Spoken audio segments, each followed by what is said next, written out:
Under the shimmering night sky of a bustling city, the streets were alive with people reveling in the vibrant nightlife. Amidst the commotion, the scene shifted to a lively restaurant where a man sat devouring his meal with reckless abandon. Onlookers began to murmur uneasily, debating whether to intervene. Some speculated he might collapse from overeating, puzzled by the tears streaming down his face as he indulged in the feast.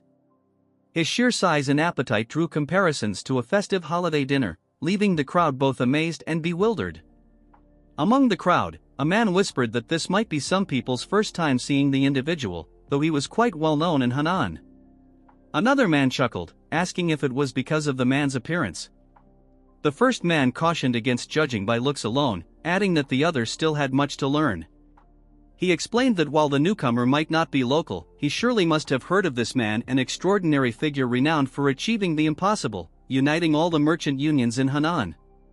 The second man, visibly surprised, listened as the first revealed the man's name, Heir of the Sky Ocean Merchant Union, the grand merchant responsible for such an unprecedented feat. Nearby, a woman's voice cut through the murmurs, urging Heir to stop.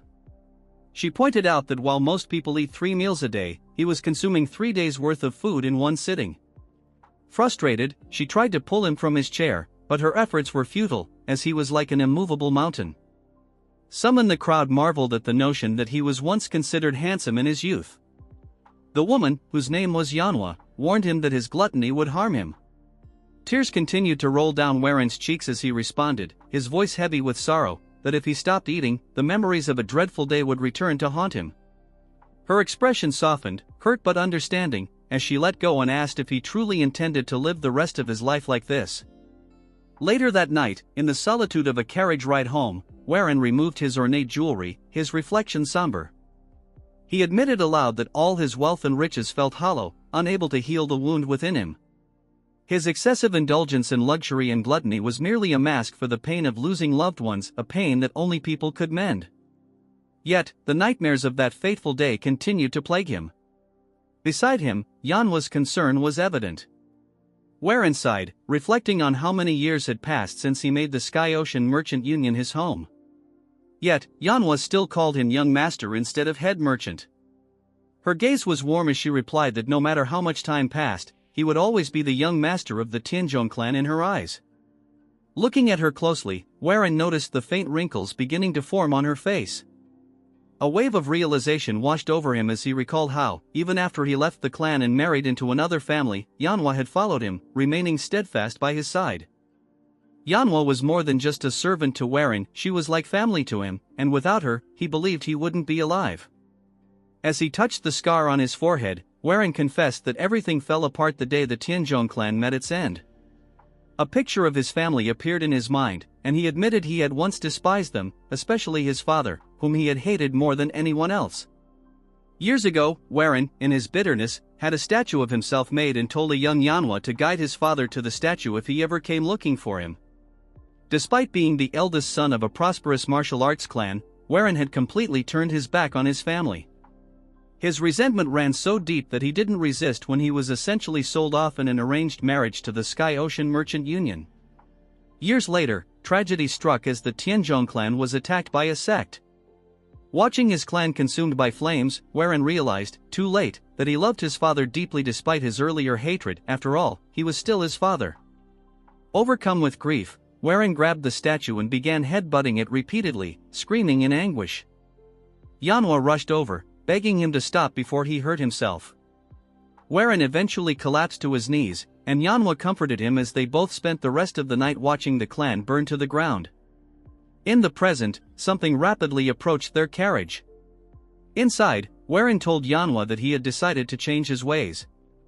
He promised to mend his relationship with his wife and abandon the reckless lifestyle he had been living. He acknowledged that he had grieved long enough and vowed to take care of the family he still had, though he worried about how cold his wife might be toward him. Laughing lightly, he told Yanhwa that she was like family to him. Yanhwa smiled warmly and promised to continue serving him well. Suddenly, a projectile shot through the side of the carriage, and a man crashed into Yanhwa, sending her flying through the air before bursting out the other side. The carriage toppled over. Meanwhile, the attacker, an old man, managed to regain his footing but slammed into a tree due to his momentum. Coughing up blood, he muttered that his organs were in tatters. A group of masked figures quickly surrounded him. Despite his injuries, the old man fended off an attacker's blade by letting it pierce his hand. The masked figures taunted him, claiming they had warned him there was no escape. The old man spat blood and accused them of betrayal, revealing himself to be the demonic master. Taking advantage of his weakened state, the attackers stabbed him in the stomach, mocking him for his pathetic downfall and blaming his demise on the blood demon castle. Gritting his teeth, the demonic master unleashed a red aura, scattering or disintegrating several of his attackers. Back near the overturned carriage, Warren, lying on the ground and bleeding heavily, raised his head. His blurred vision spotted something moving in the distance. Yanhwa lay lifeless nearby, and Warren, overcome with grief, screamed into the night, his sorrow echoing through the air. Meanwhile, the demonic master staggered forward, leaving a bloody trail behind him. Collapsing to his knees, he muttered that he needed a new body before his heart gave out. Preparing to use the spirit possession technique, he felt blood pouring from his mouth and admitted to himself that this might be the end of his journey. Just then, Warren appeared before him, full of rage, accusing the old man of causing the loss of his family member by dragging them into his battle. He demanded to know why the fight had to happen there. The demonic master didn't respond, and Warren, seething, grabbed him by the collar, yelling for him to at least acknowledge the life lost. The old man mumbled something unintelligible as Warren shook him. Before Warren could act further, the demonic master quickly infused his aura into his fingertips and struck several pressure points on Warren's body, causing him to go stiff and collapse to the ground.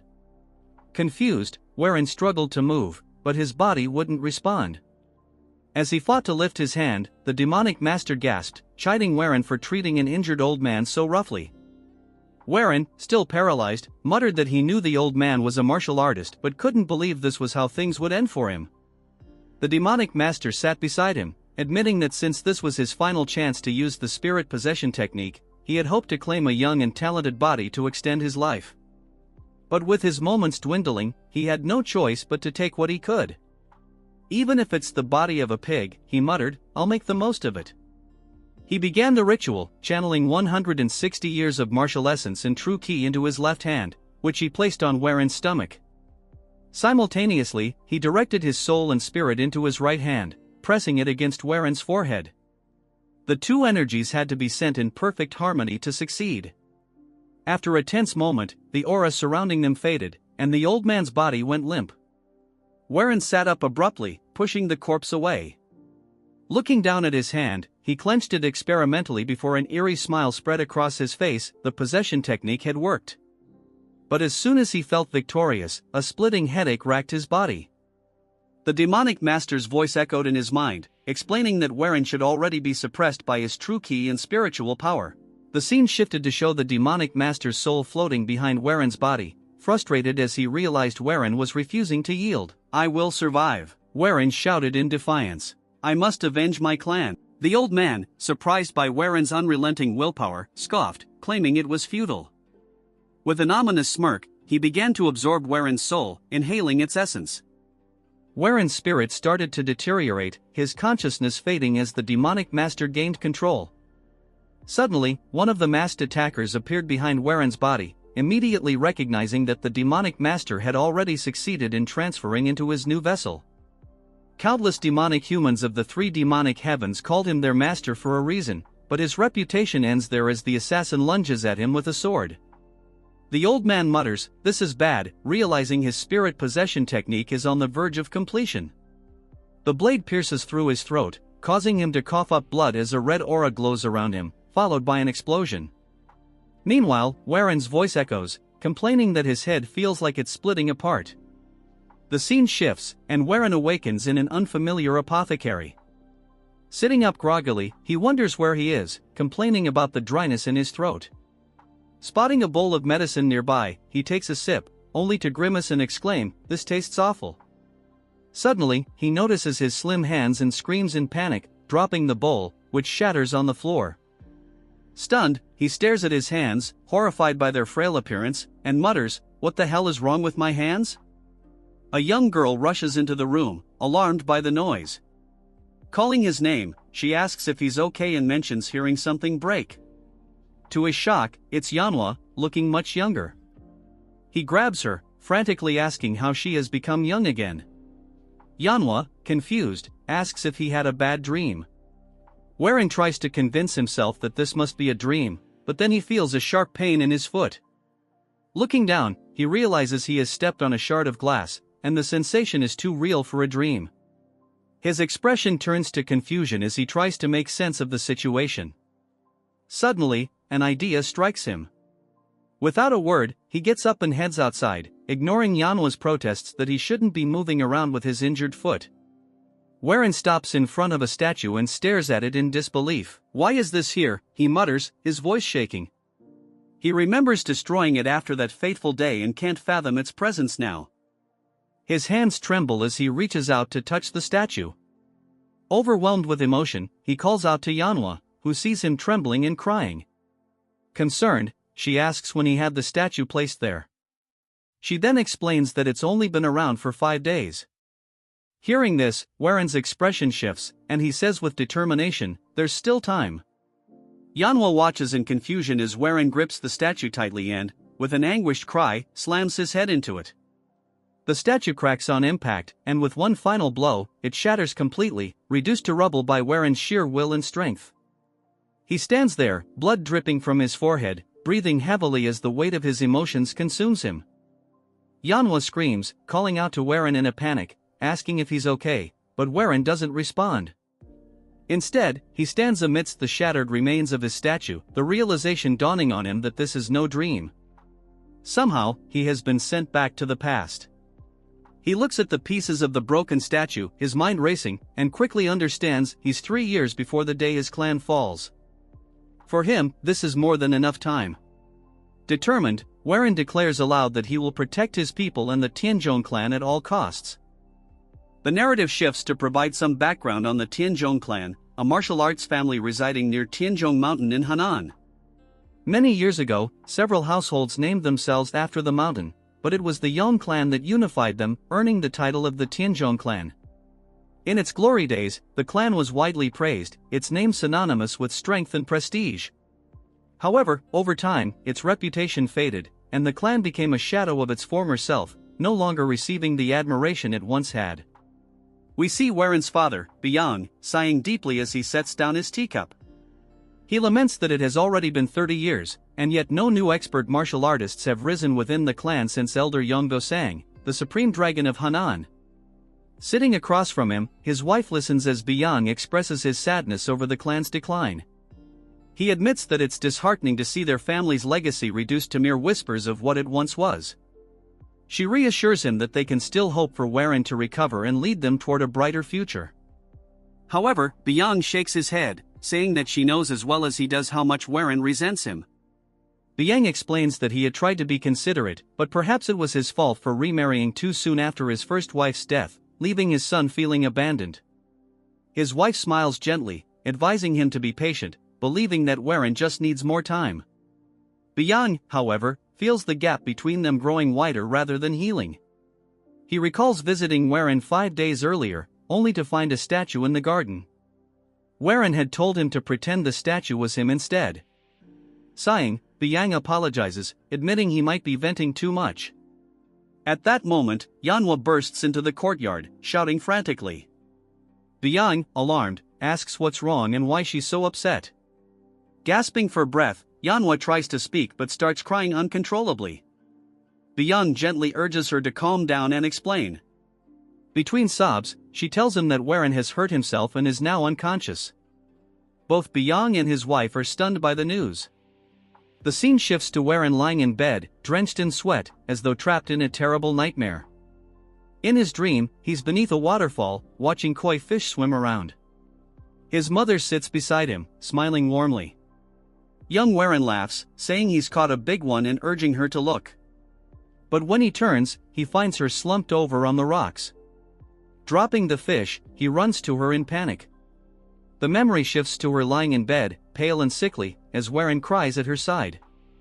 She calls him closer and apologizes for not being able to take him to the waterfall anymore. Hugging her tightly, he sobs while she gently consoles him, urging him to stop crying. Suddenly, the dream warps into a nightmare. the demonic master appears, grabbing Waren's head and mocking him for his tears. Calling him weak, the master declares he'll take Waren's head as a prize. The vision turns terrifying, and Waren screams as he jolts awake, his heart pounding. Waren awakes in his bed and looks around, immediately struck by a sense of familiarity mixed with strangeness. The room is undoubtedly his childhood bedroom, but it feels foreign after so many years. The realization sets in, he truly is back in the past. Overwhelmed by the weight of his memories, he reflects on the hatred he once harbored for his father and how he had isolated himself from his family. He recalls the tragic chain of events that began with his father's brutal murder and ended with the complete collapse of the Tianzhong clan. Regret seeps into his thoughts as he wonders if, with his knowledge of the future, he might prevent the devastation and protect the clan this time. Suddenly, a strange sensation disrupts his thoughts, a surging energy within his abdomen. He feels the heat intensifying, confused and alarmed by this unfamiliar force. Meanwhile, outside his room, two women gossip about him. One scoffs at the idea that Waren destroyed the statue by headbutting it, pointing out his long-standing frailty and lack of martial arts training. The other insists she saw it happen with her own eyes and speculates that he might be possessed. Before they can continue, the door slams open, and Waren steps out, trembling. The women immediately start stammering excuses for their gossip, but Waren pays them no mind. His focus is entirely on his body, which feels unnaturally hot, the heat radiating from his lower dantian. Panic sets in as he realizes the old man's energy has manifested, creating an overwhelming surge of Yang energy. If he doesn't find a way to control it, he fears he'll do something he'll regret. Without hesitation, he dashes into the forest, muttering to himself about the dire need to manage the energy. As he runs, his body feels as though it might explode from the intensity of the heat. Finally, he leaps into the cold waters of a waterfall, the same one from his dream, letting the freezing water cool his overheated body. Steam rises from him as he emerges, and he lets out a long, relieved sigh, feeling momentarily saved. Just as he begins to regain his composure, he hears a voice calling his name. Startled, he looks up to see his father, Yong, rushing toward him. To his shock, Yong leaps into the freezing water and grabs him, tears streaming down his face. Yong accuses him of trying to take his own life on such a cold day, his voice filled with desperation and sorrow. Waren is overcome with emotion at the sight of his father alive, but he holds himself back from acting too affectionately, knowing it would seem odd given their strained history. However, his emotions get the better of him, and he embraces his father tightly, unable to stop himself from crying. In his heart, he feels a profound gratitude for this second chance. Whether this is a dream or reality, he vows never to lose his family again. 3 months pass, and Waren's relationship with his family begins to heal. One day, he goes fishing with his younger half-brother, Kajung, a boy he barely spoke to in his past life. Kajung laughs as he shows off his fuller basket of fish, teasing Waren that he'll win their bet. Waren reflects on how he neglected Kajung before, even as the boy struggled with chi blockage after training in the clan's martial arts technique. In his previous life, the blockage left Kajung bedridden and unable to train, which contributed to the clan's decline. At the time, Waren was too absorbed in his responsibilities as a son-in-law of the Sky Ocean Merchant Union to intervene. Now, he regrets how his indifference added to Kajung's burdens. During their fishing trip, Kajung hesitates and asks if it's really okay for him to stop taking the medicines prescribed to him. Waren laughs, joking that the medicines would only make him fat. When Kajung protests that he doesn't remember him ever being fat, Waren corrects himself, saying the medicines might eventually lead to it. Kajung chuckles, saying he likes the new Waren, especially since he's been giving him allowances under the guise of bets. When Kajung shows him his superior catch, Waren dramatically throws his own fish into the air, declaring he won't lose again. The brothers laugh, and Waren grabs Kajung, joking that he's caught the biggest fish yet before pulling him into the water. As they play, Waren silently apologizes to Kajung, vowing to protect him from the burdens that once crushed him. Meanwhile, Waren has been tirelessly preparing for martial arts training by strengthening his body. He meditates daily under the waterfall to stabilize the old man's energy, which hasn't caused further issues since its initial surge. One morning, as he finishes his meditation, he notices his younger half-sister, Xiaolin, standing nearby with a towel. She cheerfully hands it to him, saying she feels like they're finally growing closer. Warren, guilt-stricken, recalls how cruelly he treated her in his previous life despite her kind nature. Xiaolin had always tried to connect with him, often inviting him to events like fireworks festivals. Each time, he had snapped at her, telling her he had no time for such trivialities and leaving her in tears. The last time she invited him was the final interaction they ever had. On her way to the festival, she was murdered, and Bian, devastated, launched a personal investigation. Not long after, Bian was assassinated as well. Warren's heart aches as he looks at Xiaolin, vowing to never treat her coldly again. This time, he will protect her, Kajong, and everyone else he lost. He recalled the past events tied to Xiaolin's invitations to attend two festivals, the Moon Festival happening today and the Yong Clan Festival scheduled a year later. Tragically, it was during that future festival that Xiaolin met her untimely death. Determined to rewrite history, Warren asked if today was the Moon Festival, and Xiaolin, her eyes sparkling with excitement, eagerly confirmed. She asked if he truly wanted to go with her, a hint of disbelief in her tone, and he assured her he did, even suggesting they shop together before the event. Her joy was palpable, and Warren silently resolved not to let this precious opportunity slip through his fingers again.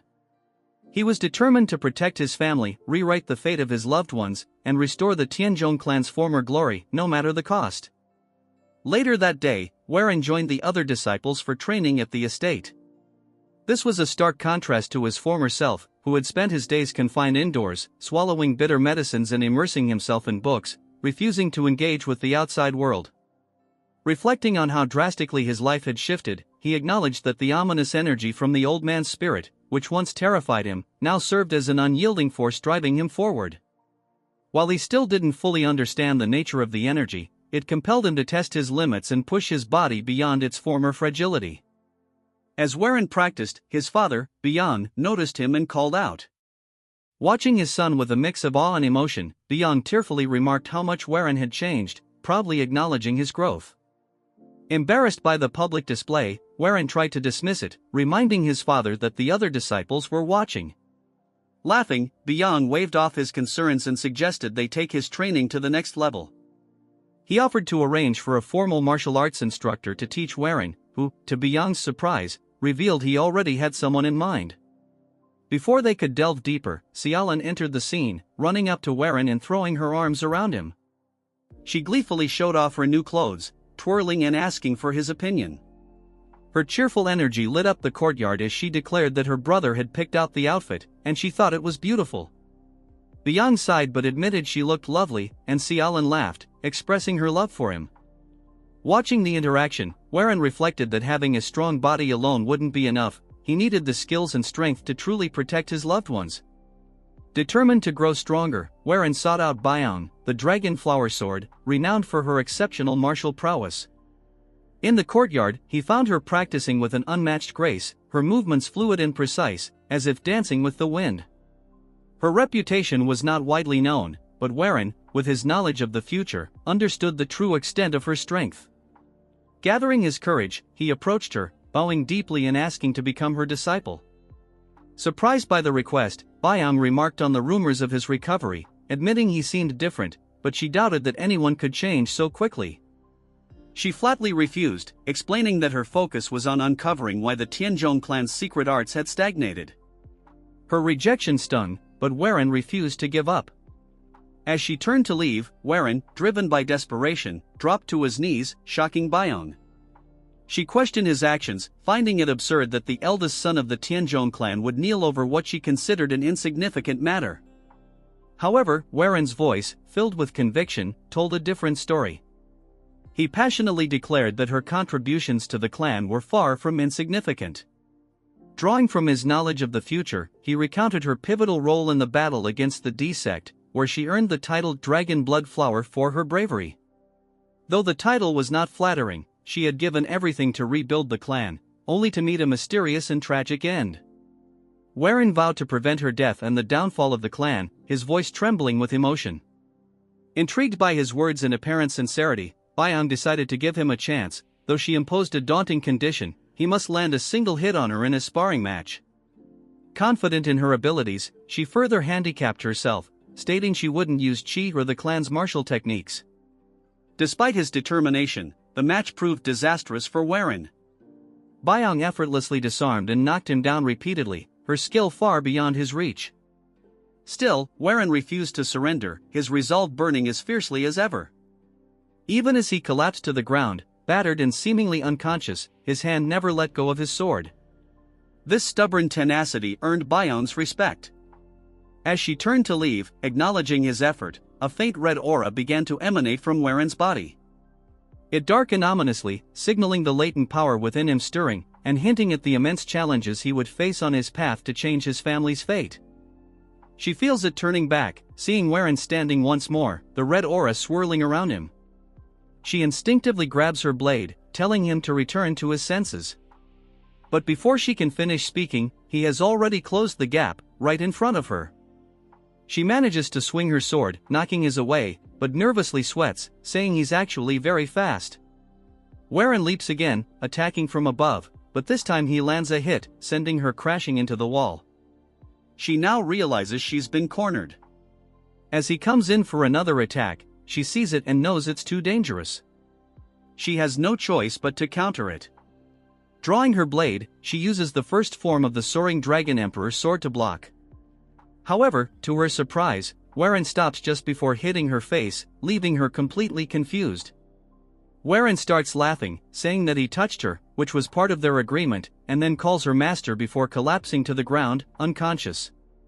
She looks behind her at the wall and sees that he actually carved a chunk out of it, wondering what on earth just happened.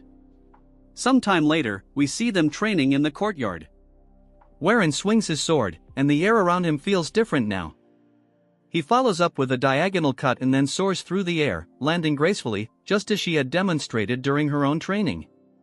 She wonders if he always had this much talent.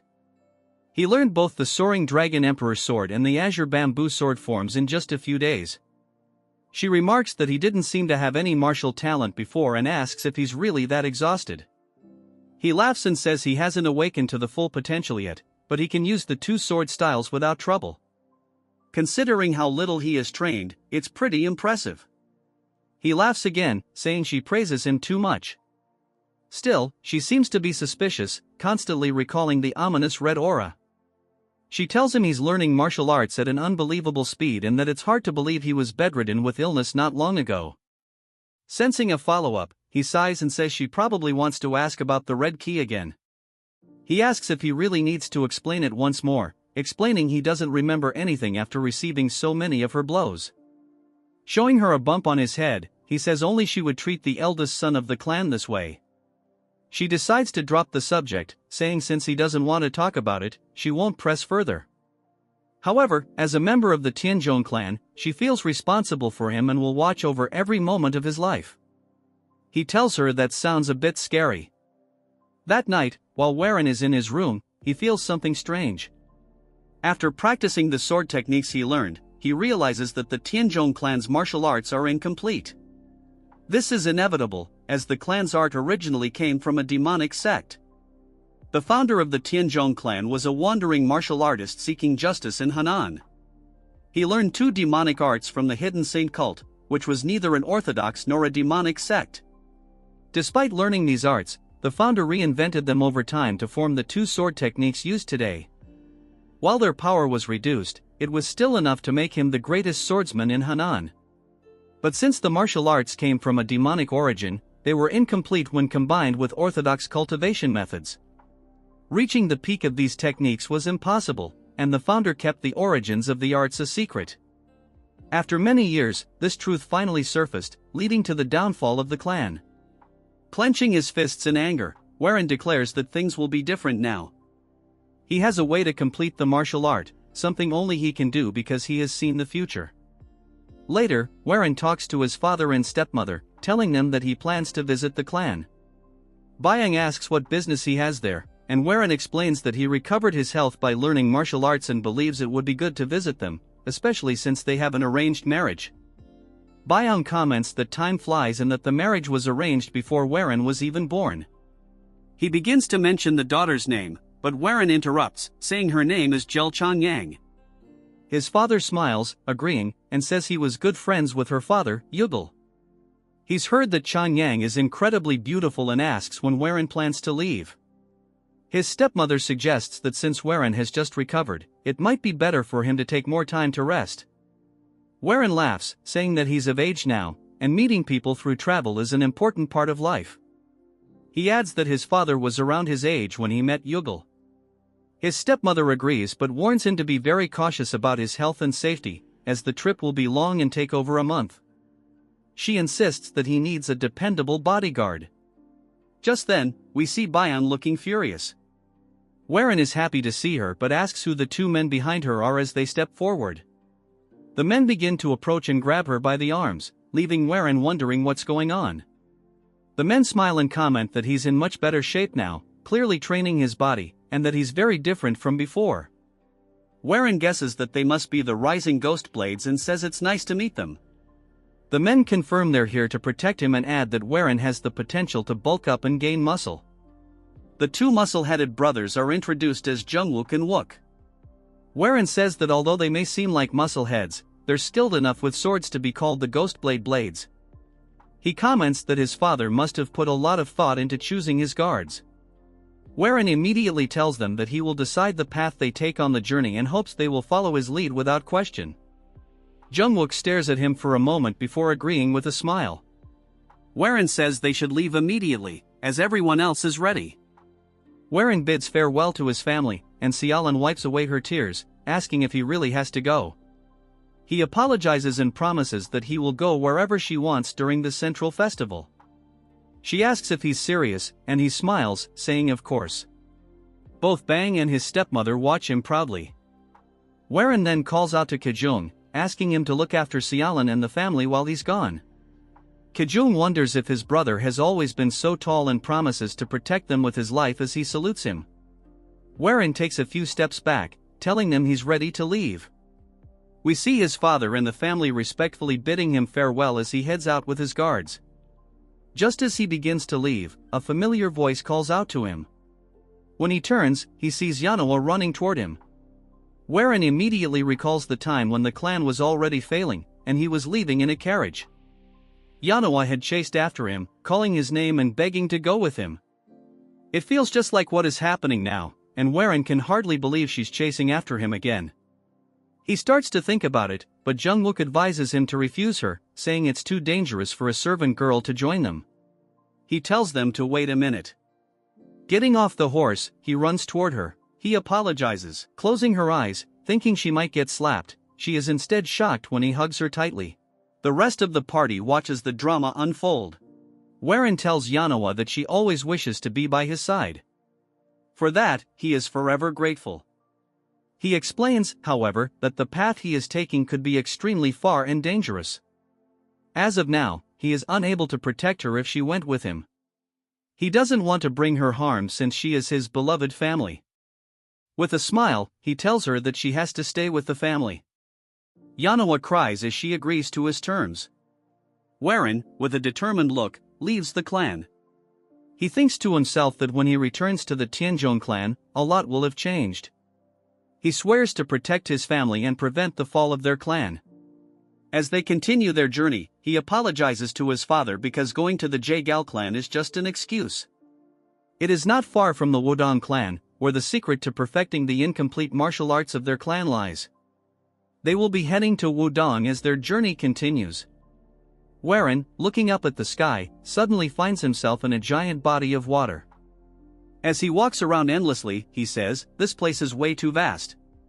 He then feels something in the water behind him. When he turns around, it's none other than a signboard. When he picks it up, he sees that it's actually the Tianzhong clan's board. When he looks back up, what was a giant endless sea is now an ocean of flames. He sees the clan house on fire, looks at it in disbelief, and starts screaming, "No," while running around. The demonic master appears, calling him a fool. Warren falls to the ground, screaming. The master says that after receiving the greatest possible opportunity that goes against the heavens themselves, Warren is going to waste his time on such childish endeavors. Warren asks how he's here, and the old man tells him that he cannot change anything. Gazing at him as if he were peering into his soul, the master demands he hand over his body. But just then, a sword cuts through the apparition of the old man, snapping Warren back to reality. Bang asks what he's busy daydreaming about. Warren then sees her flying straight at him, knocking his sword out of his hands, sending it backward, and putting her sword right up to his neck. He tells her that he surrenders. She says he's unable to keep his focus and asks if he's feeling unwell. He says it's not that, his sleep has just been really bad for the last few days. We then hear Jungwook say, if he doesn't feel well, how about he trains with us? We see the boys hitting both the squat and the bench press. They say these are the best things for increasing one's strength and that he can utilize his muscles very efficiently with this. Warren sweats nervously and walks away, saying, maybe next time. More importantly, I have something to announce regarding the trip. As they roll back on the road, he says that before they head to the Jaegal clan, he wishes to stop by Mount Seven Sages. Jungwook asks why, and Warren explains that he's read a book written by a renowned herbalist, and it says there's a part of Mount Seven Sages where 100-year-old ginseng can be found. It is also said that there is monkey wine, which is rare and hard to find elsewhere in the world. Both of the brothers start drooling at the thought of the wine. Warren says he heard that they love alcohol so much that people call them the two rising drunken ghosts. They immediately agree with him and support his decision. However, Byung shouts at them, warning that Mount Seven Sages is near the demonic sect, and their presence could cause trouble with the Orthodox sect. Warren asks how people will know they're from the Tianzhong clan.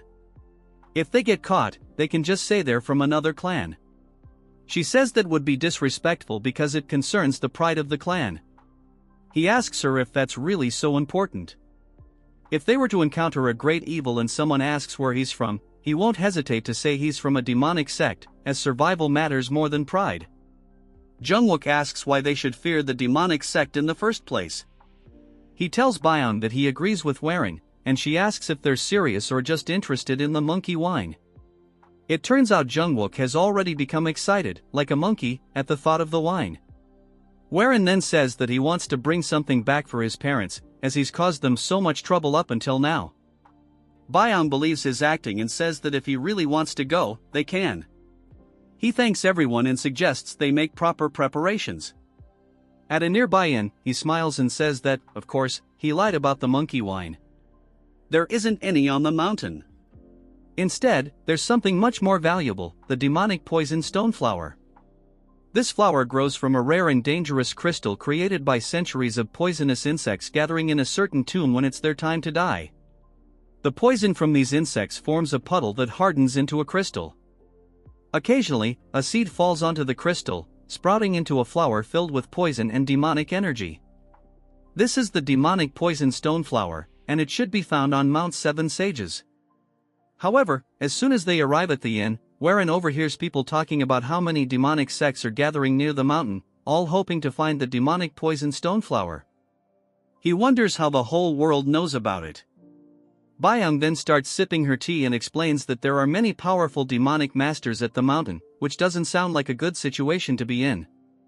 Warren agrees, acknowledging that there will definitely be a fight over the flower, but he doesn't need to get involved. His goal is to defeat Gochiok, the heir to the Serpent Dragon sect, who will be the last one standing and claim the flower. Gochiok has reached the peak level from being a first-rate in just half a year, and the flower will be a perfect ingredient for his martial arts. Since the Tianzhong clan's techniques are based on demonic arts, the flower will be useful for him as well. Warren finishes his drink in one gulp and slams the glass down on the table. He says nothing has changed, and they will still be heading to Mount Seven Sages. Byung stands up in disbelief and asks if he didn't hear the talk about the demonic sect. He replies that the mountain is one of the paths to the Jaegal clan, and the Jaegal clan will certainly be involved, so meeting them might not be a bad idea. Warren sighs and leans over the table, telling Byung that while she may be okay with this plan, if they face powerful martial artists, they won't be able to handle it and will have to run. He then asks about the two goofballs. When they turn around, they see the two brothers lying on the floor, passed out from drinking too much. Warren shakes his head and shrugs, reassuring her that he won't go near any places where dangerous martial artists might be. Byung seems suspicious but reluctantly agrees. They head to a new location where they'll stay for the time being. Warren says that the area around Mount Seven Sages is essentially like the Gallery of Pandemonium. Although he's too weak to enter such a place, he believes the true winner is the one who laughs last. We then get a flashback to Warren telling the group that they should check inns and bars run by the Serpent Dragon sect. They should look for places with few customers but many horses, as Gochiak, the young sect leader, will need a large number of horses to move quickly. If he finds a stable, it means Gochiak and his men are likely to stop there, even if Gochiak has obtained the demonic poison stoneflower. The flower will not be taken immediately, instead, it will be kept in a sect-run inn before being transported to a safer location. Warren explains that the only inn that fits these conditions is the one they are currently staying at. If they stay there, Gochiak will eventually show up with the flower. Later, we see a large group gathered, and Warren watches from above. He asks what they're looking at, and Jungwook replies that the young master of the Serpent Dragon sect is down there. It's none other than Gochiak, the person Warren has been waiting for. Warren is surprised and wonders why Gochiak is here instead of at Mount Seven Sages. He wonders if Gochiak is not actually fighting for the flower. One of Gochiak's men runs up to him and whispers something in his ear. Warren says that he can't make out what they're saying from this distance. Gochiak's expression changes as he hears the news. He looks angry and starts shouting at everyone to gather the swordsmen from their clan because they are going to chase them. Jungwook comments that if Gochiak is calling out the 8 swords and the 8 slashers of the Serpent Dragon sect, then this is big news. Warren thinks that if something urgent just happened, it could create an opportunity to steal the flower, giving him a higher chance of getting it himself. He tells Jungwook to get ready because they're going to follow the group. Byung starts yelling, asking why he wants to chase after a demonic sect, saying it's too dangerous. She's really worried and asks why he keeps getting involved in more risky situations. Warren tells her that Janghu is about to go through a big change, and to survive in the chaos, they need to get stronger. He says that power is just a tool for them. Byung responds that Janghu is peaceful right now, and they're not weak enough to need some herb to become strong. Warren disagrees and tells her that they are weak and can't easily claim what they want without this power. He has a dream, and he's going to get the flower no matter what, so he can protect his family from outside threats. He says that if she believes in him as the heir of the clan, she needs to follow his orders. Byung is taken aback by his sudden change in attitude, and she wonders if it's her fault for not seeing him as an adult until now. Jungwook laughs, saying he didn't know Warren had such courage. He and his brother show their respect and say they will follow his orders. Byung, seeing this, also agrees to follow him. She adds that he needs to remember that Janghu isn't a place to take lightly. Warren nods, agreeing, and tells her not to worry too much. He says that no one knows that better than he does, since he's been through it all. They then prepare to leave town and head to a different area. As they sneakily follow the Serpent Dragon sect members, Warren says he never expected there to be so many of them. The sect members start to form a formation, and Byung tries to tell Warren about it. He stops her, saying that it looks like Gochiak and the others are setting up an inescapable net. Jungwook becomes worried, saying that means they should probably move quickly. Warren reassures him, saying the main group hasn't done anything yet. He's certain they're waiting to take action once they spot anyone suspicious or the person with the miracle medicine. So, they should wait for the right moment. They listen carefully, hearing shouting in the distance about finding the person. This gives them a chance to sneak away a little further. Warren suggests they move towards the river since, now that the person with the medicine has been found, a person on the run would likely choose to go toward the water rather than the woods. Namwook asks why, and Warren explains that a person escaping would prefer water. After a while, all they hear is the eerie silence of the river. They notice it too. Warren tells them to stay as quiet as possible from now on, and Byung audibly gulps in fear. Suddenly, a man walks through the river, screaming for help. He is covered in blood and getting closer to them. Then, a giant purple hand emerges out of nowhere, crushing the man like a bug. This alarms the group, as a powerful purple aura immediately spreads through the area. An old man appears, taking a long breath while holding the flower they've been searching for. Byung wonders if this is the flying demon bloodlion, and Warren asks if she knows who he is, sensing the ominous aura. Jungwook is surprised, saying Warren doesn't know who he is, adding that if you were to pick 100 experts in the demonic martial scene, the Blood Lion would definitely be one of them. Warren notes that the man doesn't seem to be in a good mood and spots the flower in his hand. Warren realizes that if the Blood Lion has the flower now, it's about time for the Serpent Dragon sect to make their move. They quickly pull back from the Blood Lion, thinking they had the upper hand. Gochiak then says that he ran all the way here after killing the most elite members of his sect.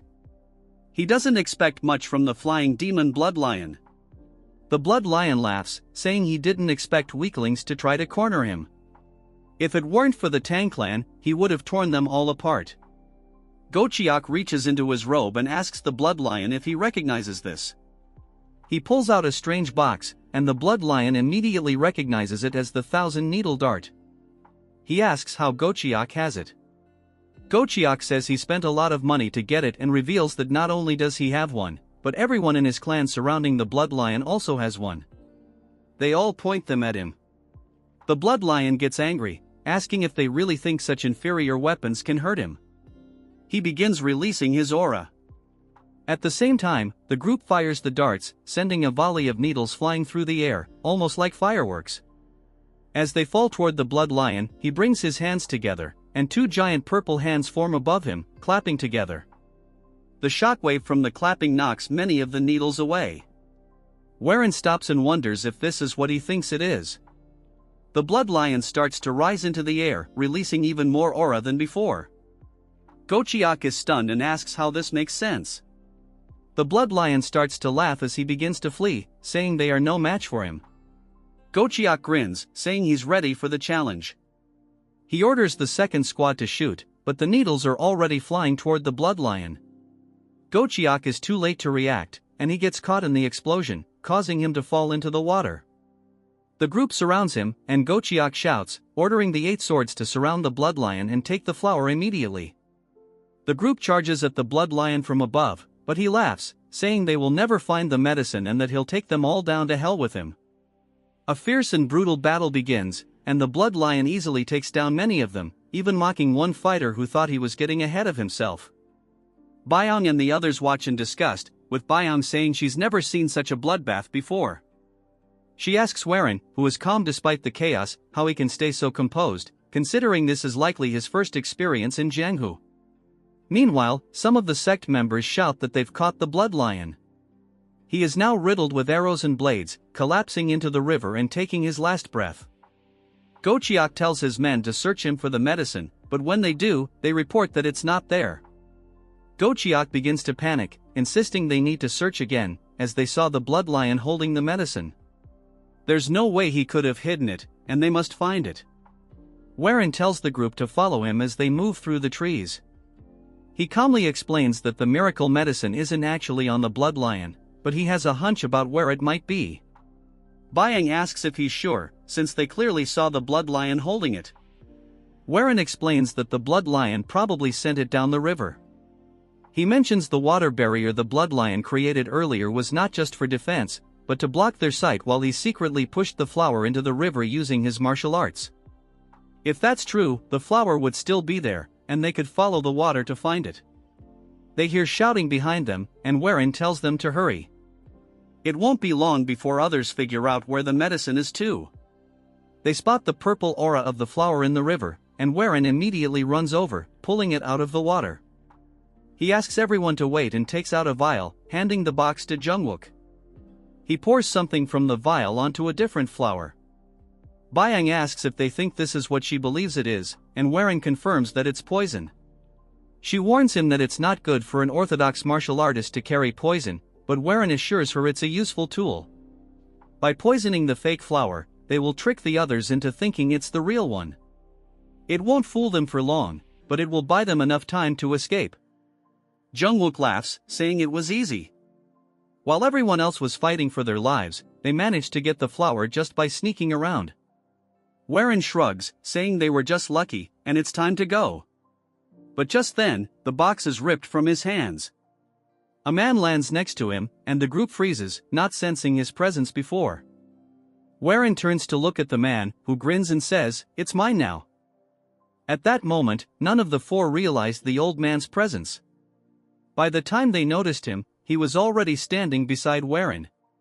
The other three, alarmed, shouted his name, fear rising within them as they recognized the man before them, the flying demonic blood lion. His presence here was far from ordinary. Before Hen could react, the old man struck him with a powerful punch to the stomach. The blow sent Hen flying backward into the forest, leaving a deep crack in the ground as he landed. The remaining three were frozen in fear, silently calling Hen's name, deeply worried for him. The old man's entire body radiated a purple aura. His face twisted with fury as he accused them of being thieves who didn't know their place. He then raised the flower to his mouth and bit into it. His terrifying expression grew darker, and the purple aura around him thickened. He declared that he had planned to take his time absorbing the flower's power, but since they had forced him to act, he would tear apart every human present and replenish his chi with their blood. The storm-like energy surged violently, spreading outward as the aura enveloped him entirely, seemingly absorbing the flower's power. Byong stood frozen, her body stiff, her trembling hand gripping her sword as she faced the old man's overwhelming power. In her mind, she realized this was the first time she was fighting someone so much stronger. Fear filled her eyes as gruesome memories of the old man's past massacres replayed in her mind. Her body felt like it was sinking into darkness, and her instincts screamed that she was truly going to die this time. Fortunately, the voice of the young men beside her pulled her back to reality. One of them remarked that he had never thought before acting, which was how he had earned the title of Ghostblade. The two men stepped forward, trying to shield Byong despite her desperate attempts to stop them. Unable to speak with certainty, they introduced themselves as the two rising Ghostblades, Jungwook and Namwook. Smiling, they declared that as warriors of the Tianzhong clan, they would protect the young leader and defeat the flying demonic blood lion. Byong, overwhelmed with worry, urgently warned them that the old man was too powerful and that they would die if they fought him.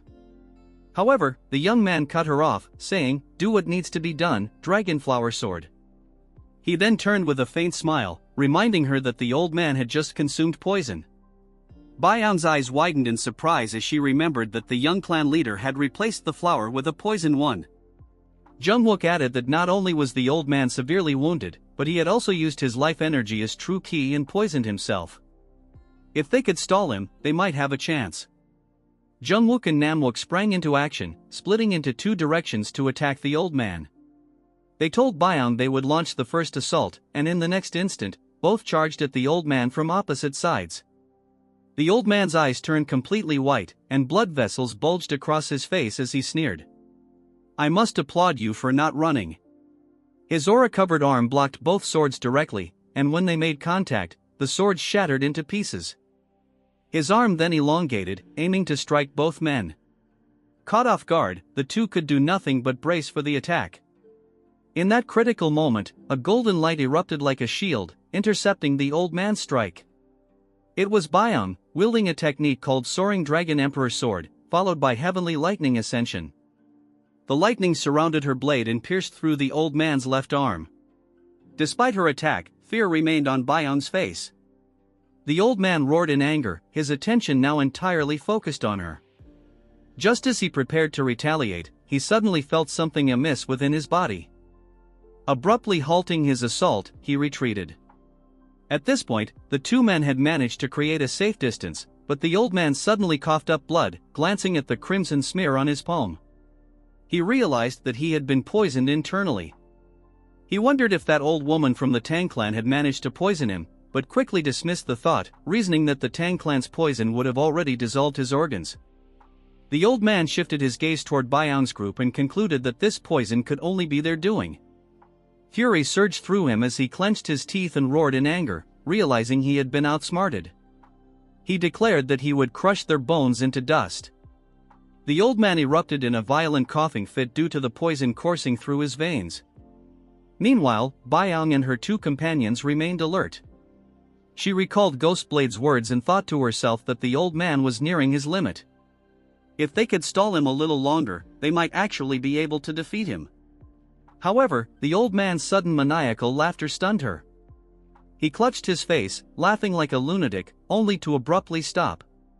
His expression twisted with rage as he growled in a chilling tone, questioning if he would really meet his end, not at the hands of the Tang clan's old woman or the weaklings of the Serpent Dragon sect, but by the hands of these nameless nobodies. His eyes burned with hatred as he refused to accept this fate. Then, a terrifying realization hit him. The one he had sent flying earlier must have the demonic poison stoneflower. His aura grew even more threatening as his body radiated uncontrollable fury. He declared that if Hen had it, he would take it, even if Hen had already consumed it. He would tear open his stomach and drink its contents. The old man surged forward with a burst of power. Before Byung's group could react, he appeared in front of them, striking Namlook with such force that he was sent flying. Seeing an opening, Byung launched a counterattack, slashing at the old man. To her shock, his body transformed into a strange, unrecognizable form, making her attack useless. The old man then turned his attention to Jungwook, delivering a crushing blow to his face and sending him sprawling. With only Byung left standing, the old man's eyes burned with demonic intensity as he reached for her face. His speed was so overwhelming that she couldn't dodge.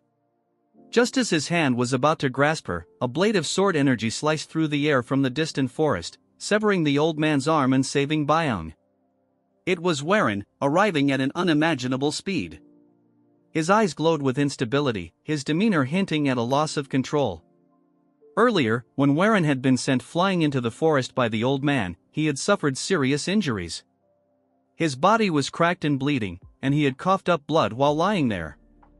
He thought grimly to himself, realizing that the flying demonic blood lion had used his life essence as true key to chase him.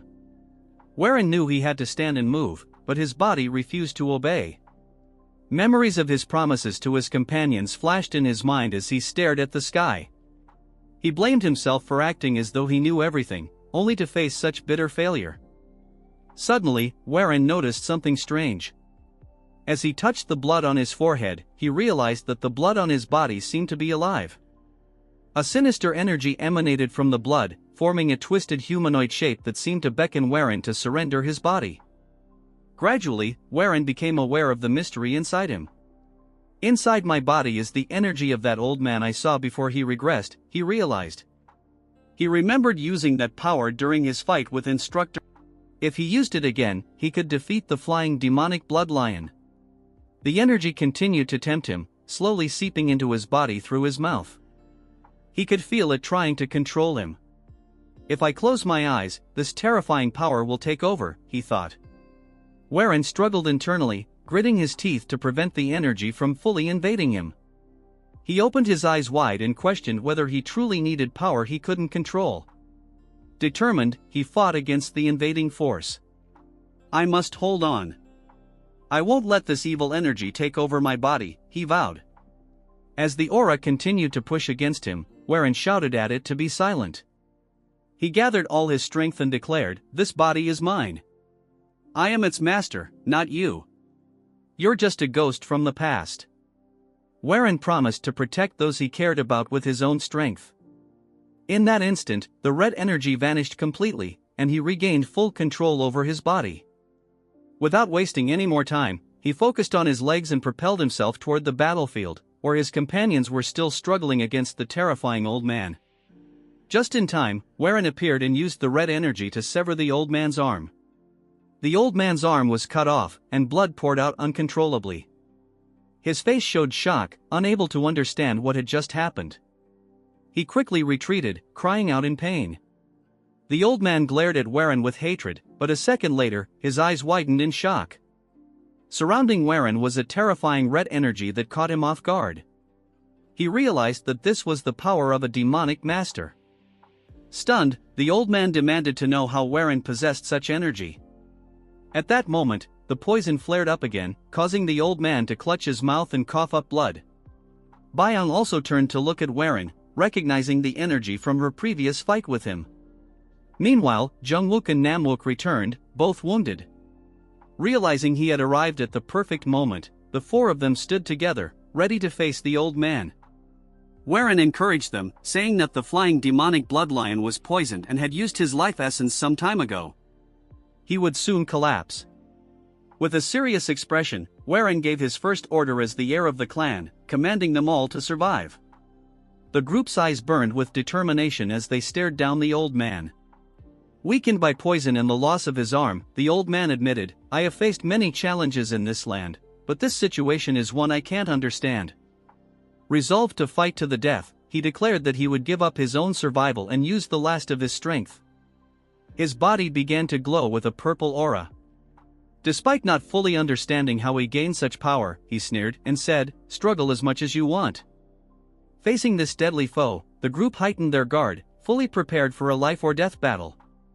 In the next moment, both sides charged at each other with all their strength and resolve.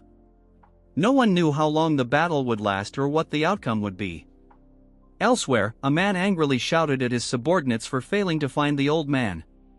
He and his group quickly moved through the forest, thinking that the old man would soon use his life essence.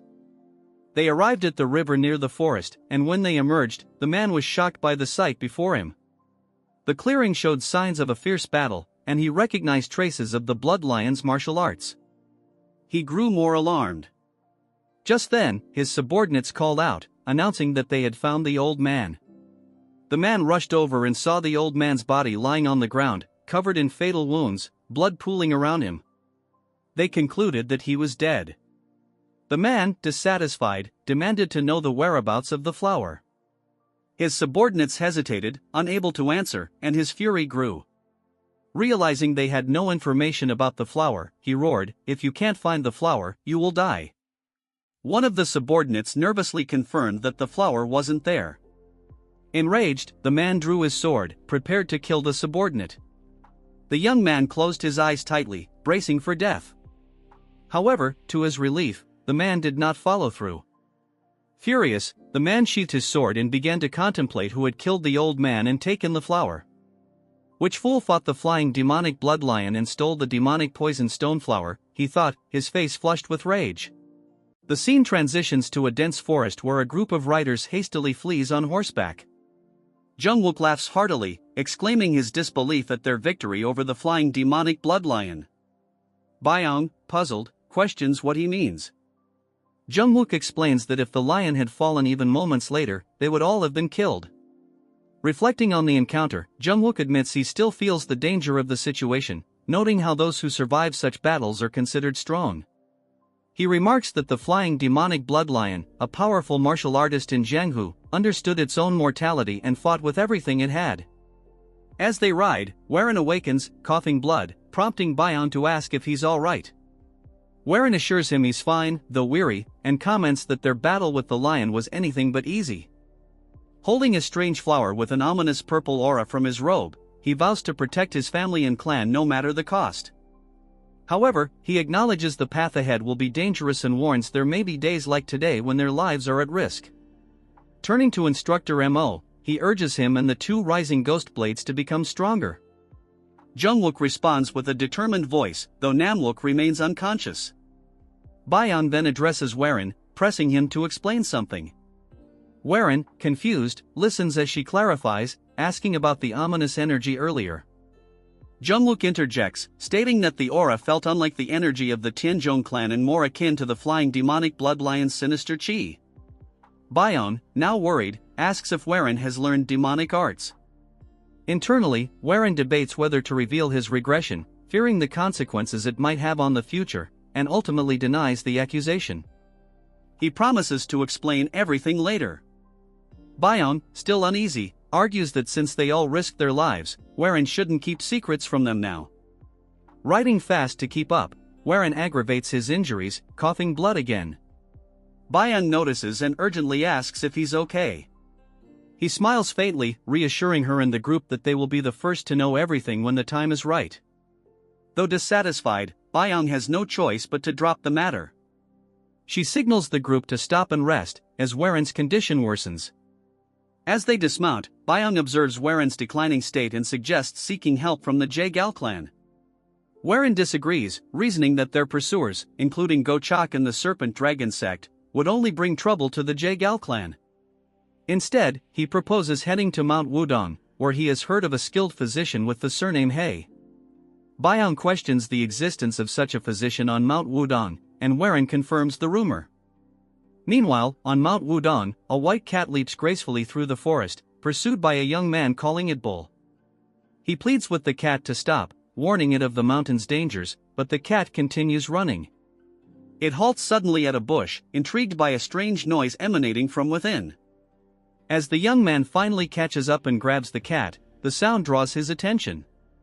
Before he can investigate further, Warren's group emerges from the bushes, battered and bloodied from their journey.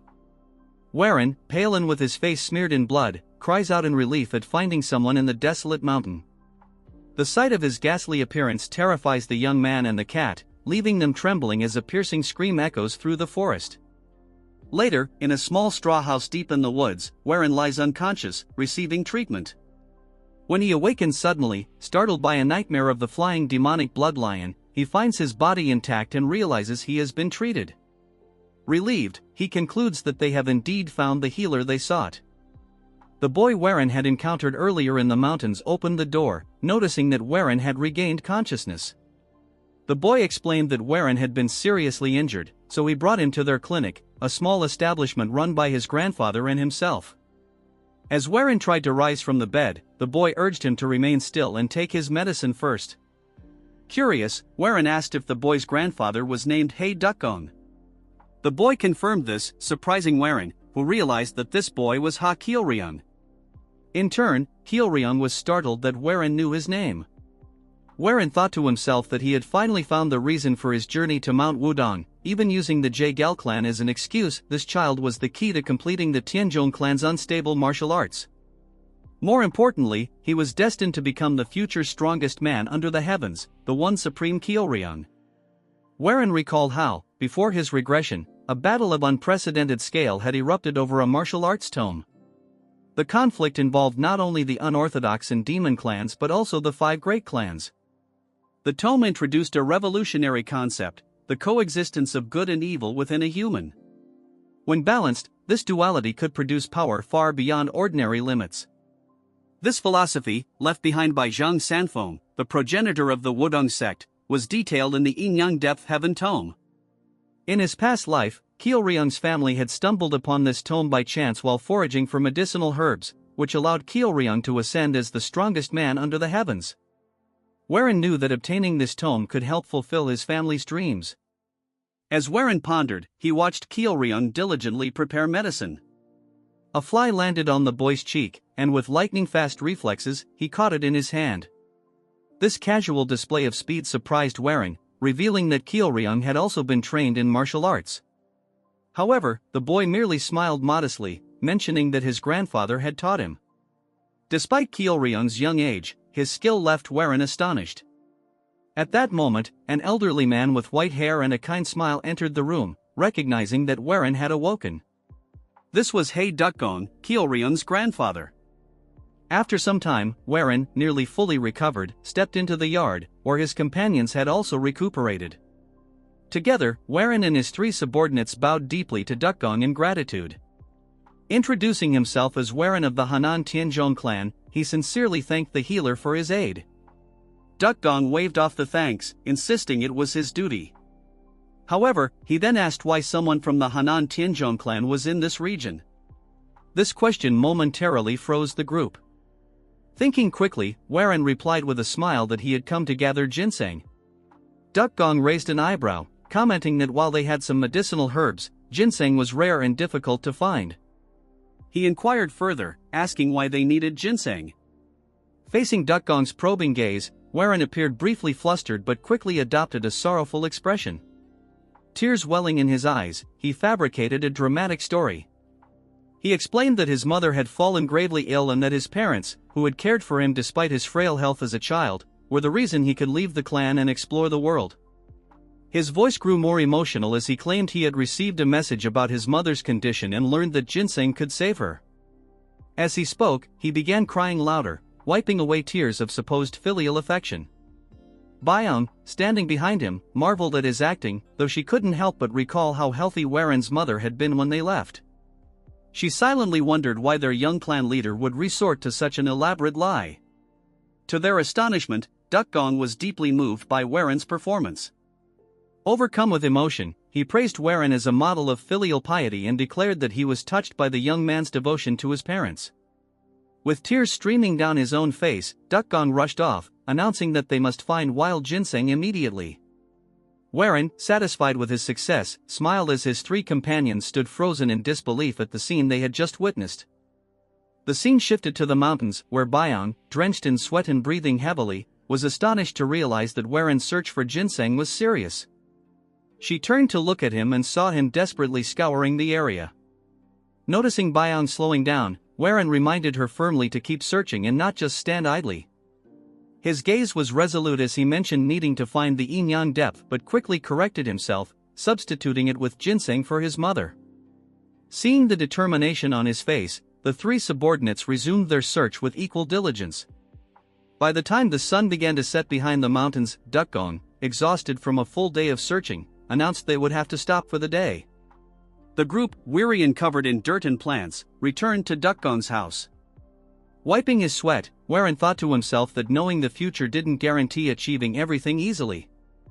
Feeling the weight of his task, he lamented how difficult it was proving to be. Dukgong turned to Warren, assuring him that he would send the ginseng to his location once he found some, asking where Warren was staying. Remembering that Warren mentioned being from the Tianzhong clan of Henan, Dukgong inquired if he should send it there. Warren clasped his hands, thanked Dukgong, and agreed, then gazed toward the setting sun. Suddenly, he apologized, expressing his desire to stay a few more days to continue searching for ginseng and asking if he could remain at the house. Later, inside the straw house, Warren meditated, his body surrounded by a menacing red and black aura. He thought about searching the places Dukgong frequented, confident he would find clues related to the tome there. What a relief it was, he mused, knowing the right leads. Without them, he wasn't sure how long it would take. He paused his practice and stepped outside, coincidentally meeting Dukgong. Bowing in greeting, the two sat together in front of the house. Dukgong asked if Warren wanted to hike with him, but Warren politely declined, stating he would continue searching on his own. Dukgong smiled lightly, saying he could do as he wished, and the atmosphere turned quiet. Breaking the silence, Warren asked about Kyeolryung's whereabouts. At that moment, Kyeolryung appeared holding a white cat, but his expression was filled with fear. Alarmed, Dukgong asked if something had happened, wondering if he had encountered a tiger. Kyeolryung explained that he had been out hunting with Baekseal when some people tried to capture the cat, forcing him to flee. Dukgong, visibly worried, remarked that if martial artists climbing Mount Wodong had targeted Baekseal, it must mean they had realized the cat was a mystic animal. Suddenly, a group of people appeared, shouting that they had found their target. A girl in the group, around Kyeolryung's age, commented on how fast he had run. Addressing Kyeolryung, she asked if he owned the cat and suggested he sell it to her. Kyeolryung firmly refused, declaring that Baekseal was not for sale. Annoyed, the girl demanded an explanation and offered a handsome sum in exchange.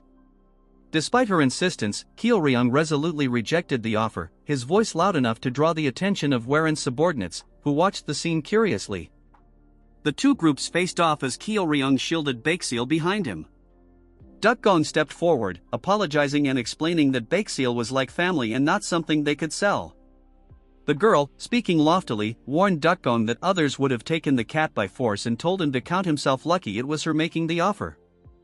She urged him to hand over the cat. Watching her haughty behavior, Warren thought she was arrogant but also reminiscent of his former self.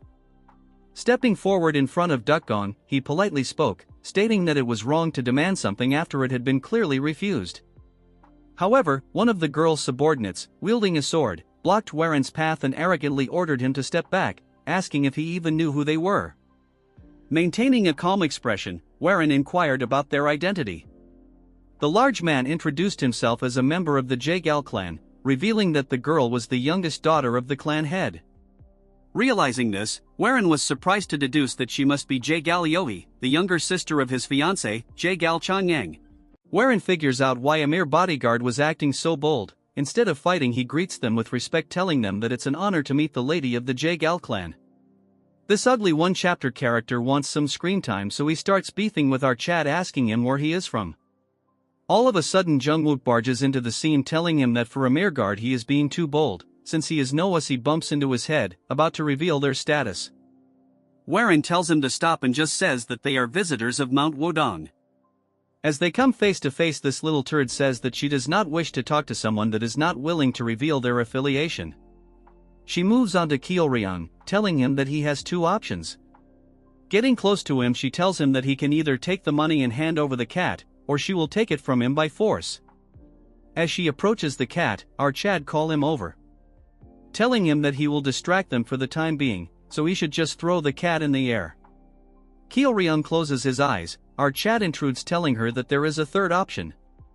Hearing this, she gets angry, which is clearly visible in her eyes. While she was distracted, he throws Bakesell on the air, telling it to run away.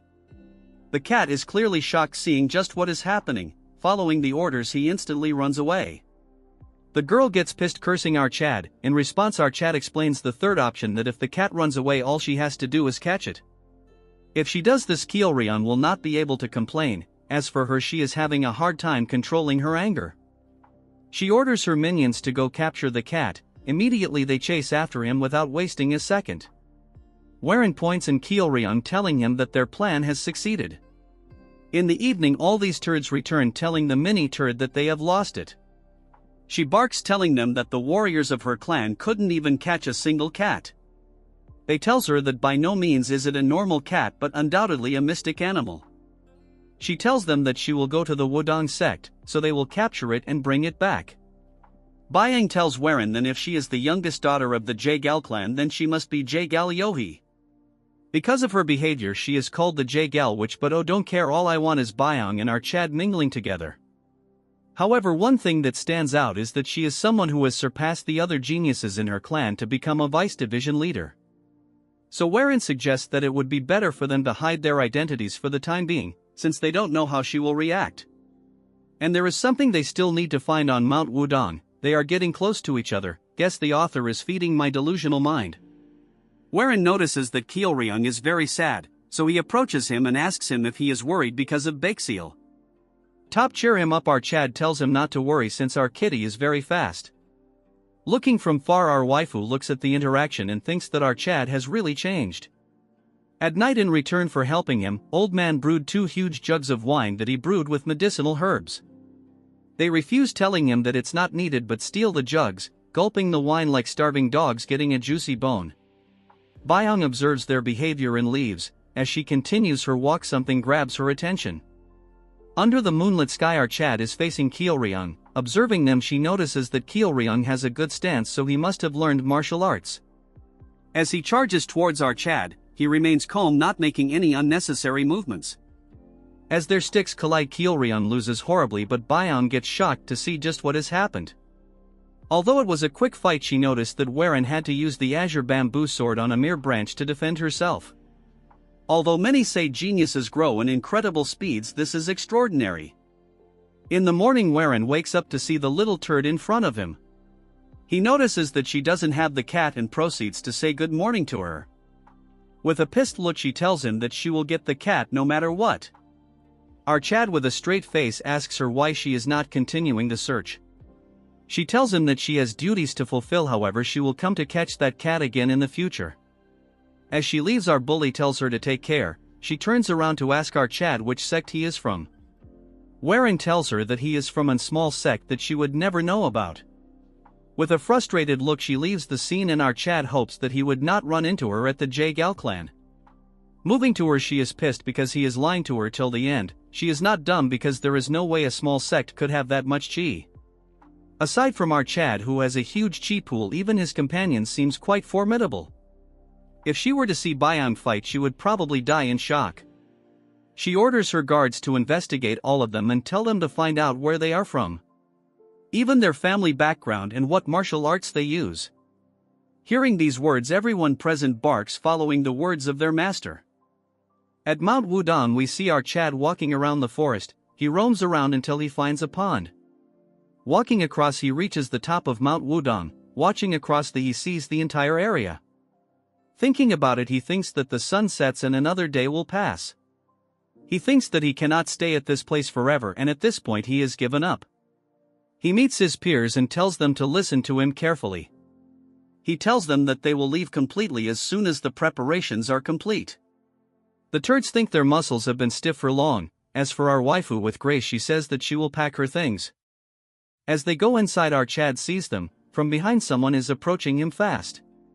It's Ryung. He is asking our Chad for help. Our boy tells him to catch his breath since he ran continuously. Crying out loud, he tells out Chad that Baekseal must have gotten hurt, as he shows him his fur covered in blood. Warren thinks it has gone too much since they have chased the cat continuously, it has now gotten injured. Ryung elaborates that by this time Baekseal should have retuned, since he is nowhere to be seen, he must have gotten hurt. Our Chad was about to leave, but this is too much, so he grits his teeth and asks Ryung where Baekseal's territory might be. Ryung is confused for the first time, so Warren asks him where he met Kitty for the first time. Hearing this out, he says that he knows what he means, so our Chad decides to help him out. He tells Ryung that since Baekseal is like family to him, he will naturally help him out. Using his aerial arts, our Chad storms through the forest, not wasting a single minute. Ryung points out the location and they reach a mountain. Looking down, Warren is shocked that his hideout is all the way down there. Going down, they start calling for him until Ryung cries, showing our Kitty's blood and fur. Looking at the signs, our Chad thinks that given the signs he must be very close. As they continue searching, calling for his name, our Chad assures him that the traces mean our Kitty is around here. So they should look a little longer, but when something grabs his attention, a huge boulder blocking the entrance. Getting close to the boulder and analyzing it, our Chad feels a breeze and thinks that there is an opening behind the boulder. He tries to flex and thinks of lifting the boulder. He tries using all his strength, but it won't budge. This is embarrassing to him, so he figures it out that he cannot move with the amount of chi he has. He thinks of getting the help of Bion or the two muscle heads. Ryung finds a hole, shocking our boy. To keep his pride, our Chad tells him that because of his efforts it made a crack. But Ryung breaks his bubble, telling him that the crack has always been there. Hearing this, it shatters the little pride Warren had left. Ryung thinks that Baekseal might have passed through it. Since it is dangerous, our Chad goes in to check it out. After going inside, he is shocked that it's so spacious here. Moreover, it's amazing that there is such a large chamber behind this boulder. A sudden bright light appears. It is so bright that he cannot see anything, but after adjusting to it he can see a man. As the light fades away, he sees the symbol of Yin and Yang symbol. In a matter of seconds he finds out that the dead man is the sage Zhang Sanfeng. He cannot believe that he found out the Yin-Yang depth heaven tome in such a place. Warren notices a trail of blood and sees Baekseal resting, all covered in blood. Our Chad is flabbergasted because he found the cat and even the Yin-Yang martial art. Outside, Ryung is nervous, wishing their well-being. Ryung hears a noise and the next second a head gets out. Seeing the head, he gets scared and slowly and steadily a figure comes out. As tears drips from Ryung's eyes, he sees our Chad holding Kitty, shouting out his name loud and clear. This chapter is still not available on internet, so enjoy and drop a comment. Warren hands Baekseal to Ryung. Seeing his condition, he starts crying because he has no strength left. As he continues to cry, our Chad remains silent, turning around. He looks at the martial manual he discovered inside the cave. Now we move on to what happened inside the cave. After he discovered Baekseal, he grits his teeth in anger looking at his condition. He laughs at the situation and then moves on to Kitty, scolding him because Ryung is very worried about him. After taking a close look, he has relived that it's not a serious injury, so it can easily be treated. Afterwards, he shifts his attention to the mediating figure. He thinks that Baekseal is probably raised by the martial master. He picks up his Kitty and tells him that he needs to get him treated first and then he can come look around this place. All of a sudden the figure starts radiating light again, the figure slowly starting to disappear. Seeing this, he rushes towards the figure to discover a martial art. Moving to the present, he looks at the martial manual, thinking to himself. He thinks it is fate that he followed Baekseal. If he didn't, he would never be able to discover this secret place. If this was in the past, he would never have the heart to help a child in dire. Closing his eyes and taking a deep breath. Thinking to himself that things have changed, expecting more things to change in the future. His sect was not destroyed and will instead become one of the strongest sect in Henan. Moreover, his family is living happily without any changes. So no matter what happens, he will make this happen. After some time, Kitty is all patched up. Ryung continues to cry. His grandfather tells him that it was not a serious injury and it will heal very fast. Our Chad comes outside after delivering Kitty to its owner, just to find his raging waifu ready to beat him to a pulp. telling him what took him so long as they have been waiting for too long. He apologizes to Byung, telling her that Baekseal was injured, so he was anxious and went out to look for him. She tells him that he should at least let them know before taking action. He tells her that they can really leave now, since he found Kitty and got what he wanted. Byung with a straight face tells him that they are fully prepared, but she wants to know what he meant by getting what he wanted. Asking him if he really found the ginseng, turning around tells her that he didn't find the ginseng but something more important than it. She is baffled because it's hard to find anything more valuable than ginseng. He gets into his acting mode, glazing himself and telling them that he has gotten the future. Everyone present gets shocked by his reply as he takes him leave to get dressed. After getting dressed, he tells Old Man that he owes him a lot and it's time to take his leave. Kyeolryung asks him if he is really going to leave, wherein tells Kyeolryung that if he ever needs help or wants to find him. He takes out a sign telling him that if takes this and goes to Hanan, he can find Archad and he will help him out in any way possible. Hearing this, Kiddo gets shy as he nods his head. Wherein turns around bidding them farewell. As he leaves, Old Man tells him that he has been nice to them, and they are just people who make a living by picking herbs. Yet not knowing who they are, Archad still helped them. He asks him if there is a particular reason. Archad thinks to himself that at first it was because he wanted something, but as he spent more time with them he grew attached to Kyeolryung. Archad tells him one word, telling him that it's because he looks just like him. Hearing this response, the Old Man is stunned. As they see each other, if Kyeolryung tells Archad to come and visit him soon. Byung asks him if he gave the jade emblem of the clan. Archad laughs, telling her that he has learned a lot from Kyeolryung, elaborating that he is more important than any pack. In a flashback, we see a young Manhwa introducing herself to Archad, telling him that she will be serving him from now onwards.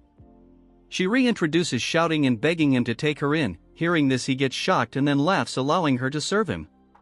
As the pack continues their journey, Byung asks Archad what is it that is making him smile this much. Archad asks him if it looks like this. The Dumb Brothers tells Archad if they are heading to the Jaegal clan. Byung shouts, asking him that they were supposed to go meet his fiancée, but he is just going to pass by not visiting the Jaegal clan. Archad with a calm tone tells her that it's not the right time to see his fiancée and visit the Jaegal family. Jungwook thinks it would be best to visit them and inform that Archad has improved a lot. Suddenly the stench of blood surrounds the air, stunning all of them. As they march forward, the party see thousands of body. They are all lying in tomato sauce. Seeing this, Archad gets pissed. But he composes himself, telling them to not get involved in others' fights, so they straight away head home. Wherein turns his horse going the other way around, but he stops all of a sudden.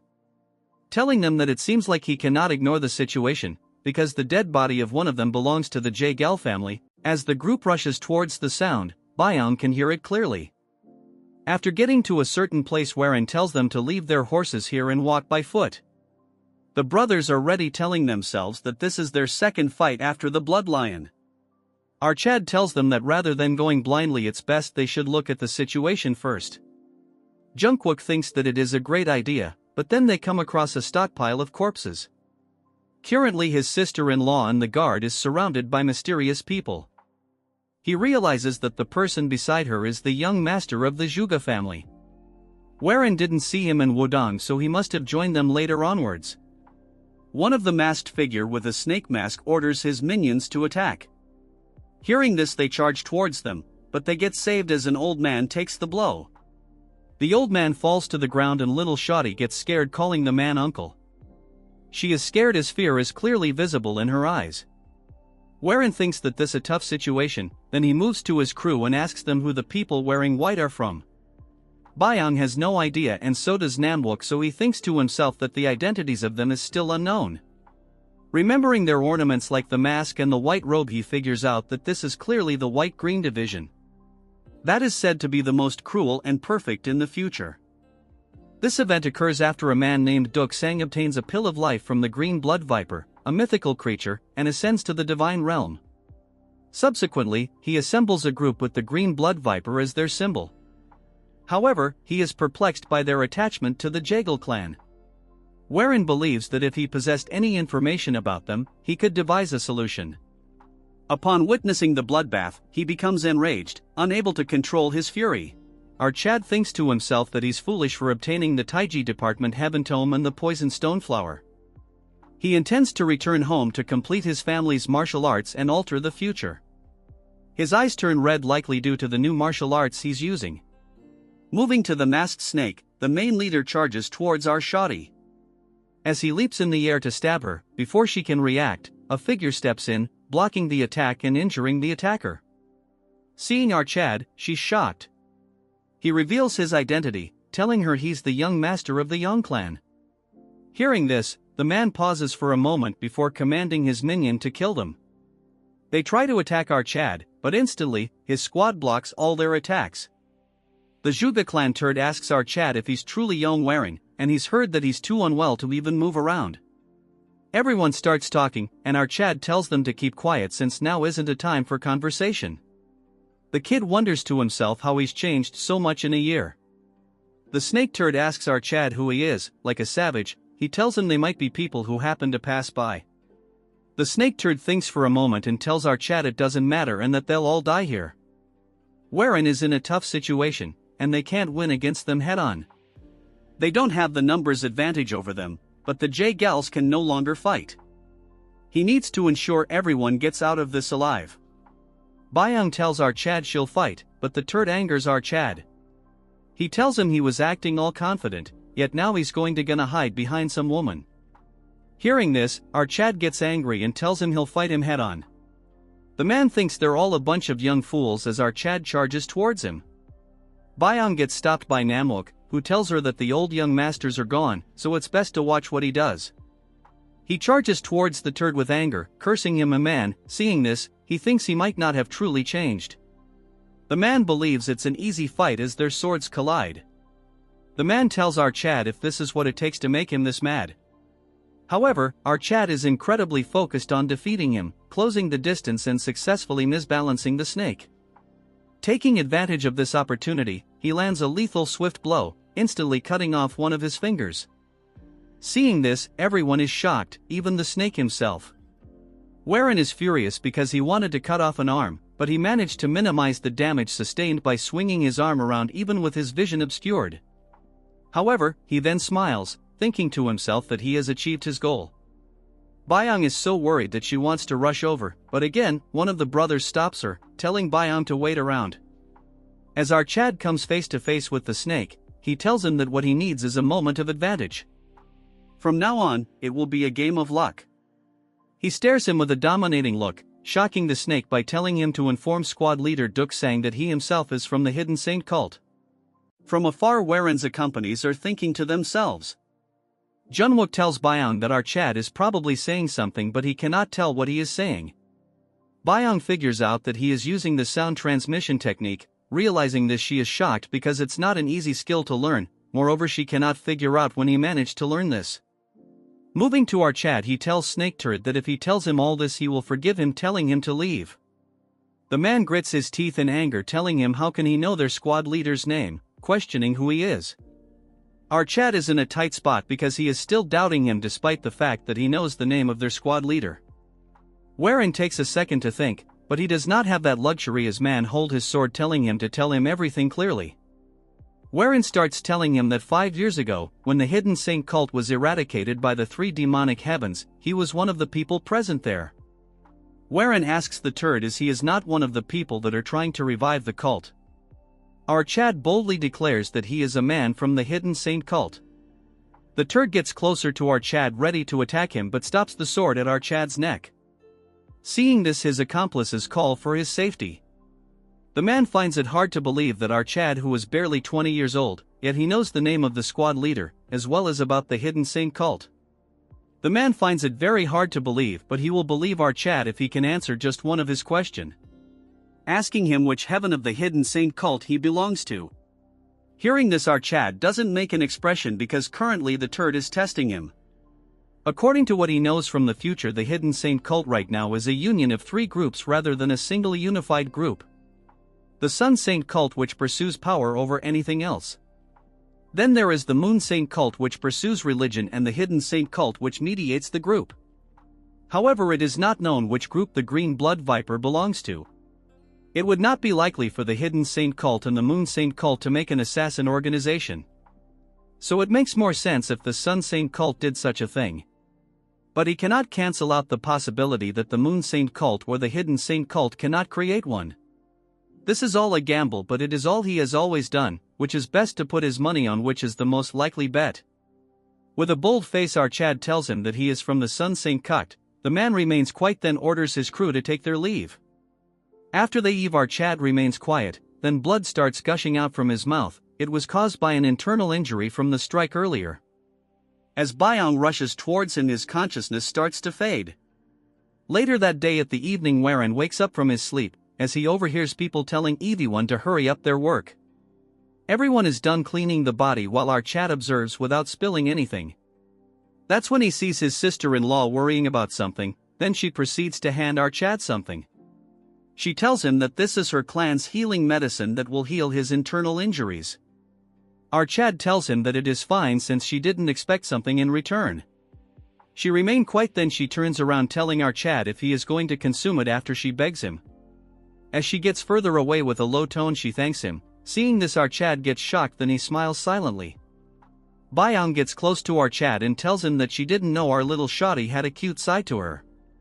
She explains that the medicine is a rare medicine given to the direct lineage of the Yahello clan. She didn't expect that he would give it to him. Warren tells her to make her presence more obvious, telling her that he was scared. Instead of listening to her, she shouts at him telling him that she was scared. That he was completely out of her mind when he ran to the assassins. With a nervous tone he tells her that he was just trying to save everyone. She gets close to him, putting her head on his shoulder, asking Warren why he changed so much. Warren gets shocked as she tells him that in just a few months ago, he resented the world and himself. He lived every day like hell, and that was the kind of person she was aware of. But today he risked his life for everyone. She is so impressed and proud of him. But she is curious why she is pushing himself to do all this. As memories of the past and the recent events cloud his mind, he tells her that he is just doing his best. After cleaning the bodies and given respect to them, the party now bigger set forth guarding a carriage. As Warren and the Zhuge clan heir lead the crowd, he thanks our Chad for accompanying them to the clan. Since currently they lack people with the ability to fight. If the assassins were to strike again they would be in serious trouble. Warren tells Hai that it is not a big deal since he is heading to the Yahello clan himself. The man laughs, telling him if he is going there to meet Qianyang, his fiancée. Hearing this, little Shotty opens the carriage's window, asking our Chad why he likes her so much. Asking if it is because she is very strong. Or because she is extremely beautiful. Hearing this, Warren remains quiet. As for Byong, she clearly seems pissed. Warren changes the conversation, asking the man if he can answer something for him. The man tells him to ask him right away. So our Chad without a doubt asks him why the assassins were attacking the Yahello clan. Hearing this, both the Shotty and the man get shocked, with fear clearly visible in their eyes. Warren further tells them that the Yahello clan is undoubtedly one of the largest clan, and this place is the Yahello clan's front yard. As our Chad continues to wonder, Shotty tells him that it was just a coincidence, but the man stops her, telling her that it is a coincidence. Since he saved their lives, he deserves to know the real reason. They are not entirely sure, but the assassins might be trying to kidnap Yohi. Hearing this, she remains quiet. As for Warren, he asks her what this has to do with her. The man tells our Chad when they killed the guards there was no hesitation, but when it comes to Yohi they didn't harm her in any way. But one thing that is clear is that there is a group bearing bad intentions against their clan. Warren thinks that if they want to kidnap her there must be something they want in return. The man remains quiet because he is aware that someone has been targeting their clan. But this incident crossed all boundaries. With a serious tone he wonders if this is because an information unknown to us was leaked. As soon as they reach the Yahello clan, bustling noises as they enter the Yahello clan. As they enter the main residences, our Chad thinks to himself that after a very long time he is going to see her again, his fiancée Qianyang. In his past life the marriage between Qianyang and our Chad had been arranged before their birth. But they were living two completely different lives. He was someone who was always ill and she was the one who chased martial arts. As such they slowly grew further and further away from her. Until finally something happened, but before he could recall this, A voice grabs his attention, telling our Chad to go and meet the clan leader. Warren tells his group to rest and soon he will join them. After entering the main hall, our Chad introduces himself, but before he could finish, the leader rushes towards him and starts laughing. He is really shocked to see what is going on. He is very happy because our Chad looks happy, which is the polar opposite of the last time he saw him. This man is the leader of the Jagal clan, the heaven-ruling sword Jagal Chiak. It has been a long time and he asks how our Chad's father is doing. Warren tells him that his family is doing great and he has sent his regards. The leader then inspects our Chad's body, telling him that he has great physique, so he must be training in martial art. He, with a smirk on his face, tells our Chad seeing his current self, his daughter will be very happy. Our Chad brushes off his question, as old man tells him that he has taken too much of his time. He says that he shouldn't have taken this much time considering there is someone waiting for him. As our Chad was taking his leave, the leader tells our Chad they have another guest who has arrived, and since they are of similar age it might not be a bad idea to have a conversation. Warren says that he will keep this in mind. As he takes his leave, the atmosphere of the room turns dark. Old man gets serious, asking the man what had happened. As Warren leaves the main hall, he wonders that he has met the clan leader and all that is left is to meet his fiancée. As he approaches the yard, he notices two men conversing. The man insists on meeting someone, but the guard denies him entry. Taking a closer look, the man instantly recognizes our Chad. This turd turns to our Chad and makes a look as if he is superior to our Chad. The man leads his hand, introducing himself as someone from the Songchun clan, as if we care we will call him Minion. Warren, after taking another look, figures out that he is the guest. Our Chad asks him if he is here to see Chong Young. As expected, the man says he arrived here first. As our Chad grips his hands, he tells him that he has heard many things about his clan. Then moves on to telling him that he is here to meet the lady that is fiancée even before he was born. Hearing this, the man gets poised, telling our Chad that he has heard news that he has rather been sick. Before he could finish, a man asks them if they are here to meet Chong Young, and she is probably in the courtyard right now. As they were approaching the courtyard, a sword flies past them that they barely manage to dodge. Warren gets shocked when he sees her facing a guard. The man loses the fight and she sheathes her sword, finding it extremely boring, looking aloof. This part starts in the future where a bunch of ants for no reason are shouting the name of the Snowblossom Blade. What do they think this is, a weekend concert? One turd shouts that the Snowblossom Blade of someplace has returned with the head of a demonic human. One simps tells the other one that it's hard to believe that the Jagal clan produced such a prodigy, and even heard rumors that she is crazy about martial arts. Then one of them says that her name was Jagal Chian Young. Still, I prefer the red-haired baddie. From afar, someone else was spotting her. It was no one other than our Chad. As he continued to stare her like crazy, she noticed him looking his way. As they continue to stare at each other, we move to the future. On the present, she is sparring with a side character, as our boy tells us, the viewers, that thanks to the efforts she put into training, she received her flashy title. As such, in the future, she became one of the 3 strongest female martial artists at the age of 40. Looking at her current condition, she has surpassed our Chad in term of swordsmanship. The senior simps runs to her like a dog, calling her name. He greets her, telling her that it's been a while, but she remains quiet until she asks him why he is coming here so often.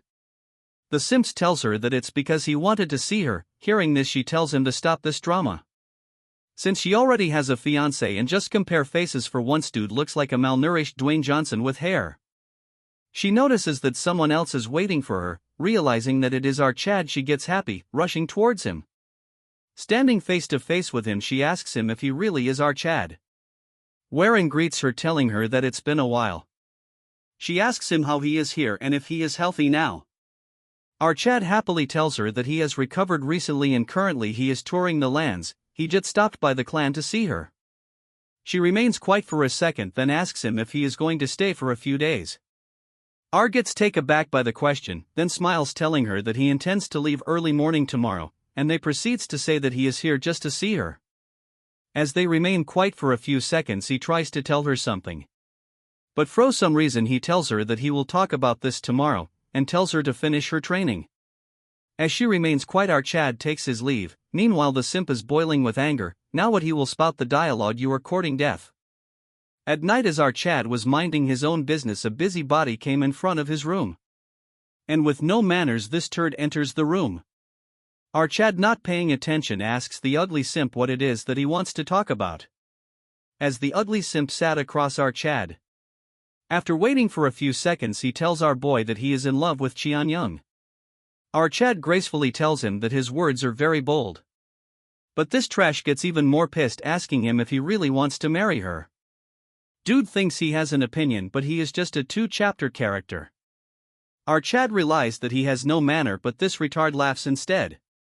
Telling our boy that our second waifu loves martial arts, as a result she seeks power, even if she did that is none of your business. Then he gets up showing his strength, telling our Chad that he is weaker than him. According to this logic, if an old uncle is stronger than he can gets his girl, if I continue speaking you guys will leave. He brags how he has been making a name for himself, but I will skip his blabbering, it's trash anyways and boring as well. He degrades our Chad, calling him a deadbeat because he just recovered recently. Since our Chad is matured, he remains quiet. Meanwhile, this trash continues to blabber that our Chad doesn't love her and whatnot. Hearing this, our Chad gives him a cold stare. Seeing this, he gets back. Pushing his ugly hands away, our Chad tells him that if he is done blabbering, he can take his leave, since he has no time to waste on him. This pisses him off even more. He has a bottle with some dark fluid behind him, don't know what he is going to do with this. As he prepares to leave, he tells our Chad he is going to regret this. Our Chad thinks to himself that judging from his eyes, this turd is going to create a lot of problems. So he might really have to use the secret manual faster than he has expected. All of a sudden, another busybody enters the room. This pisses off our Chad until he sees that it's Yohi all dressed up. Seeing her in this attire, he gets shocked, asking her what brings her here. She gets polite, asking him that she heard that he is going to leave tomorrow. Our Chad thinks to himself that now she looks like a proper lady. Smiling, he thinks it's funny that he saw a completely different side of her in Mount Wudong. Our Chad tells her that a longer stay might interfere with Yong's training and he has matters to attend at home. She unrests our Chad, then take a 180, asking him if he is really going to marry his sister. She gets red. What is happening? Is dude going to bag 2 sisters? Our Chad is exhausted because everyone is interested in his marriage. The next day, in front of the gate, everyone is here to bid had farewell. They wanted our Chad to stay a few more days, but he cannot. He has given his greeting to his fiancée, now he is going to take his leave. The guide tells Yong that it is quite disappointing. Our Chad asks his fiancée if they can talk privately for a moment, but a busybody starts barking. It's that Simpson. Without saying anything, he formally introduces himself and then requests a duel with our Chad. We are back with another part. Don't comment short tell that to the makers. Why are the chapters so small? As the ugly Barbie stands face to face with our Chad, hearing this, Yohi and the assistant is shocked, but waifu remains quiet, not reacting. Then she tells the turd that he really is shameless. Guess she forgot the word ugly. With a cold stare, she tells him that he is stupid because he is asking a duel with someone who has just recovered. If she truly wishes to fight, then he should act properly and pick a date ahead of time. This nobody thinks he is cool. I guess you guys are getting annoyed like me. He smirks, telling her that how can it be shameful to challenge a heir of a martial clan to a duel. Then this nobody boasts that he was merely trying to witness the renowned soaring dragon emperor of the Tianzhong clan. He then comes up with an excuse that since our Chad was leaving, so he had to grab this opportunity and do so, otherwise. He thinks, behaves politely, asking our Chad if he will accept it. Warren looks left and then right, noticing how the crowd is discussing about what is happening. Our Chad realizes that he is trying to humiliate our Chad, but what can you guys expect from a 5-character chapter? Our Chad has realized that his body has yet to fully recover, but he cannot stand back as he looks at his group. The 2 muscleheads are super confident. As for Byung, she is worried. Namwook, from his expression, tells her that he should show him clearly that his sword has recovered. Our Chad laughs, then asks Byung if she is not going to stop him from turning him down. She tells him that he has yet to recover from his injuries after fighting the assassins. This is what she wanted to say, but she gets closer to him and with a confident face tells him that she knows he will accept the duel anyways. She comes forwards that she is aware that what he will do is best for the Tianzhong clan. As a member of the clan, she will gladly follow the path he walks. Okay, enough yapping, wife her up right now, since she believes that he will accept the duel and win. Hearing all this, Warren gets shocked, then he remembers the moment that has and thinks that she might have changed a little. Hearing all this, Warren smiles and tells the turd that as the heir of his clan he will gladly accept the duel. As they get to the arena, surrounded by the crowd, Yohi tells them that this is a friendly duel and they may use chi, but lethal moves are completely forbidden.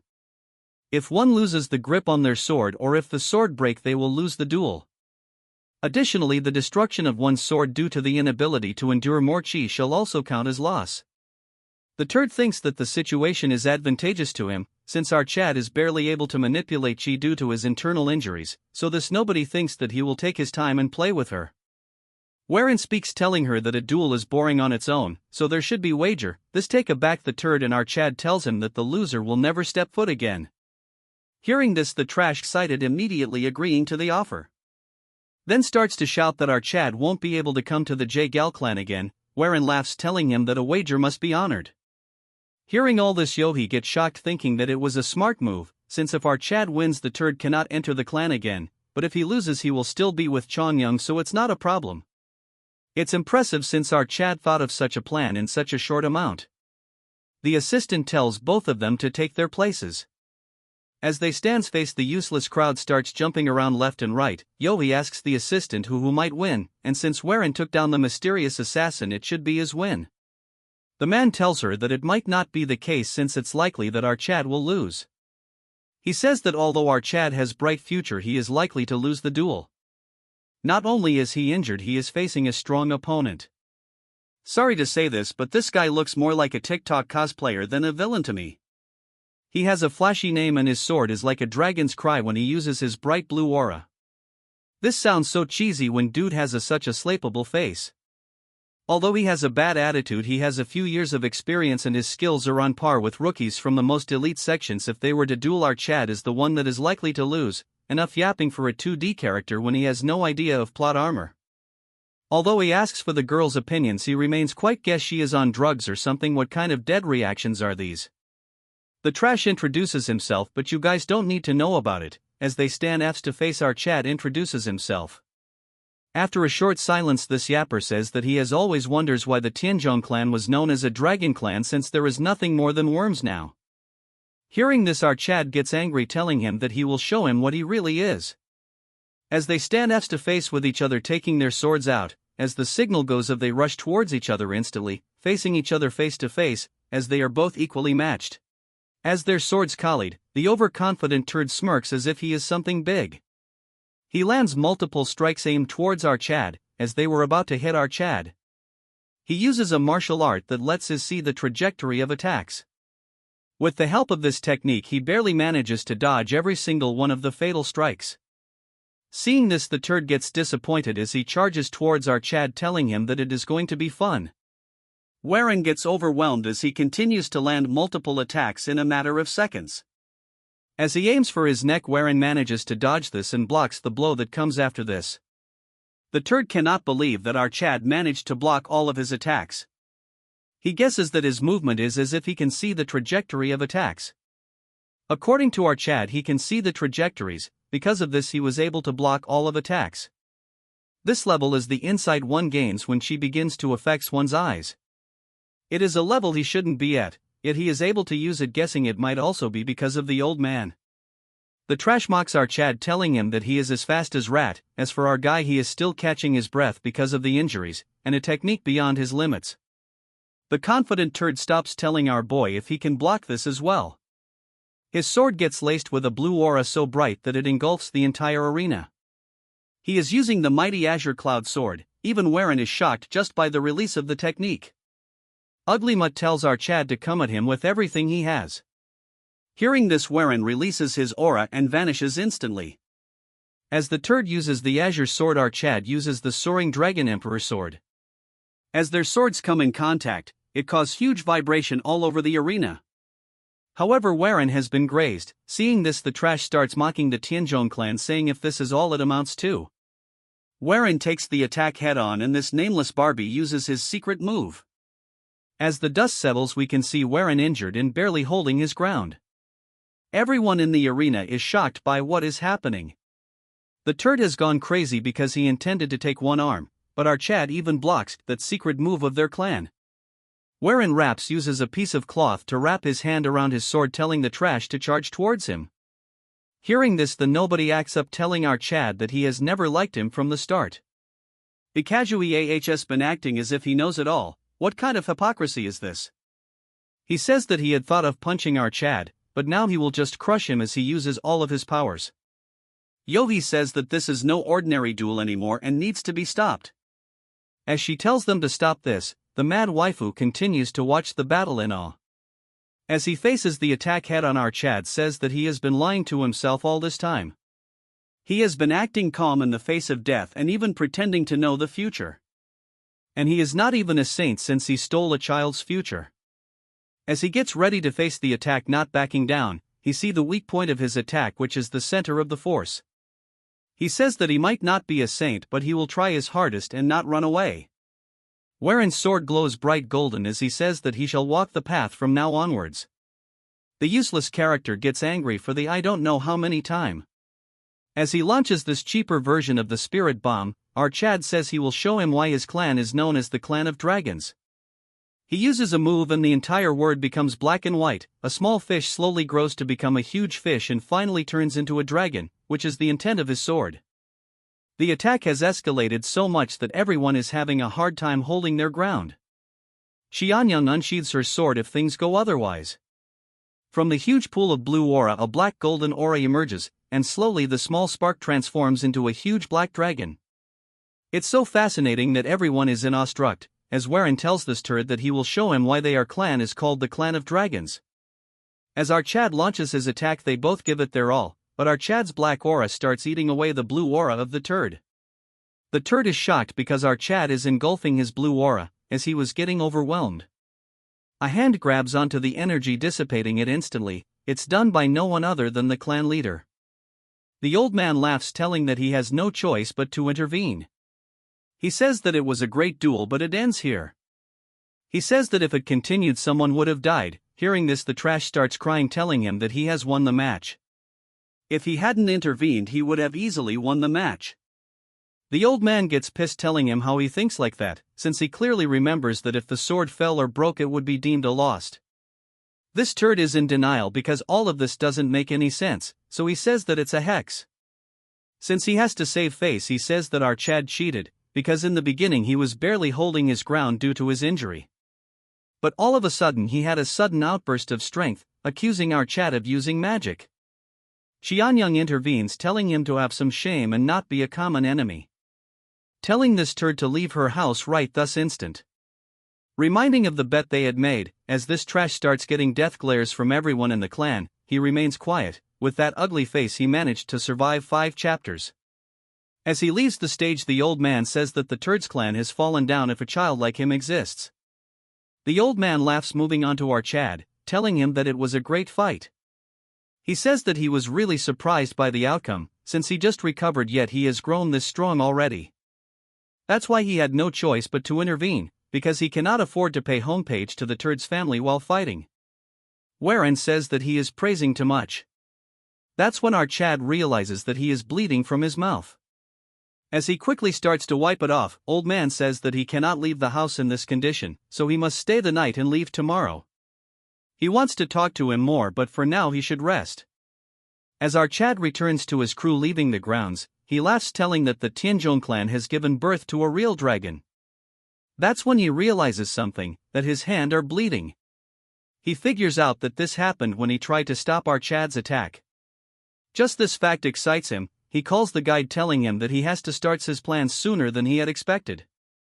As the man agrees, the scene shifts to the night where our Chad is all bandaged, all while flexing his 8 packs. Looking around his body, the scars have increased a lot. That's when he hears a knock. As the person enters, it's no one other than our waifu. And she wants to have a conversation with him. At night, a figure enters our Chad's residence. It's no one other than our waifu Changyun. As she sits face to face with Warren, she notices his injuries and asks him if he is feeling well. Warren looks at his injuries and tells her that although he went overboard, he is doing all right. Hearing this, she remains quiet, putting our Chad in an awkward situation. Then she says that the turd was not an easy opponent. Hearing this, our Chad cannot understand what she is saying. She elaborates that their Might Azure Sword technique is a terrifying martial art that tears its opponents apart using overwhelming chi. Additionally, his martial powers certainly didn't lack, yet he still won. While injured no less, moreover, the martial art he used at the end, while it was similar to the Soaring Dragon Emperor sword, something was different about it, seeing how it was slowly devouring the opponent's energy. She thought he has learned a martial art of the Wudong sect. Warren is in a tough situation, not able to give her a proper answer. She says that it has not been long since he recovered. So she is curious how he progressed so fast. Our Chad thinks to himself that waifu was really obsessed with martial arts. As he thinks something and laughs. She wonders if she has talked too much. She then asks him that he wanted to say something to her. With a laughing face he tells her yes and says that after recovering and training in martial art, he has a new goal in mind, but becomes serious, saying that he might have had it from the start. That is to protect his clan and family. In order to do so he will do anything it takes. He laughs, telling her that she must have similar goals. As she remains quiet he says that her desire is to get stronger, and he hopes she will be more free in order to achieve her own goals. She cannot understand what he means, and he says that it is believed that he will become an exceptional artist. As such, he doesn't want to get in her way. Hearing this, she turns black, asking him if it's because of another woman.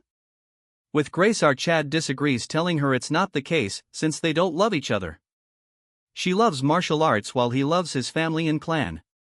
That's why he wishes that she lives her life the way she truly wants. Hearing this, she remains quiet for a second, then tells him that she has a wish she would like to fulfill. This shocks our Chad as they move to some other place. Standing under the moonlit training ground, they are facing each other. Warren is surprised that she wanted to have a duel with him. As they get ready, she tells him that one can learn a lot just by clashing blades.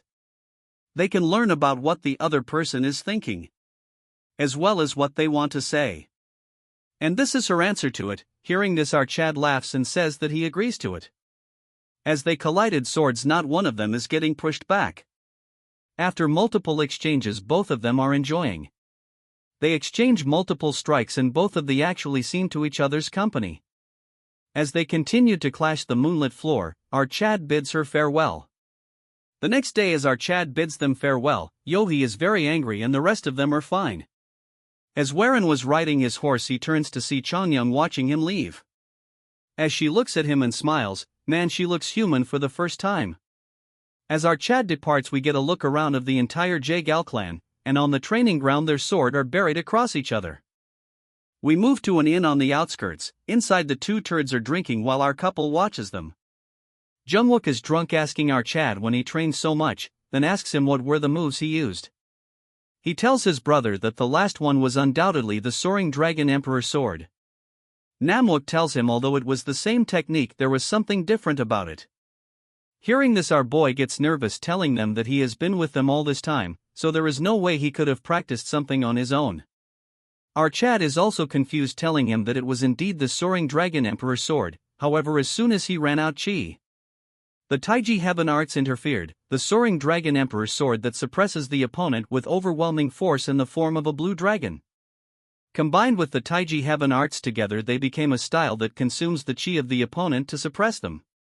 Of course, the Jaegal clan had managed to stop it, but if he has greater mastery over the Taiji Depth Heaven Arts, it would have devoured even the Jaegal clan head's chi and grown to an uncontrollable size. Our Chad thinks to himself that if he combined the Soaring Dragon Emperor sword, the Azure Bamboo sword combined with the old man's chi. As he was deeply thinking about all this, Jungwook tells everyone that he has understood quite a bit. And awakened through this duel. As for Byung, she is staring right at our Chad, who is lost in a trance. In her mind, she thinks about all the events that have recently occurred with them, saying that the Tianzhong clan becoming the greatest clan in Hunan is a possibility. Man, oh man, I want our boy to wife her up. As she gobbles up her drink, she says that she must strive harder so as to not fall behind the young clan leader. No one would have believed this a few weeks ago. This drunk talkative turd says that no one would have thought that the young clan leader would defeat the flying blood demon and get the flower, as well as the azure cloud, and day by day he is growing. From above, someone was observing them, going back into a room. The man says he has something, while a mysterious figure is blabbering about sorcery and whatnot. The turd gone crazy as he scratches his fingernails on the table, all while blood is covering smeared all over the place. Seeing this, the man is nervous about what he should say. Moving back to our Chad squad, they are marching forward so fast that the horses have become tired. Seeing the horses in this condition, Yong tells him to slow down before the horses die out of exhaustion. Our Chad stops, telling her that he must be too eager to see his family. She tells him to calm down a little. She warns him, saying that if he rushes things too much, he might lose something more important. Warren tells him that he is right, shifting the topic. Telling them that there is a small spring there, so it's best to rest and feed the horses. As they were resting, our Chad without any rest starts training. As for the turds, they got right into drinking. Jungwook tells them that it seems like the young clan leader was preoccupied with martial arts. Which is a good thing, but this phase won't last forever, so missing this chance to break will hard to break the wall. As our Chad was meditating, he notices some energy fluctuations, and spots some enemies, telling them to reveal themselves. In a matter of seconds, hundreds of them appear themselves. Seeing the sheer amount, they get shocked. Yong thinks at first that they are bandits, but then realizes that no bandit group would have such a large amount of chi. They all get ready for battle as one of them asks them as they are the assassins they previously fought. Warren says these people don't seem to be same people. They aren't wearing the same masks either. But it's surprising that assassins can really have such an aura. This aura is something close to the orthodox. Among them, one of them with a scary aura, the man has gone crazy at the turd he fought back at the Jaegal clan. Seeing this, our Chad and squad has gone crazy as the crazy turd he has gone even more ugly. Welcome back, guys, to this long lost manhwa after a long hiatus. This part starts with the crazy turd releasing dark ominous aura.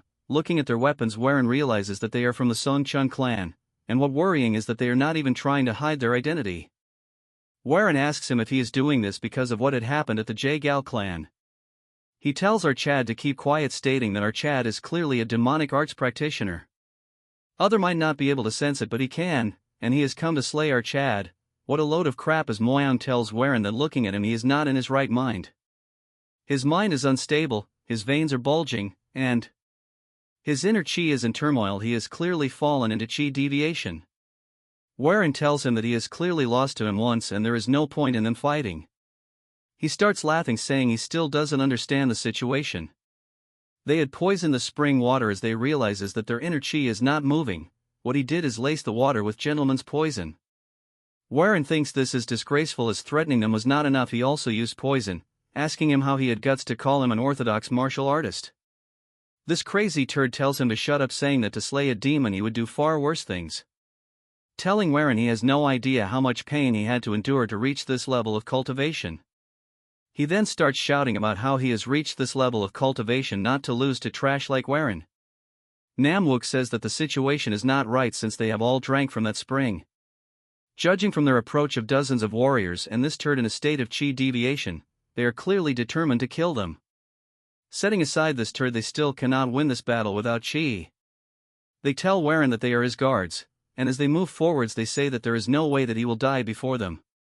Our Chad remains quiet for a moment and tells them no, telling himself that no one will die today. Before they can say anything, our Chad unlocks his demonic chi, which envelopes his dantian.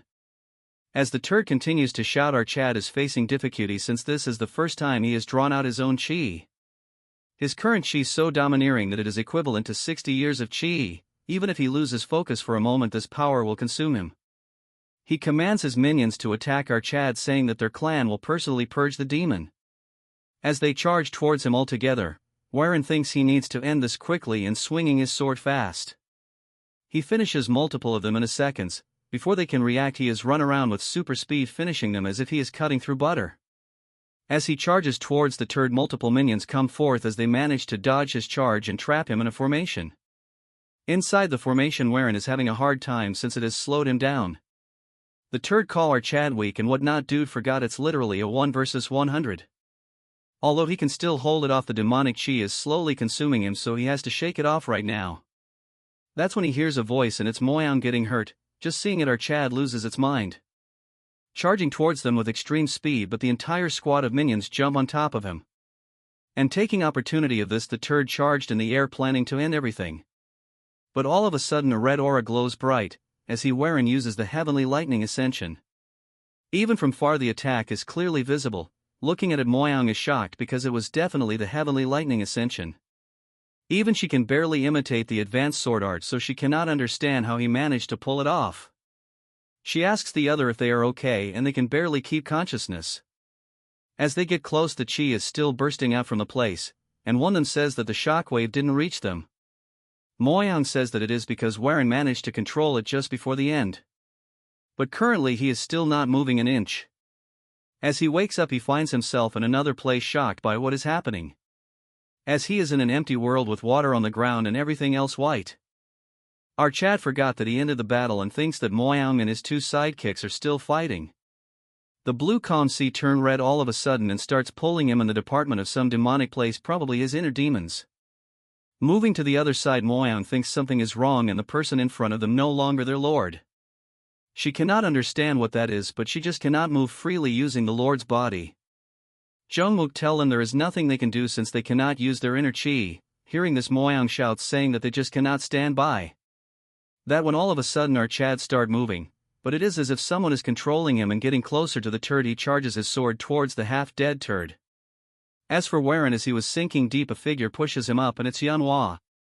That when Heir regains consciousness, only to find everyone jumping on top of him, trying to stop him. Yong tells him to not let himself be controlled by the power. She tells him that he must overcome it. He himself had said that he wanted to protect his family and make the Tianzhong clan the greatest sect of all.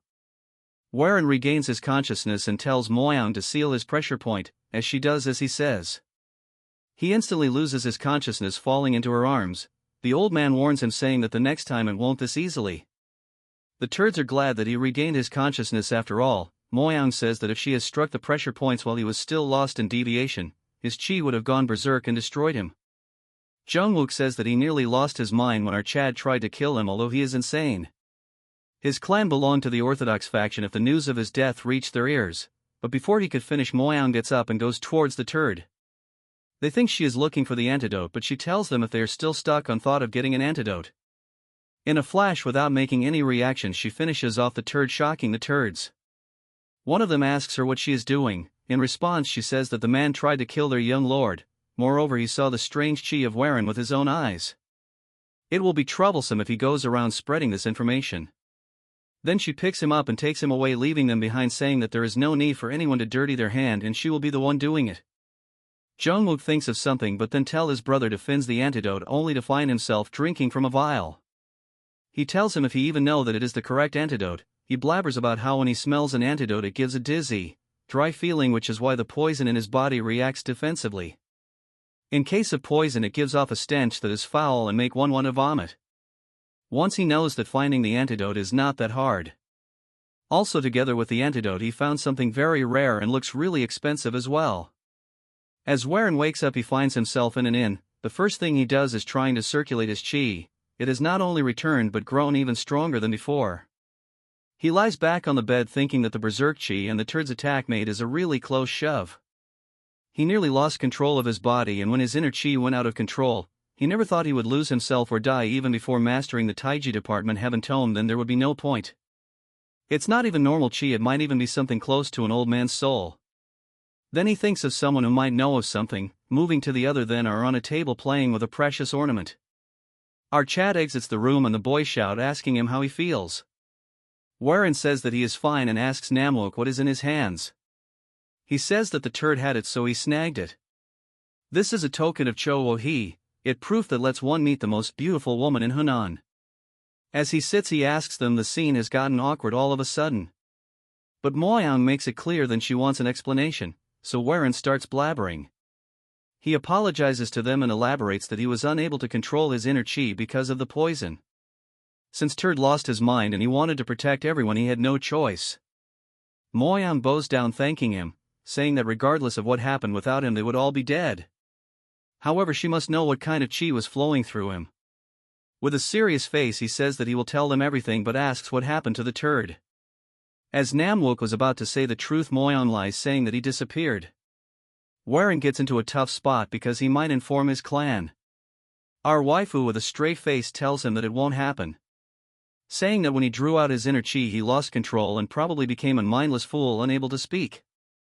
And he forces the duo to agree. Although Warren realized the truth, he says that he will believe what she has to say. Before he could tell them about his inner chi thing, the innkeeper intrudes, telling them that they must leave. Jungwook thinks it is disrespectful to tell their guest to leave all of a sudden. The old turd says that the Sky Ocean Merchant Guild has rented out the entire and so they must leave. Warren remembers that it is the same place he joined as a son-in-law in his past life. The Sky Union Merchant is one of the most prosperous merchant union in Hunan. They have an escort agency, the Sky Ocean Inn and the Sky Ocean House. They operate major houses like this. However, the real reason he cannot forget them is because in his previous life he lived as its master. At the end she tried to drag him down with the shady faction. Moving to the present, the innkeeper keep repeating them to leave. Warren says that it's the Sky Ocean Merchant Union. He understands why he is behaving like this. He gets up and apologizes, saying that as a guest here himself he cannot accept the demands of the Sky Ocean Merchant Union. Jungwook tells Warren that the Sky Ocean Merchant Union isn't an opponent that the Tianzhong clan can treat lightly. They possess enormous wealth and strength. An arrogant turd enters and Warren clearly know who he is. He yaps about who Warren is and he doesn't seem to know who he is. Warren tells him that he is the young master of the Tianzhong clan in Hunan. He remains quiet for a second and then says that as far as he knows the young master of the Tianzhong clan is too sickly to leave his home. Hearing this, Warren asks him if he looks sickly to him.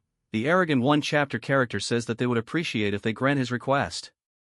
Their men are weary and only wants a peaceful rest. As this, nobody charges towards him, saying that as a fellow martial artist he must know the hardship. Warren says that it sounds more like a threat, saying that if an orthodox sect uses its strength to impose its will. Asking them how they are any different from the demonic or unorthodox factions.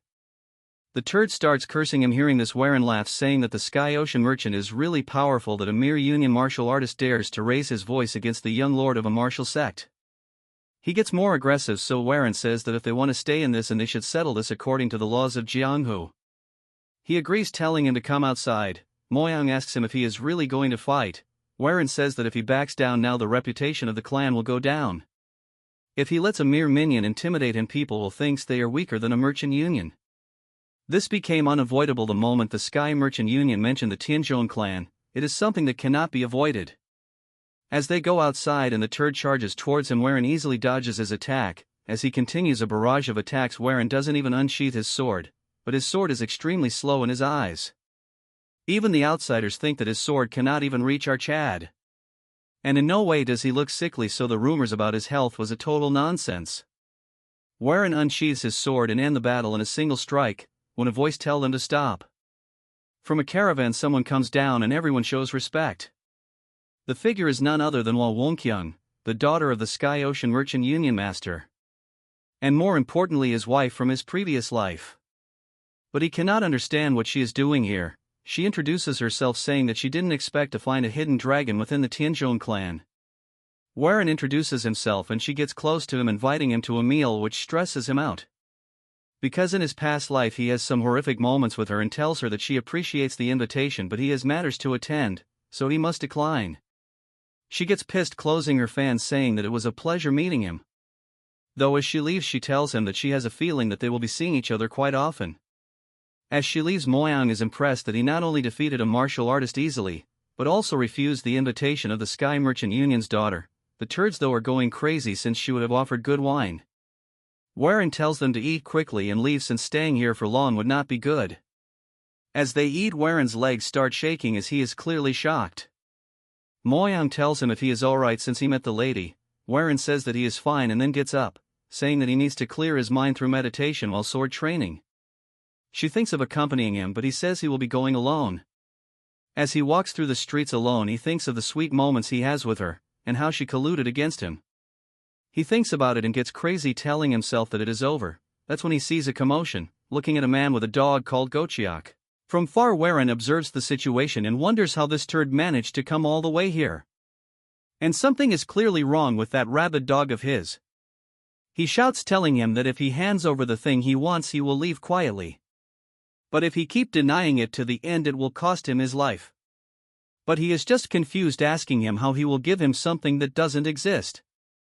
This turd then brags about how his dog can smell a prey from 50 kilometers away. Since it is a black wolf, the fact that it came here means he has it. Wherein realizes that the black dog caught the scent of the demonic poison stoneflower and followed it all the way here. But he cannot understand why they are approaching that man when he has the demonic flower. The man says then he has no choice but to kill him. He orders everyone in the area that he is the young master of the serpent dragon sect of Hubei. If anyone is able to catch the man, his sect will personally reward them. Hearing this, almost half of the people draw their sword. The man had enough and tells them that when they meet the king of hell, that they were killed by Zhang Sik. Wherein is in a dilemma because the name sounds all too familiar. The man looks like a vagabond, yet he carries himself with refinement. That shows that he is clearly a descendant of a reputable clan. As the man charged towards the bunch, he slays half of them in a second. Seeing them getting overwhelmed, the man gets pissed. As he was battle one of his minions, he sneaks and attack, injuring his minion himself along with the guy. The man gets more pissed about the fact that he injured his subordinate that even the demonic cult would no go this low. The man thinks it alright since they are in the middle of orthodox and unorthodox factions. The man gets pissed. Although injured, he starts exuding in black aura, wherein finally realizes who the person in front of him is. He thinks he is dumb to not remember Zhang Suk right away. In his past life he was called a hero against the demons. The last disciple of the late hidden saint cult leader who was eliminated by the 3 demonic heavens. Though he walked the path of the demonic arts, he upheld the chivalrous spirit, earning that very title. In the later years, he would grow so powerful that he would rival He Kyoryong himself for the title of the strongest under the heavens. Wherein grips a piece of rock, telling himself that for such a man to die here, in a foreign land, just because of something he took. As he was about to die, the stone flies right past him in blazing speed, stopping him from attacking. He asks who did this, and Wherein intervenes, saying that they should stop right now. At first he suggests Wherein to move away quietly, then realizes that he is the one who defeated that 2-chapter character earlier. He tells Wherein to step aside since he has nothing to do with it. Wherein says he does as he tells John that he looks exhausted, so he will lend a hand. The man gets ready, saying that does the people like them in rank really have to draw blood? The crowd stands still when one yapper says that Wherein is the heir of the Tianzhong clan who dueled them earlier. He explains to the bystanders that how Wherein saved Zhang from dying, when his 2 minions enter the scene. They cannot understand why he is fighting again, and the title of Sword Demon is suiting him too well. Jungwook tells his brother that it is better than watching. He elaborates that most people kept their mouths shut, afraid of the serpent dragon sect's background and influence. But he chose a different path in Jianghu. It is called the path of righteousness. Zhang says that he appreciates Whereин's concern, but he doesn't need to suffer humiliation on his behalf. But he is gravely injured, as Wherein says that if is not for him. As they exchange a few set of moves, they are evenly matched until the turd being confused by just how Wherein is. As Wherein releases his aura, all of the minions make a run. Looking at it, he also makes a run, telling our Chad that they will meet again. Zhang curses them while Wherein thins that they need to kill the black creature. If it catches the demonic poison stoneflower scent again, it will lead them straight back to him. He throws his sword, and the dog, seeing the attack, easily dodges it. Zhang thinks he missed, but he uses the soaring dragon emperor's sword, the flying sword, to manipulate the trajectory, shocking everyone present. As everyone cheers for our Chad, Wherein is shocked that he has practiced the move hundreds of times, but this is the first time he has ever succeeded. As Wherein is self-glazing himself, he cannot understand how he used the hidden cult's flying sword technique and how he has it. Amidst the crowd, one man says that a swordsman, whose sword dances and righteous, should be called the Flying Dragon Sword Hero. They discuss and fix it, shouting his name non-stop. Hearing this, he smiles, saying that at last even he has a nickname. All of a sudden, a cold-pissed Moyang asks him if he is pissed. She says she took her eyes off for a moment and he got into another fight. He tells her it is not like what she thinks. She says that since the Songchun clan belongs to the orthodox faction, they freely cannot use force. In contrast, the Serpent Dragon sect can attack whenever they please. But she then smiles and says that he defeated it without getting injured. She, with a radiating smile, says that he is improving every day, and as his master she is very proud. Before Wherein could even react, Zhang falls to the ground. Moments later he wakes up to find himself in bandages. As for Warren, he is beside him asking him if he is awake. Looking at his, he tells our Chad that not only did he help him, he also treated his wounds. He puts his hands together telling him that he is a true hero. He doesn't know how he can ever repay this favor. Warren takes opportunity of this and asks him to form a contract with him. He says that he will serve as his bodyguard for the contract period, and he will pay him accordingly. As he drop a pouch full of gold coins, seeing it he thinks it's way too much money. He assumed that he is so skilled, so there must be a reason why he is vagabond earning money by the sword. He gets shocked hearing it and then tells the truth that he is correct. He has a younger sister he needs to take care of. She's sick with a rare illness, and the medicine is extremely expensive. However, with this money, she'll be able to recover little by little. He is extremely grateful for this, so much that he starts crying. Warren says that they will be staying here for a long time, so he should bring his sister. As he takes his leave to bring back his sister, Moyang says that he has given too much to a mere bodyguard, asking him if there is a particular reason as to why he is showing such kindness. Even the twins are curious, calculating that it could buy 10 bottles of fine wine. Warren tells them that he will be someone great one day. It is a bargain to call someone like him a friend for a few niangs.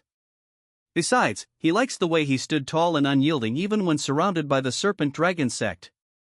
Moyang asks him if they are returning to the Tianzhong clan. But with a stern face, he says that they are heading to Zhengzhou. Hearing this, all of them start panicking, telling him they should head back, as they already got the elixir and stopped by the Jagal clan. Now he is trying to head somewhere else instead of going back home. Warren thinks to himself that if his chi runs wild again, he will completely lose control of his body. To prevent that, he needs to cultivate the Taiji Depth Heaven Tome, so he will need to meet someone. Since that person is there, he must leave as soon as possible. Before they can see anything, it is the Lord's command, and he goes back inside, not listening to them. He tells them that he has already sent a messenger pigeon, so there is no need to worry, and they will depart tomorrow. He closes the door, leaving them outside, and Moyang is pissed, saying no one can predict what he is thinking. The next morning, Zhang comes telling Warren that his preparations are complete. He introduces his sister, and she greets them, saying she is called Zhang Munhai and thanks them for helping her brother. Warren greets her, saying that he is the young master of the Tianzhong clan. He introduces his warrior, and they become proud until he says that they prefer guarding wine more than guarding people. They tell Warren that his voice sounds like Warren is making them villains, and it is their first time meeting. Moyang, on the other hand, remains quiet, as if she is pissed. He tells them that he has prepared a carriage. Seeing it, Zhang is shocked, asking him if he prepared it for his sister Munhai. As she gets seated, he tells Namwook to handle the ride, but he won't be driving one, as Warren says the coachman will be changed in turns, saying that the one to take the coachman for today will get a golden wine. Hearing this, they go crazy, fighting each other to ride the horse, and Warren is enjoying it. Moyang, on the other hand, is pissed, not liking that he is showing this much affection and care towards Munhai. This part starts with their new journey as they go by the carriage. Zhang tells Warren that she is curious about something. He says that the martial art he used demonstrated while fighting the doggy turd the other day. Asking him if it is a secret technique of the Yong clan. Munhai tells her brother that it is rude to ask someone directly about their martial art. Hearing this, he apologizes and Warren smirks, because he intentionally showed his technique, so now he would be dying out of curiosity by now. Zhang is a direct disciple of the hidden cult sect. The Tianzhong clan based its swordsmanship on the hidden Saint cult's martial arts, so he must have recognized it. Warren says that it is a secret technique of his clan, he heard a long time ago, his ancestor learned it from a martial master. Hearing this, Zhang says that his technique was impressive, and he wanted to personally experience it firsthand for quite some time. He apologizes if he has spoken rudely. Hearing this, Warren smiles, saying that if he is up for a friendly spar after dinner. Warren says that during their last duel with Gochiak, he felt like Zhang didn't go all out. So he wants him to show the true strength of his. Hearing this, Zhang laughs, saying that if that is what he wants, he would be honored to spar with him. In the evening after dinner, they exchange sword in an open field. As they face each other, Warren has the upper hand as Zhang gets pushed back. Since they are both tired, Warren says that they should stop here for now. Zhang is in a weird spot. Warren's swordsmanship is very refined, The form is slightly different from their cult, but the foundation is same. To conclude, there is no mistake that the Soaring Dragon Emperor sword is a modified version of Heir cult's Demonic Dragon Emperor sword. But the Demonic Dragon Emperor sword was originally an overwhelmingly powerful technique. So he wonders what the problem is with Waren's technique is for him. He is laughing, wondering that he might hand over one of his cultivation technique. At night, as Waren was resting, Yong on the other hand was on a walk with his sister when she asks him how the spar with our Chad was. He says that he is convinced that our Chad is somehow connected to the hidden saint cult. She is surprised hearing this, as he elaborates that his sword techniques are merged with another martial techniques which diminished its power greatly. Since she must be aware that all their martial arts are inheritedly powerful. As he is thinking about it seriously, Manhwa says that he is thinking of teaching him cultivation technique of their hidden saints cult. Yong says that he has done so much for them, and thanks to him she is healthy and able to move freely again. She says that she will pass down the hidden saints cult chi cultivation technique to him herself. He asks her if she is serious, but she doesn't want Waren to be linked to their cult. Since the hidden saint cult has already fallen, to revive it through him would go against the principles of the heavens. The following days they traveled continuously, going through beautiful place filled with flowers and greenery. In a beautiful garden-like place, and decide to stay the night here. As Waren was having alone time by himself, Manhwa approaches him saying if he is out for a walk, and Waren asks him what brings him here. She tells Waren that she has been troubled about how to repay our Chad for the kindness he has shown. Waren says he did what he has to do. She says that when one receives a favor they should repay it. So she would like to pass down their clan's chi cultivation technique to him. Because his brother told her that his martial arts would be stronger if he could grow even stronger with it. So he must accept it, since they won't be at ease if he doesn't accept it. While saying all this she was holding onto his hand, which made Waren shy, and when she realized it she gets very shy, hiding her face. Waren says if that is what she wants he will gladly accept. From far Moyang is seeing all this, and for some reason her heart aches, and she wonders what this emotion is. As more time passes by they have finally reached Zhengzhou. The place is beautiful, full of life, when Waren tells the squad to take a rest and he will go look for someone. Moyang, noticing this, tell Waren that he will accompany him.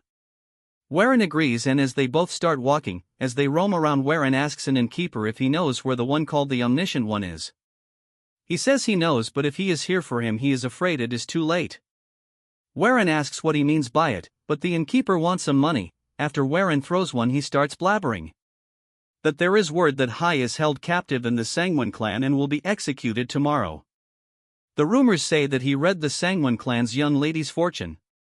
But after training according to that fortune, the young lady lost her mind and drowned herself. Therefore, the Sangwon clan captured him, blaming him for it, and plans to behead him for causing her death. Hearing this, Waren is in a tough spot. The chapter begins by introducing a man named Nan Myangwak, known as the Omniscient One. He has a reputation for fortune-telling and exorcism, but his true identity is the last envoy of the Bei cult, a long-gone group that specialized in soul-related sorcery. This is the very man Yong Waren is seeking. Waren believes that Nan Myangwak is the key, the one person who can remove the old man, the spirit residing inside him. But there is a serious problem. Nan Myangwak is scheduled to be beheaded the next day. His companion, Moyang, notices his troubled expression and asks if he was hoping to get his fortune read. As they walk, a voice calls out, "Yong?" Waren turns, surprised, to see Lady Jaegal, Yohi, whom he has met before. She teases him, asking if he is so surprised because she is unwelcome. Waren composes himself and explains he simply didn't know she was in the city. Yohi introduces her companion, a taller, shy woman named Yusil, who is from the Sangwon clan. Waren asks Yohi why she is in Zhengzhou. She explains that she is visiting a friend, Sangwon Mijon, who has fallen ill. She then asks him why he is there. He hesitates, then lies, saying he has come to retrieve an important item his clan entrusted to the Omniscient One. At the mention of this name, Yusil shyly tells him that the Omniscient One is currently at her clan's estate. Waren looks relieved and says they will just wait for him, but Yusil becomes flustered. She explains that he cannot come because he committed a great crime and is set to be beheaded tomorrow. Hearing this, Waren immediately puts on a dramatic display of despair. He grabs his head, lamenting that they rushed here for nothing. He turns, grabs Yuseal's hands, and earnestly begs her, asking if there is any other way. Yuseal, unused to such attention, blushes deeply. Stammering, she says that if he can meet him today, it might be possible, and she resolves to go straight to her father to ask. As Warren thanks her profusely, Yuseal has a private thought, completely misreading the situation. She believes that since he took her hand, he must intend to marry her. Warren then instructs Moyong to return to the inn and inform the party that they are stopping at the Sangwon clan first.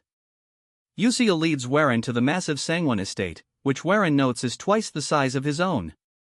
Yuseal runs ahead to speak to her father. The moment she is gone, Yohee confronts Warren. She knows him too well.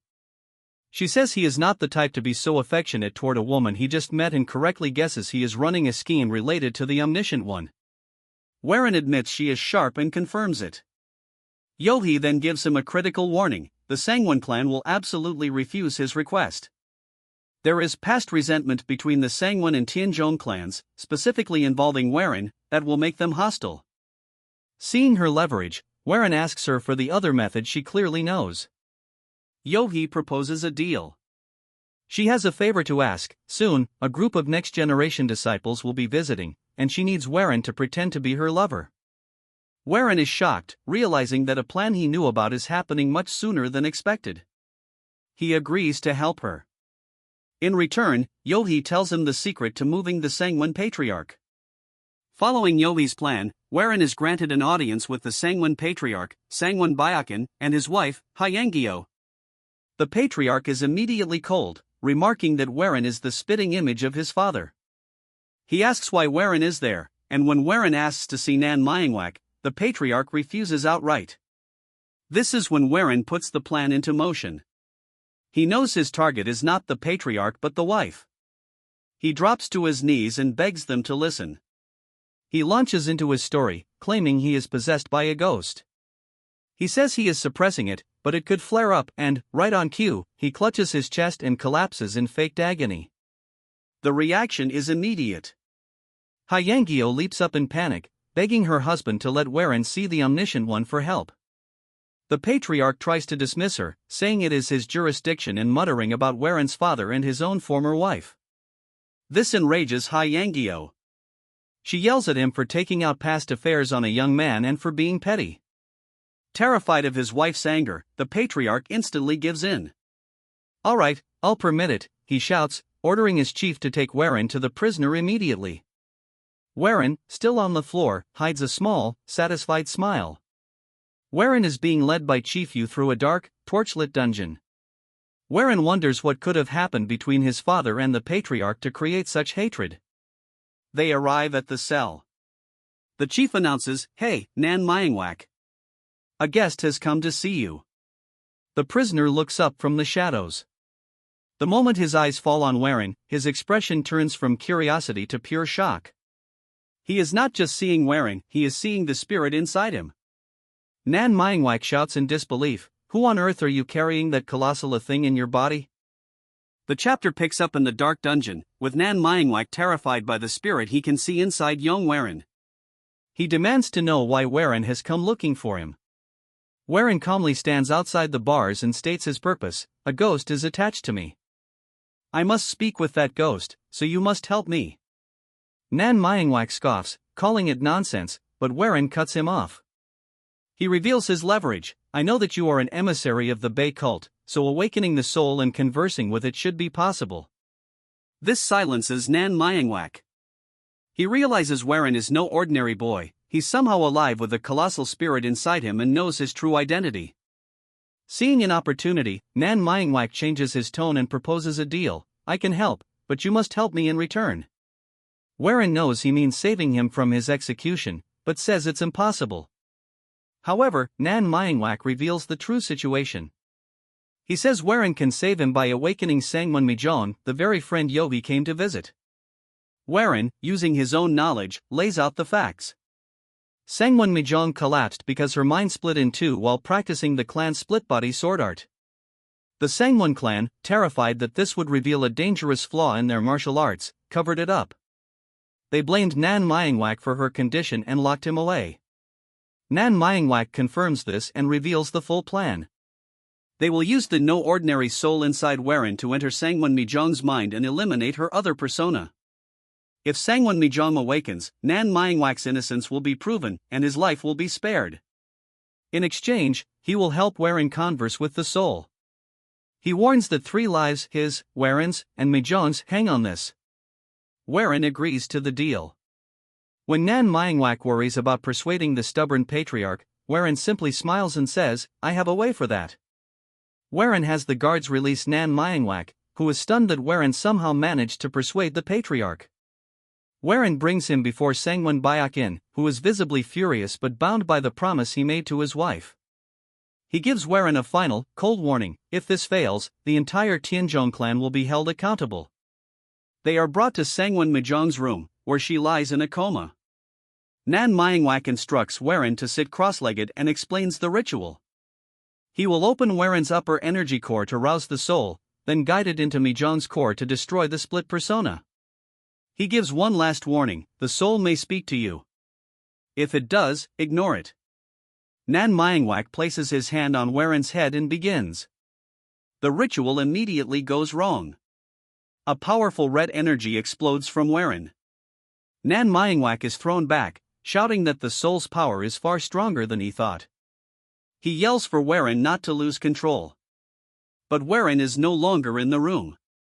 He finds himself in a red-black mental world, face to face with the spirit inside him. The spirit, now a fully formed old man with white hair, speaks, "Young Warren, to think you'd try to make use of me. So you really do underestimate me, the demonic master." Warren is stunned, but the name clicks. Demonic master. That's what he's called? I finally know who you are. The demonic master mocks him. "I vividly remember the moment I first met you. How weak and pathetic you were." He reminisces about Warren as a child, crying after his household was killed, and begins to mock a specific old woman who died, Yanhwa, calling her frail and ugly. This is a step too far. Warren's rage boils over, and he grabs the spirit, yelling, "Shut up." Enraged at being touched, the demonic master seizes Warren by the throat. "How dare you!" But Warren, glaring back with pure hatred, makes a vow: "Demonic master, I will definitely kill you." The demonic master stares for a moment, then breaks into a horrifying, maniacal laugh. As the red, nightmarish world begins to fade, the spirit, now a black and white silhouette, gives Warren a final, chilling warning: "I'll be watching you, kid." Young Warren. The scene snaps back to reality, showing ManhwaCapped, Young Warren, and the comatose Sangwon Mijong, leaving the outcome of the ritual unknown. Warren has returned to the present and he is gasping heavily. As he sits in front of the formation created by the man, he has returned again and wonders how Myong is doing. Looking back, he coughs up blood, telling Warren that he has, though his soul has been completely consumed. And that he wouldn't be able to return. But seeing him coughing up blood again and again, Warren tries to help him, but he tells him to stop and not come out. Since the technique has just began and he now needs to enter Mijong's consciousness. Warren, however, is concerned about him, so he shouts, telling him that his life and Warren's future depends on him. Warren toughens up, saying that he must place his hand on her hand. As he follows him, he must now guide his inner energy toward the upper energy core. A white radiant energy turns violent the moment our Chad's energy reacts with it. It's because the old turd's energy is running wild again, so Myong tells him that he must use his energy like before. This time he will be entering Mijong's mind instead of her soul. As the red energy becomes violent, Myong tells Warren that he must find the real Mijong in her consciousness and he must identify the false one and erase her. As the red aura engulfs him completely and he opens his eyes to find himself in a new place. He finds himself in the Sangwon clan. As he is in a soul-like form, he sees a younger Mijong running around. That's when he notices a much older version of her as he walks past by him. She gets along with her sister. On the other side, he sees a self of her with multiple versions of her mixed together. Exuding the demonic aura that Warren has, he realizes, seeing this, that starting from her childhood until this moment her mind has been split in two. Then he realizes that it is Sangwon's life he has been witnessing all this time, when a voice grabs his attention, telling him that he has come to visit. But instead of a guest, he has come here more as an intruder. That's when Warren gets shocked to see that two of the same her is roaming around. Looking closely at them, Warren realizes that they look exactly the same. He thinks that this is the divided self that the omniscient one was talking about. One of the Mijong says that Warren keeps staring at them, as she asks him if he is staring at them because they are pretty. That's when they realizes that he is here to figure out which one of them is real.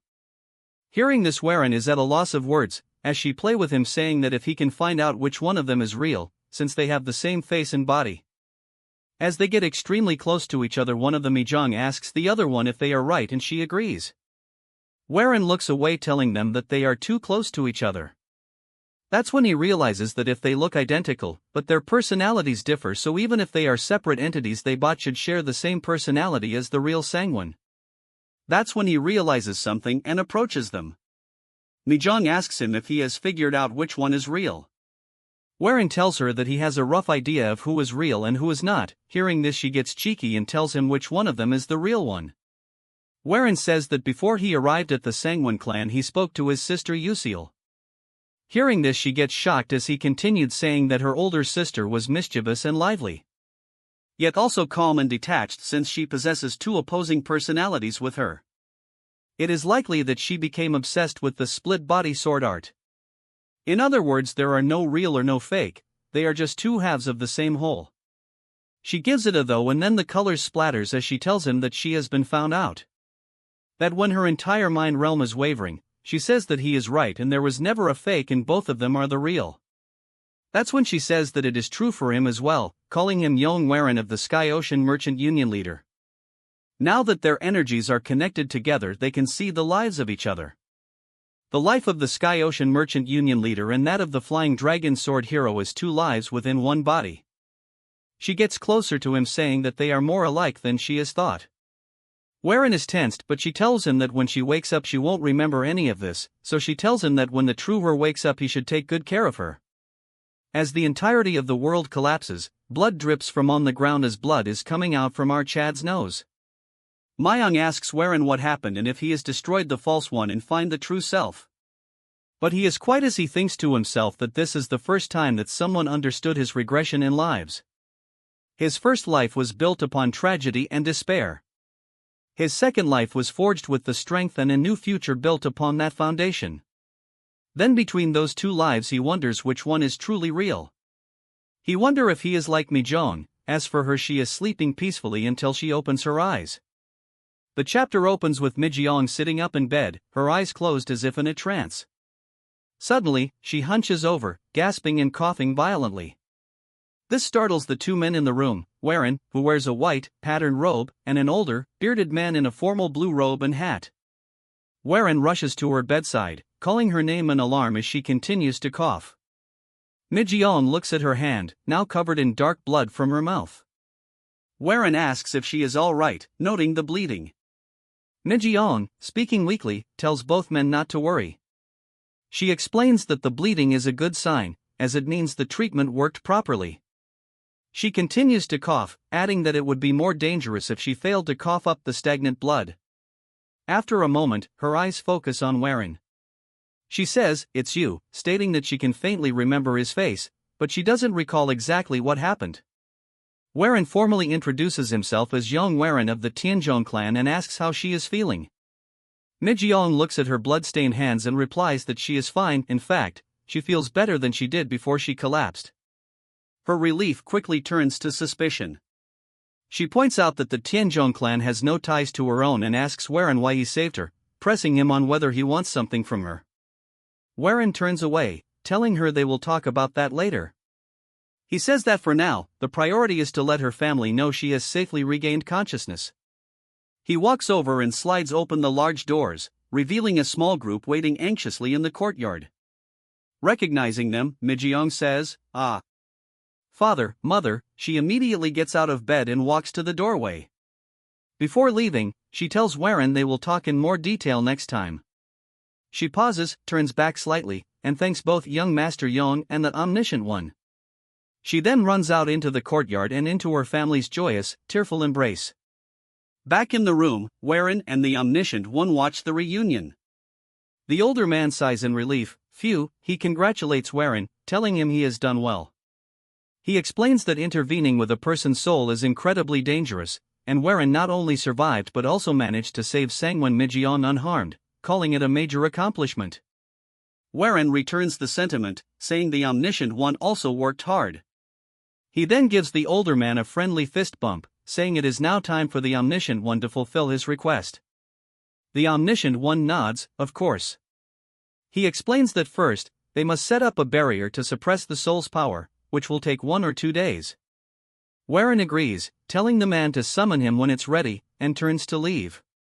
As Warren walks away, the Omniscient One calls out to him again. He becomes visibly flustered, explaining that when two souls interact so closely, they become briefly connected. This, he says, can make them feel a bit more familiar or even a little more intimate than before. He trails off, awkwardly alluding to the implications between a man and a woman, before just telling Warren to keep it in mind. Warren is left standing alone, looking completely baffled by the warning. The scene shifts to later that night. Warren is alone, sitting in meditation. His concentration is broken by a menacing flash of a dark, shadowy figure with glowing red eyes. He snaps out of his meditation, gasping for air. He reflects that so many things happened in succession. He recalls his encounter with the demonic master and then thinks of Mijeon, identifying her problem as a division caused by the split-body sword art that split her mind in two. This thought sparks a sudden realization. He leaps to his feet, rushes to a desk, and begins writing a list on a scroll. He writes down 5 names: Sangwon Clan, Brilliant Manor, Soul Origin Sect, Ocean Lunar Temple, and Immortal Paradise House. Staring at the list, he says, "Now I see." He realizes these are all places a man named Hei Kyoryung visited in a past life, and all of them practice martial arts from the same lineage. He connects the techniques, that the Sangwon clan practiced the split-body sword art. Li Wongjang practiced the Phantom Mind Soul. The Soul Origin sect practiced the Harmony Fusion art.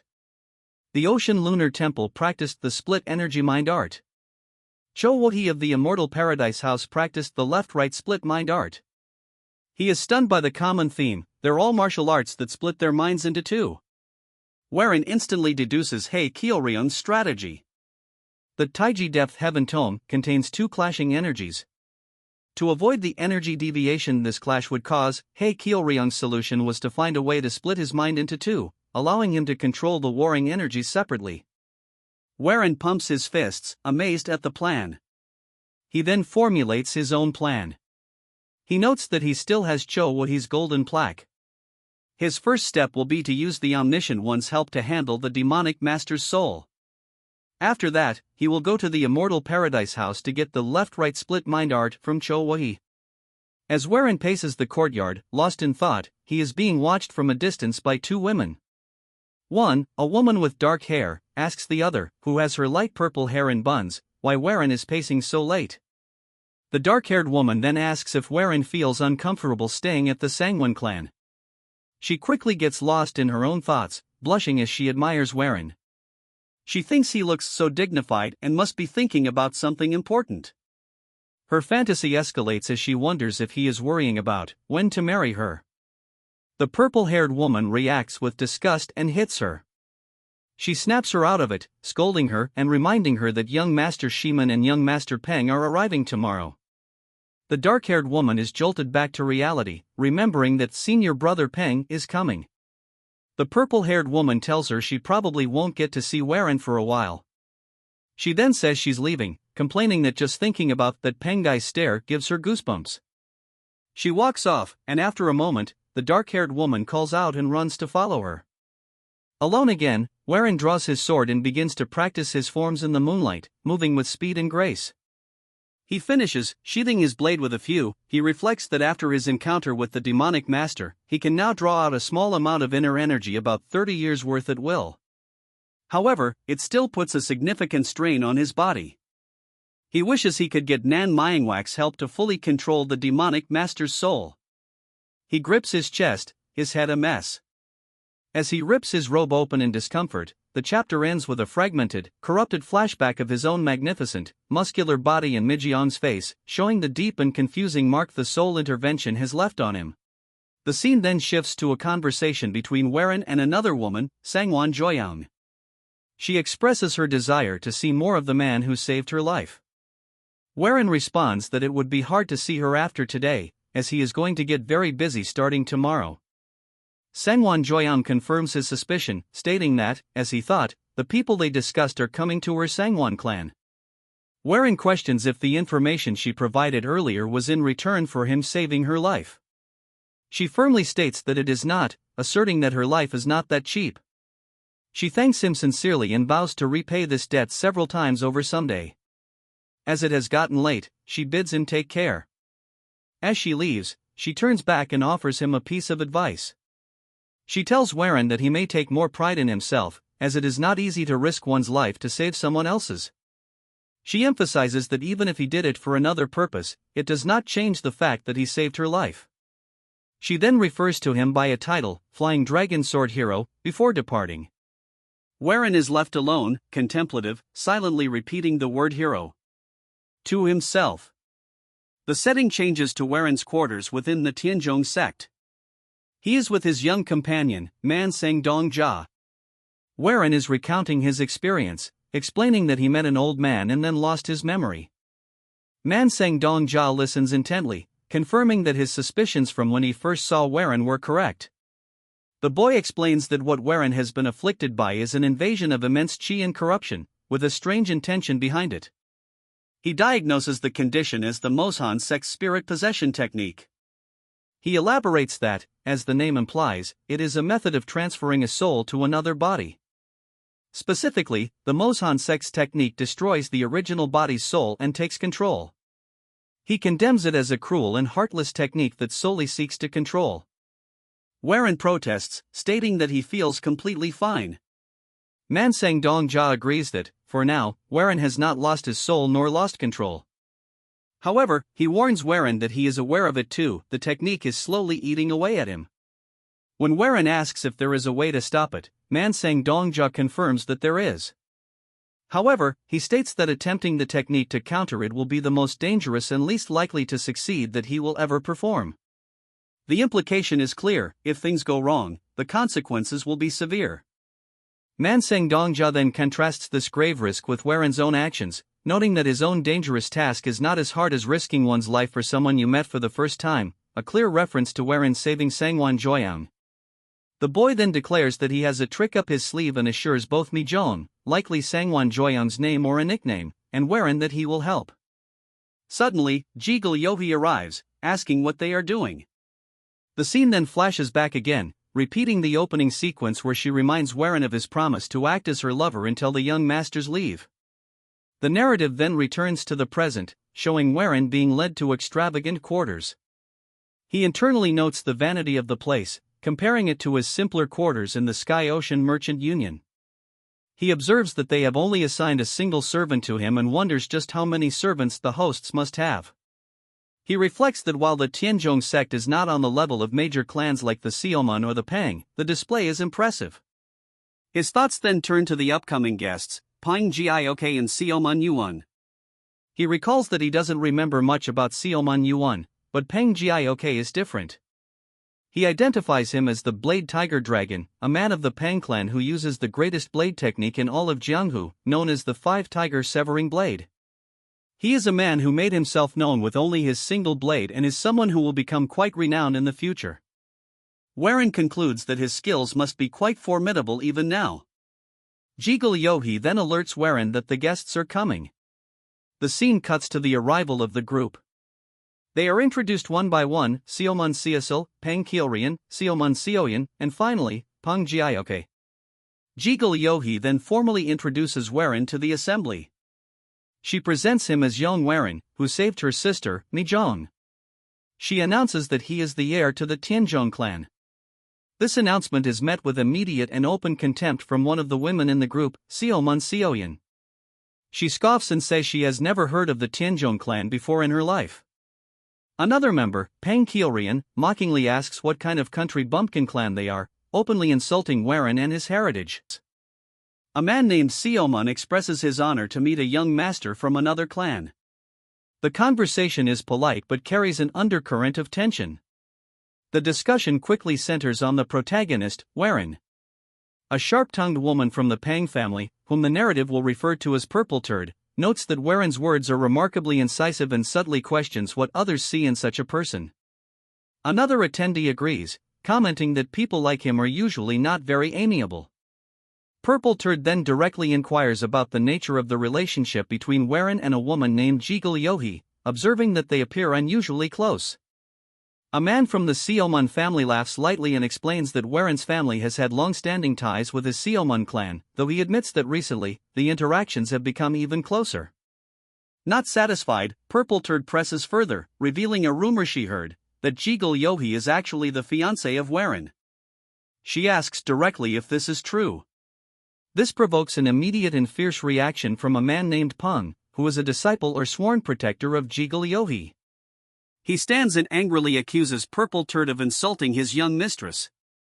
Purple Turd offers a half-hearted apology, claiming her words were misinterpreted.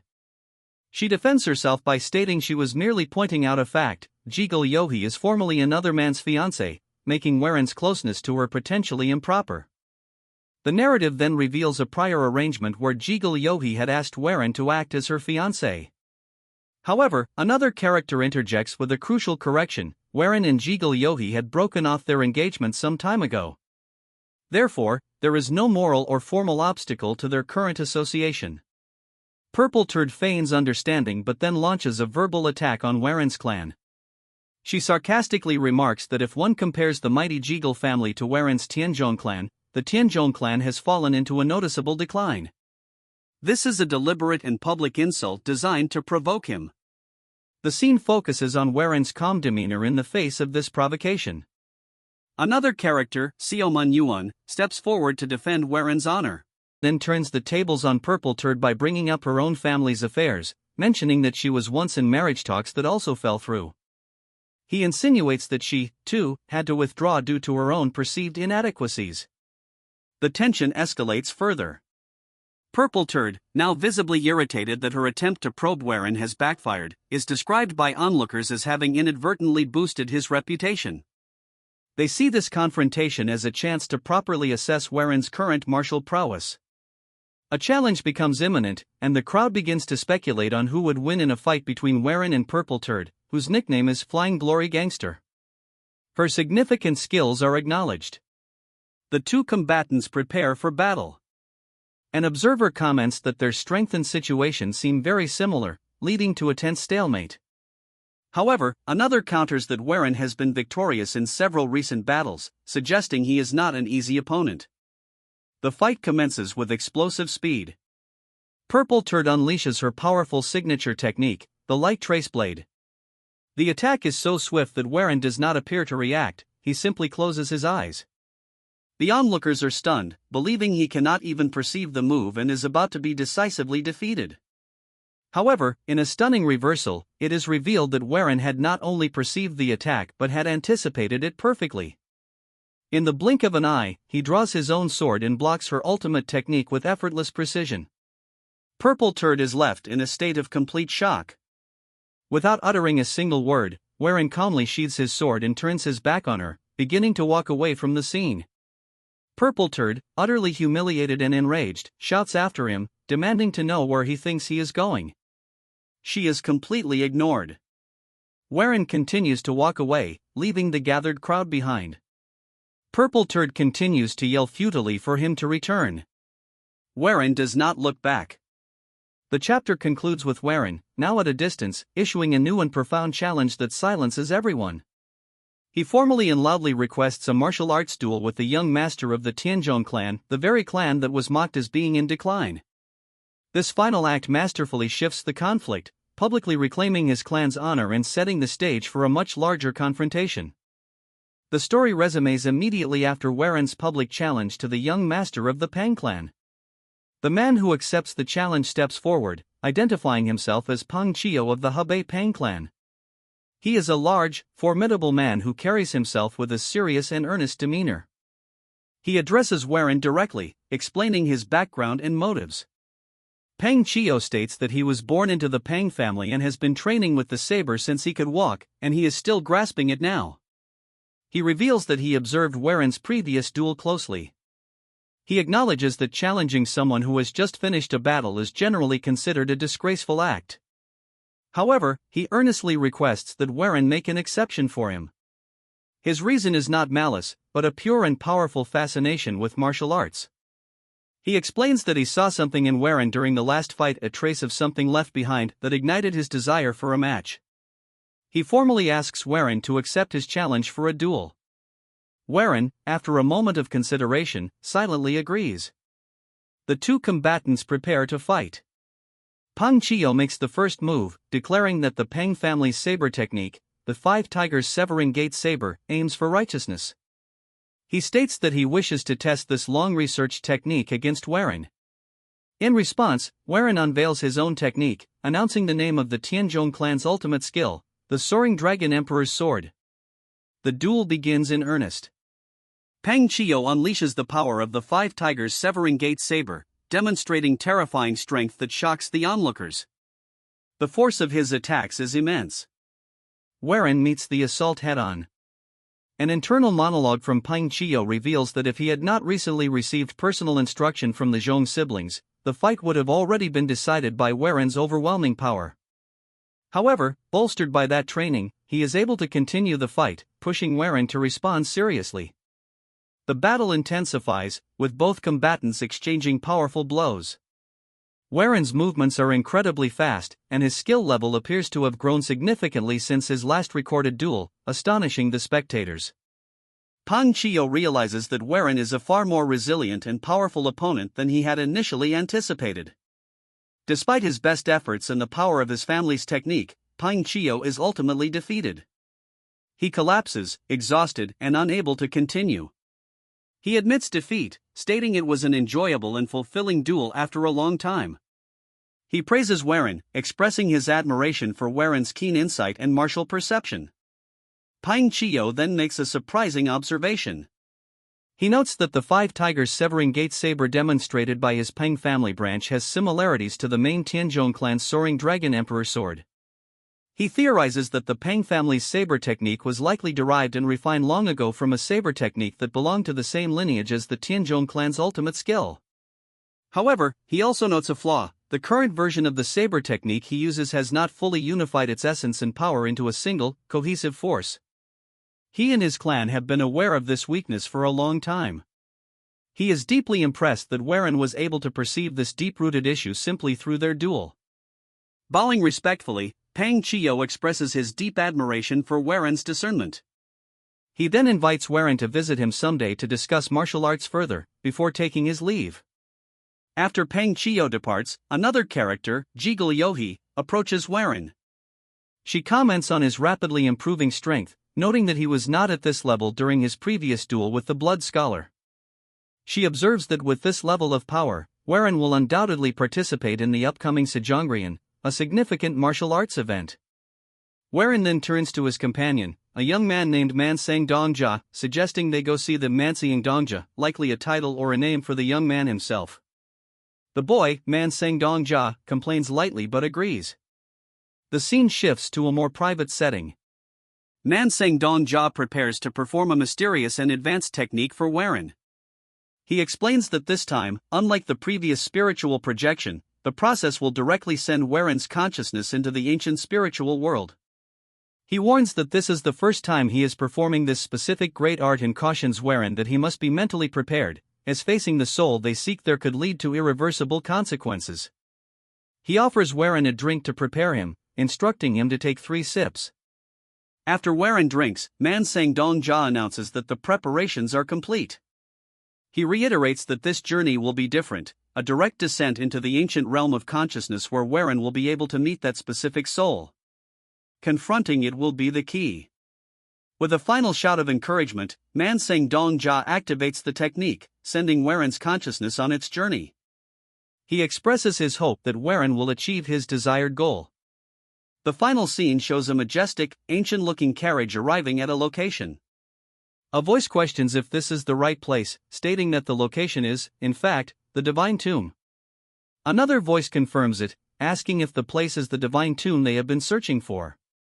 The chapter ends on this cryptic note, confirming their arrival at a place of great significance known as the Divine Tomb. The chapter opens in a misty, ethereal void where Warren stands opposite an elderly figure.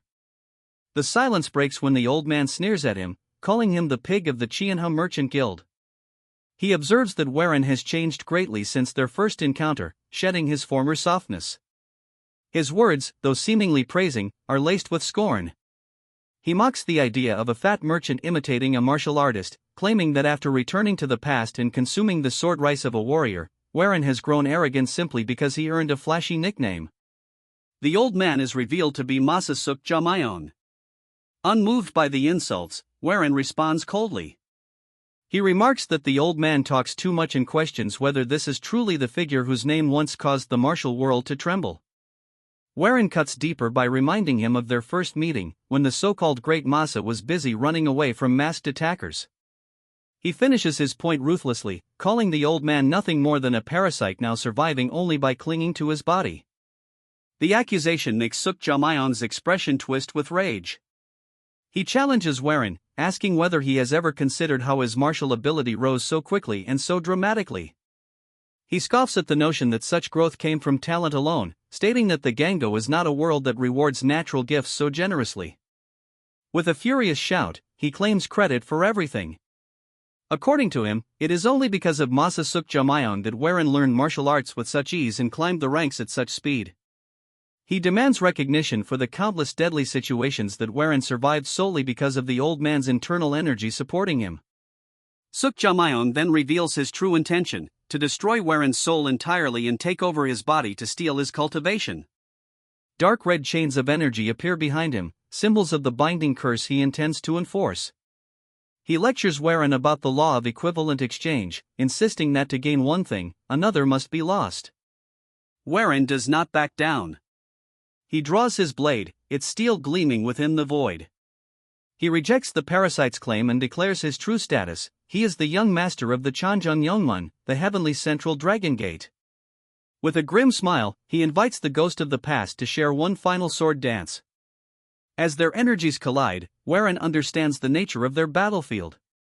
This is not the physical world but a consciousness world, the interior of a human mind. Realizing the significance of a battle within such a realm, Suk Jamayong arrogantly offers a handicap, saying he will grant something useful before the slaughter begins. Before the clash intensifies, a vivid memory surfaces in Warren's mind to ground him. He recalls his friend, Mijiong. The image of Mijiong, dressed in official robes, appears clearly in the void, bringing with it a crucial piece of advice from the past. Warren remembers Mijiong's voice guiding him, instructing him to visualize a specific metaphor for ascension. The advice was to recall it, to vividly imagine the struggle of a carp crashing against rough currents, enduring the battering waves to reach the moment of Talte, transformation, where the carp leaps the falls and becomes a dragon. Their clash erupts in full. Suk Jamayon, wrapped in dark and malevolent energy, strikes against Warren, who counters with a bright, pure aura. The rapid exchange of blows tears at the fabric of the mental realm itself. At one point, Suk Jamayon unleashes a massive overhead strike. Warren deflects it cleanly, startling the old man. The technique Warren used is a hidden secret art, one Suk Jamayon never expected him to possess. Determined to end the fight, Suk Jamayon gathers a storm of red energy and unleashes a devastating bombardment, filling the space with deafening pressure. The force threatens to crush Warren's consciousness completely. Within the torrent of hostile energy, Warren finds a moment of absolute clarity. He focuses inward and recalls the philosophy that guided his growth. In his mind, he visualizes a carp battling against harsh currents, repeatedly crashing against the water. He meditates on the moment of Talte, the transformation in which a carp leaps over the falls and becomes a dragon. Warren channels this image into his blade. He steps toward his limit, toward his end, walking a path of golden light that cuts through Suk Jamayong's darkness. The chapter closes with Warren wreathed in a radiant golden aura as he launches a counterattack, a moment that signifies his rise from a mere merchant to a true dragon of the martial world. The chapter begins in the chaotic wake of a massive, red-hued explosion. The old man, Suk Jamyeon, stands alone amidst the swirling debris, his chest heaving with exhaustion. He looks around the devastation and convinces himself that there is no way his opponent could have survived such a blast unscathed. However, as the dust hangs in the air, Suk Jaemyeon begins to panic. He stares at his trembling hand, realizing he has expended a dangerous amount of energy. He calculates grimly that if he exhausts his inner chi here, he will be left vulnerable, and resolves to proceed with extreme caution. Suddenly, the dust is pierced by a brilliant golden light. Warren initiates an attack from within the haze, his blade conjuring a massive golden dragon formed of pure chi that coils through the air with terrifying majesty.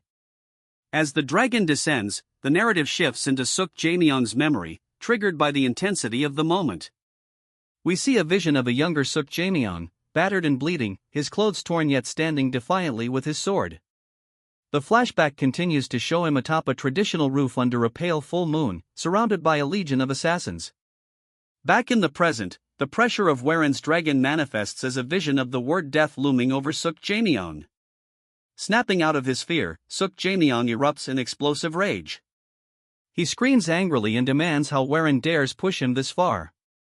He shouts that Warren is not the only one who has stood tall against overwhelming odds. Suk Jaemyeon boasts of his dark legacy, proclaiming that he killed anyone who blocked his path, chased him, or tried to catch him. He declares that he killed again and again, surviving it all to earn the fearsome title of demonic master. He refuses to accept that a legend like himself could lose to a mere merchant. Suk Jaemyeon charges, his blade wreathed in dark red chi, clashing directly against Warren's golden dragon. The two energies collide in a blinding flash. Despite the old man's ferocious experience, Warren cuts through the red energy. Warren descends with a heavy downward slash that forces Suk Jaemyeon to buckle under the weight. Suk Jaemyeon grunts in pain, realizing that Warren is overpowering him with sheer physical strength. As Warren spins his sword and a glowing, intricate symbol manifests on his forehead, Suk Jaemyeon decides to unleash a decisive technique. He executes the momentum strike, a martial art designed to use the force of movement to amplify damage, shouting that their drawn-out fate ends now.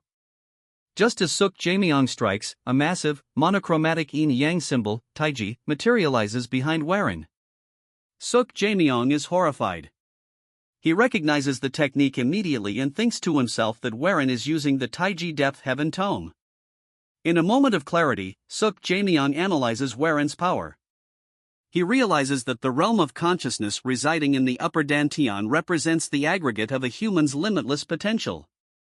He deduces that Warren's connection to this power is the true reason he can learn martial arts at such a terrifyingly fast speed.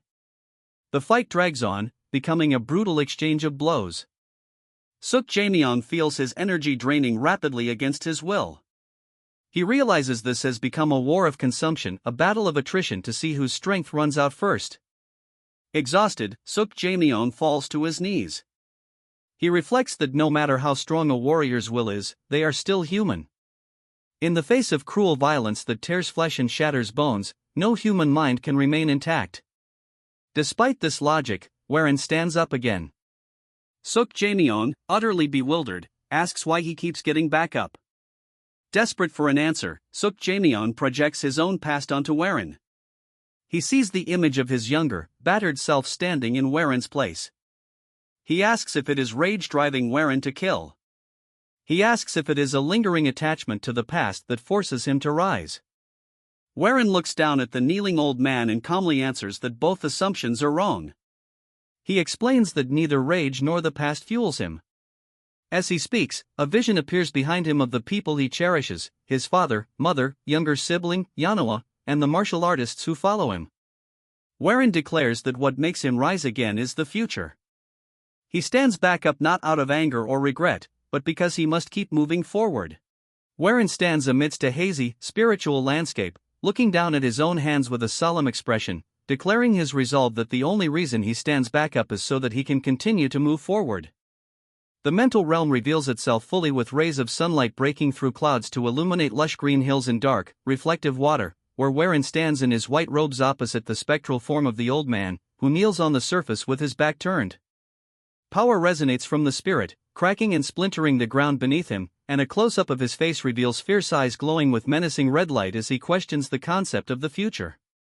Warren watches silently, his hair blowing in the wind, while the old man hunches over coughing violently, the sound transforming into a rhythmic, manic laughter that erupts from him as his shoulders shake and his white hair bristles. The old man calls the situation absolutely ridiculous and the funniest thing he has ever heard, his eye fading from red to a sharp, amused blue as he points out the logic of Warren deliberately choosing to change only what he can, calling it a rational, pragmatic decision. Sitting casually on the invisible ground, the spirit remarks with disdain that Warren is a merchant to the bone, cursing him as a bastard, but Warren stands straight across the distance, addressing the spirit as Young Warren and spitting to the side in dismissal. The old man ignores the disrespect, clenching his fist to announce an offer, and as Warren demands he speak, the spirit deduces Warren wants his inner energy and proposes a temporary arrangement to stay within his body to help him, suddenly shouting a condition that Warren must find a body for him to move into. Extending his open palm, the old man promises 1/3 of his inner energy upon leaving, but Warren's impassive face turns away as he bluntly refuses. The old man stands shocked, veins popping with rage as he screams about yielding first, his robe swirling violently, but Warren smiles cunningly with his palm extended, countering that half the energy might make it worth considering for the demonic master. Growling and clenching his fist in suppressed rage, the old man calls him a vicious bastard before screaming in frustration and agreeing to stake half his energy. Composing himself, the old man reiterates that Warren must find a young body with strong bones, stipulating the candidate must be a lunatic with a broken mind to ensure easy domination, as illustrated by distorted silhouettes. From an overhead angle, Warren agrees to wake the master if he finds such a person, adding coldly that he will choose trash that won't matter, and as he turns away with flowing hair, the old man clicks his tongue and mocks the dramatic negotiation before telling him to get lost, closing his eyes in dismissal. As the spiritual realm vibrates, a beam of golden light envelopes Warren, who fades away leaving the old man alone to calculate that the lost energy is worth 180 years, calling it an utter waste, though a sly grin spreads beneath his mustache as he reveals that the more Warren uses the energy, the stronger he himself will become, looking up to express he looks forward to their next meeting. The scene shifts instantly to reality with a sharp sound, settling into a quiet courtyard bathed in blue moonlight where Warren sits in a meditative lotus position. His hands tremble violently on his knees, and he groans in pain, sweat rolling down his face as an overwhelming sense of loss washes over him, his constricted pupil betraying his wonder if the dissonance between the realms caused this reaction. He vows to return to that realm, but the silence is broken by Yong rushing in panic to ask what happened, and Warren looks up exhaustedly to explain he made a deal with the powerful soul because he couldn't erase it, prompting Yong's concern that he is lucky to be alive. The old man's voice resonates in Warren's mind, explaining that he can weaken the soul by splitting it like Sangwon Mijong, showing a vision of a splitting spirit, or alternatively by confining it in another dantian, visualizing a swirling blue sphere. Confused, Warren questions the concept, but the old man warns that using the current dantian causes energy deviation, whereas a separate one will work. Skeptical that a second dantian is impossible, Warren suddenly corrects himself as he recalls future knowledge of Kyoryang using 2 dantians for the Taiji Depth Heaven Tome. Standing confidently with Yong, Warren realizes the path forward to becoming a true unrivaled martial master, but rapid footsteps interrupt his thoughts as a battered group bursts in. A large Jaegal martial artist carrying an unconscious Yohi skids to a halt, and Yohi lifts her terrified head to warn that Bayek and Warren's group are in danger. Shocked, Warren demands an explanation, and the injured martial artist recounts how they stopped at the same inn as Warren's group when demonic sects attacked, leading to a massive battle and the massacre of civilians shown in a gruesome flashback. Clutching his chest wound, he explains he barely escaped and that Warren's people were caught trying to help, causing Warren to grit his teeth in suppressed rage. Turning his back, Warren states he must go to his group, ignoring the Jaegal artist's desperate warning about the ambush. Warren's eyes burn with determination as he faces his armed subordinates, where Pang Jayak, a man with spiky blonde hair, steps forward to join him. When Warren insists it is his matter, Pang Jayak refuses, citing his familiarity with the Jaegal clan and his duty as a rising star of the orthodox sects to stop the demonic sects. The old man teases Warren in his mind about needing help, and Warren bows slightly to the spectral image in gratitude before the group stands united. Warren pops the cork of a small golden bottle, thinking it will be useful, and drinks the elixir while walking away, blaming himself for spending too long at the Sangwon clan. Leading the charge with Pang Jayak and the others, Warren's eyes glow with intense golden red power as he internally urges his group to wait just a little longer. Racing across the barren landscape as silhouettes, they arrive with a heavy thud at a dark ruin where two injured men look desperate, stares down with cold fury at a nightmare scenario under a blood-red moon, a mountain of corpses piled high in a ravine, topped by a bald man with strange markings smiling menacingly. Waren's internal monologue began in a void of memory, reflecting on the timeline of his previous life and acknowledging a fundamental difference in his relationships compared to the present. The scene shifted to a flashback of a snowy courtyard dojo where a younger, red-haired Moyang stood in the center, her back straight and sword at her side facing a line of kneeling disciples, while Waren watched from the interior of a warm room through an open lattice window, admitting to himself that in that past existence he possessed no closeness to Master Mo. He recalled the limitations of his former self, noting that his frail constitution acted as a barrier preventing him from practicing martial arts and joining the others. Moyang turned her head sharply, her expression cold and discerning as she looked back toward the observer, prompting Waren to recall his own twisted mindset from those days and admit that his bitterness led him to deliberately distance himself from the martial artists of his own clan. The view widened to the Yong clan compound where snow fell gently over traditional tiled roofs and stone walls, marking the quiet, inexorable passage of time during those years of isolation, before the season shifted to a warm, golden hue bathing the clan grounds in amber light as time simply flowed by in this state of detachment. But tragedy struck before that could happen when the Tianzhong clan faced total annihilation. The compound was engulfed in a raging inferno as flames tore through the main structures and sent sparks into the night sky, and Waren recounted the slaughter of his clan members amidst the chaos. A split view depicted the aftermath where a body lay dead in the shadows with arrows protruding from its back while refugees and survivors trudged away from the destruction with faces etched in despair, Waren noting that the martial artists who survived the initial purge either perished later or scattered to the winds and disappeared forever. The visual focused on a desolate, smoke-filled background emphasizing the emptiness left behind by the clan's destruction, but amidst the ruin a single figure stood tall against a backdrop of smoke and debris, revealed to be Moyang seen from behind with her long red hair flowing over dark martial arts robes, for Master Mo was the exception to the collapse. A close-up of Moyang's face partially obscured revealed her fierce determination as she took the initiative and led the charge to slaughter the enemies from the Debi sect. The scene was bathed in the orange glow of a setting sun or raging fire where silhouettes of warriors lay broken on the ground with swords scattered marking a path of violence and retribution. A close-up focused on the top of Moyang's head with her red hair vibrant against the gloom as Waren explained that her relentless slaughter earned her the moniker Dragon Bloodflower, describing her struggle to rebuild the Tianzhong clan as one where she shed literal tears of blood. Moyang appeared in a jagged portrait-style view with her face marred by cuts and blood and one eye swollen, yet her gaze remained piercing and unyielding and her robes were tattered evidence of the brutal battles she endured. The camera panned down to her midsection showing deep wounds in soaked fabric before shifting to a grave of swords where Moyang sat slumped amidst a field of blades stuck into the earth while the sky bled white light, and Waren stated plainly that in the end she died. The view pulled back to show her body lying lifeless on the barren ground surrounded by the swords of the fallen, a lonely and desolate image of a warrior's end, and Waren mentioned that the two rising ghost blades also met a similar tragic fate in that past timeline. The flashback ended abruptly, replaced by the cool blue tones of the present night where rain streaked diagonally across the scene as figures fell through the air with bodies limp or broken mirroring the tragedy of the past. A blur of motion cut through the rain, a high-speed movement barely capturing the form of a person rushing forward, revealing Waren rushing through the air with his white and blue robes flapping violently in the wind, desperate as his mind raced with the fear of history repeating itself. A close-up of his hair whipping in the wind emphasized his speed and the urgency of his movement, followed by an extreme close-up of his face with teeth gritted and eyes wide with anxiety while a red sound effect emphasized the pounding of his heart or intensity of exertion as he was terrified that the same tragedy was happening again. The view expanded to show the chaos below where warriors were falling or jumping from high structures into a bamboo forest in a scene chaotic and blurry with rain in motion.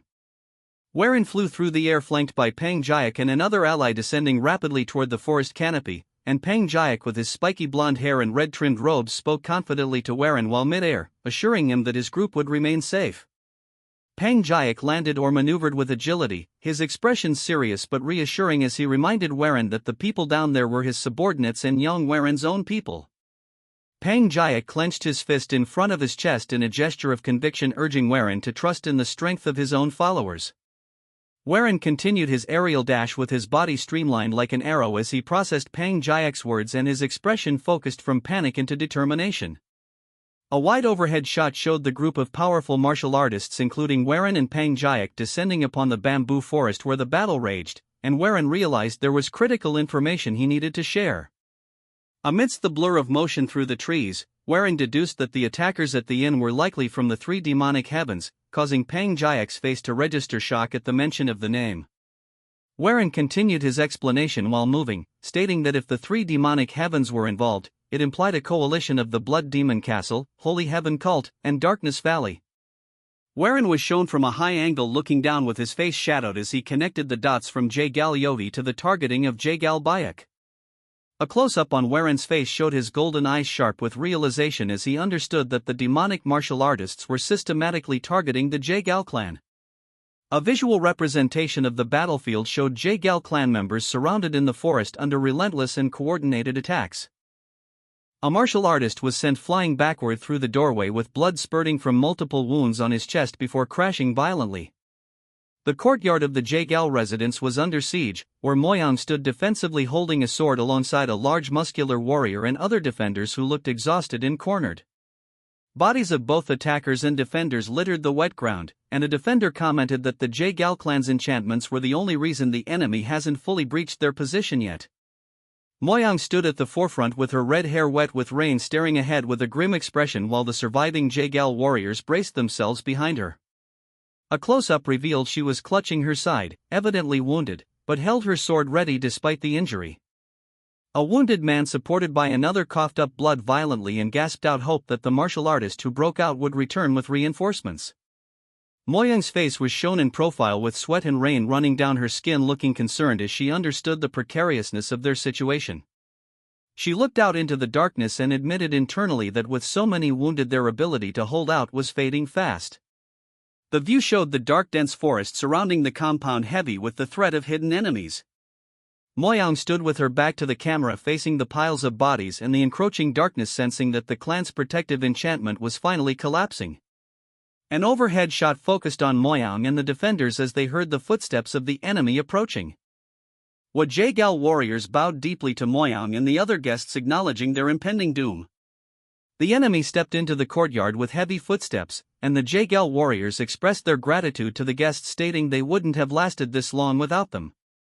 3 Jagal warriors saluted with fists and palms and resolute faces, vowing to repay the kindness shown to them. The leader of the trio spoke with grim determination, asking that if they died the guests must ensure the safety of young Master Jagal Bayak. A close-up showed a warrior's gritty face prepared for death. Moyang and the large warrior beside her listened to the plea, and Moyang's expression hardened with resolve as she shouted a command for everyone to get into the sword formation. The defenders immediately moved into position with weapons raised, creating a defensive perimeter. Suddenly, bright green streaks of energy slashed through the dark bamboo forest, cutting down trees and illuminating the night with the bamboo forest flying dragon stride technique. Moyang and the defenders looked up, startled by the sudden disturbance and the familiar energy signature, and Moyang's eyes widened in recognition as she whispered, questioning if it was the young clan Heir. A massive shockwave cleared a path through the forest, scattering the darkness with green energy, and Warren burst into view flying low to the ground with immense speed, shouting for them to wait just a little longer. He was a blur of motion with his sword drawn, mentally listing the people he saw, including Master Mo, the Ghost Blades, Seoke, and Manhwa. Warren landed amidst the enemy with his momentum carrying him into a spin, but enemies tried to intercept him as several dark figures leaped into the air to block his path. Warren clashed with an enemy, sending sparks flying from their blades while gritting his teeth, but more enemies swarmed him, trying to halt his advance and momentarily bogging him down.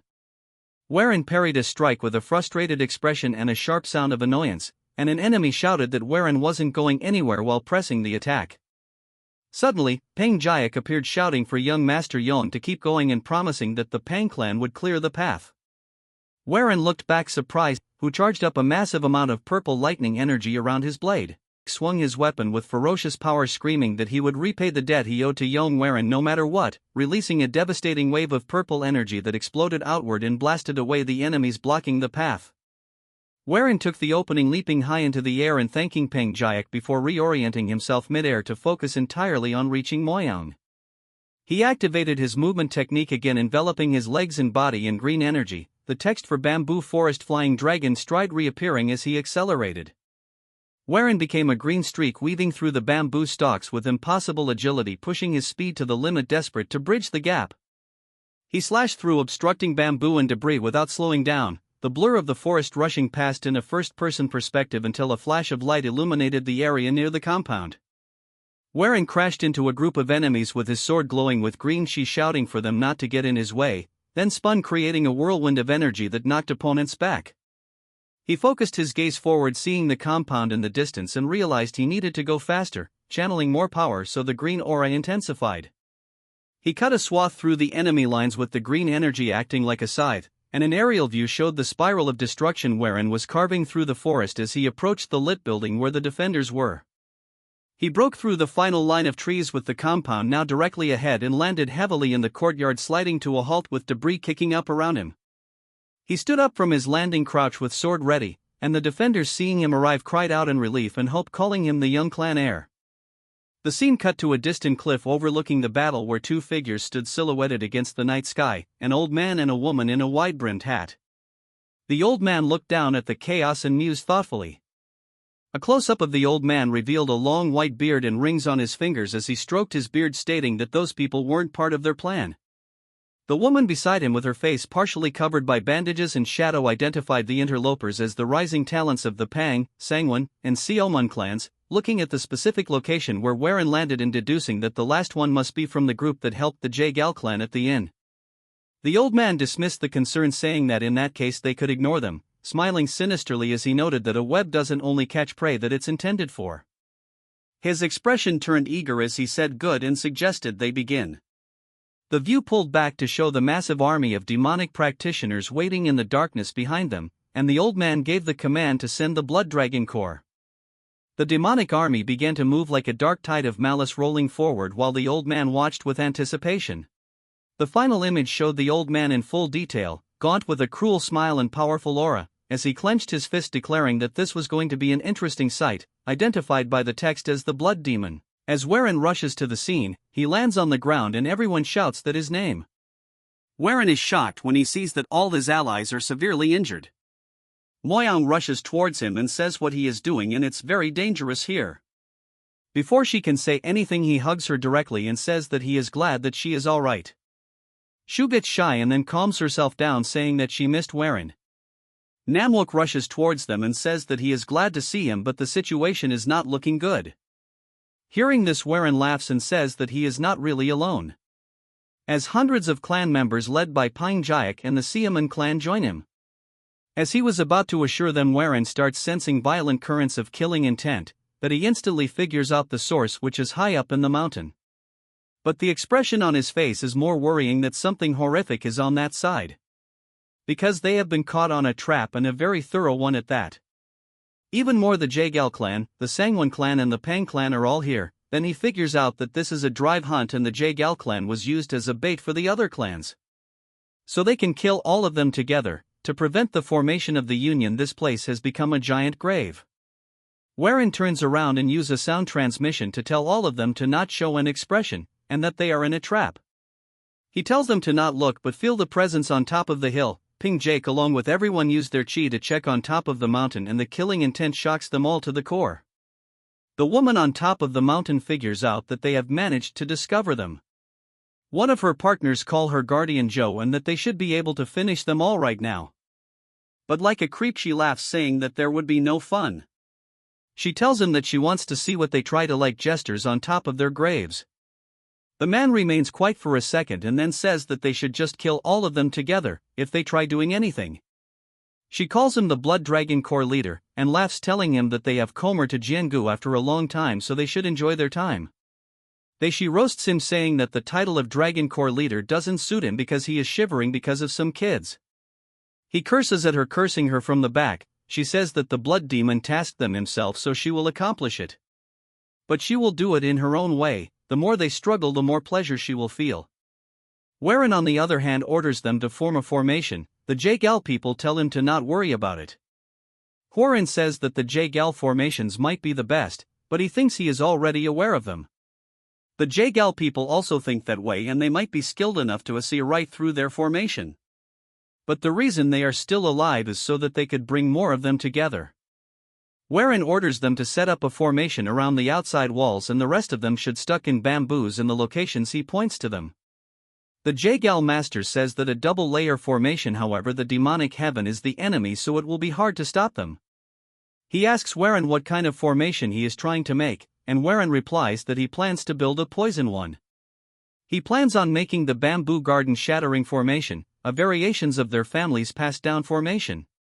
It is the best formation when it comes to enduring enemies above in skill level. It might not be an exaggeration to say that this formation alone resurrected the Sky Ocean Escort Agency. They won't be able to stop everyone, but if it is just to endure, then it's possible. Pang Jayak asks Warren where he is getting the poison and he points at the Siaman clan saying that they have the poison. He gets furious saying that they are the Siaman clan, they will not carry poison like the Tang clan. Warren warns them that if they do not give her up the poison right now or they will all die. This is something he doesn't intend to do, but he will use all his knowledge to survive this no matter what. Due to the pressure of everyone present, he was forced to hand over the poison, and came up with an excuse that it was for research purposes. Warren says that everyone will remember his contribution, so they must get into formation. As soon as they start, she realizes that they are up to something and orders everyone to attack. The third leader orders his minions to attack and not leave a single one of them alive. At the Sangwon clan, where traditional architecture stands silent under the moonlight. Inside the empty corridors, Yohi walks alone, her head bowed in posture radiating burden, her brow furrows as she bites her lip in frustration, her thoughts spiraling into self-deprecation about her lack of martial prowess, reasoning that if she were stronger, she could offer help instead of feeling helpless. She stops abruptly, squeezing her eyes shut and shaking her head violently to reprimand herself, mentally screaming to get a grip before opening her eyes with renewed determination, clutching her hand to her chest and resolving to focus on doing whatever remains within her power. The silence is shattered by frantic footsteps, and Yohi turns sharply as a messenger bursts into view, pale with fear, crying out to her as vice leader. He skids to a halt, trembling as he thrusts a scroll toward her, insisting an emergency letter from the main clan must be read immediately. Yohi takes it with confusion, questioning its origin, but as she unfurls the scroll and scans the calligraphy, her expression shifts to sheer horror, her hands tremble violently, and she stammers, unable to articulate the magnitude of the disaster. Rage overtakes shock, and she crumples the letter, screaming at the messenger to know why this intelligence arrived so late, letting out a guttural scream of frustration before grabbing him aggressively to remind him the initial report claimed the attackers were merely demonic path followers. She demands to know the enemy's true identity, and the terrified messenger stammers that he believes the forces belong to the Blood Demon Castle and are led by one of the notorious three demons. Yohi looks physically struck, berating him for his stupidity and withholdingness, and as he apologizes, she turns away, clutching her head and cursing her lack of foresight as she recalls the letter's report that the Blood Dragon Corps were mobilizing. The realization hits like lightning that the location Bayek is a lure and a bait. Punishing herself with a strike to the head, she screams internally to think, then takes off running, sprinting through the night with robes fluttering and background blurring, gritting her teeth with tears of desperation as she pleads with fate to let her make it in time. The scene transitions to a forest clearing where Alliance forces stand ready in eerie calm, rows of martial artists with weapons drawn, and Warren stands at the forefront, looking into the dark forest as he raises his voice to order everyone to their positions.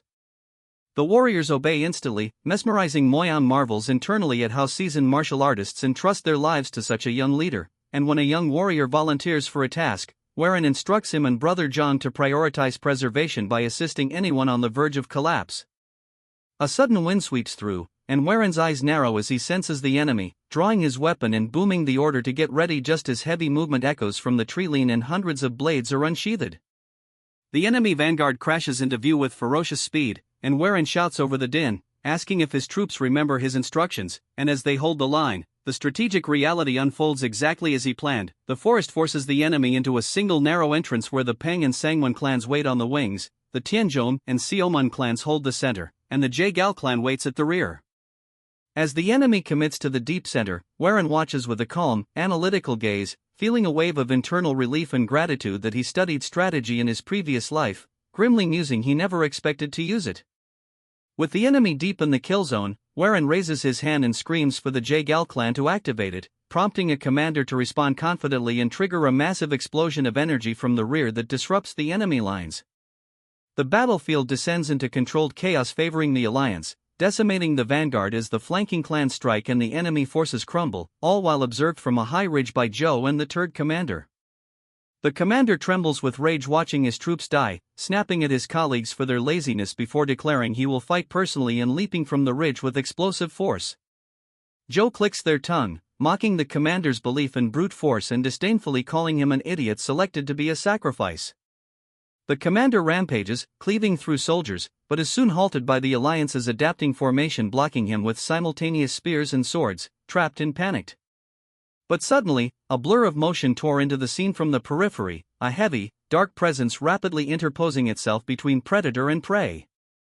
A massive, deafening collision dominated the space as Warren's sword, moments away from ending a life, was stopped dead in its tracks, generating a shockwave of displaced air and dust that burst outward and blew back the commander's hair and robes.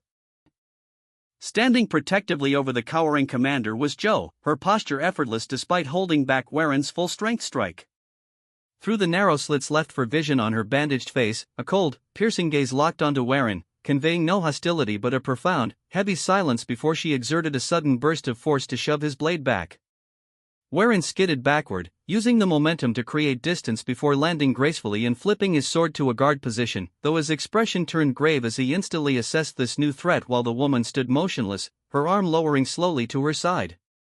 The commander, trembling and pale, stared up, gasping for air as the realization of survival washed over him, stammering in a voice barely audible over the ringing in his ears as he struggled to comprehend the intervention. Joe did not turn to face the man she saved, keeping her attention fixed solely on Warren as the atmosphere tightened and the weight of her presence suppressed the noise of the surrounding skirmishes, standing as an absolute wall to signal the hunt was over. This part starts Joe as she has interrupted the duel. As Warren is pushed back, he tells himself that he couldn't sense her approaching, and she is definitely a master.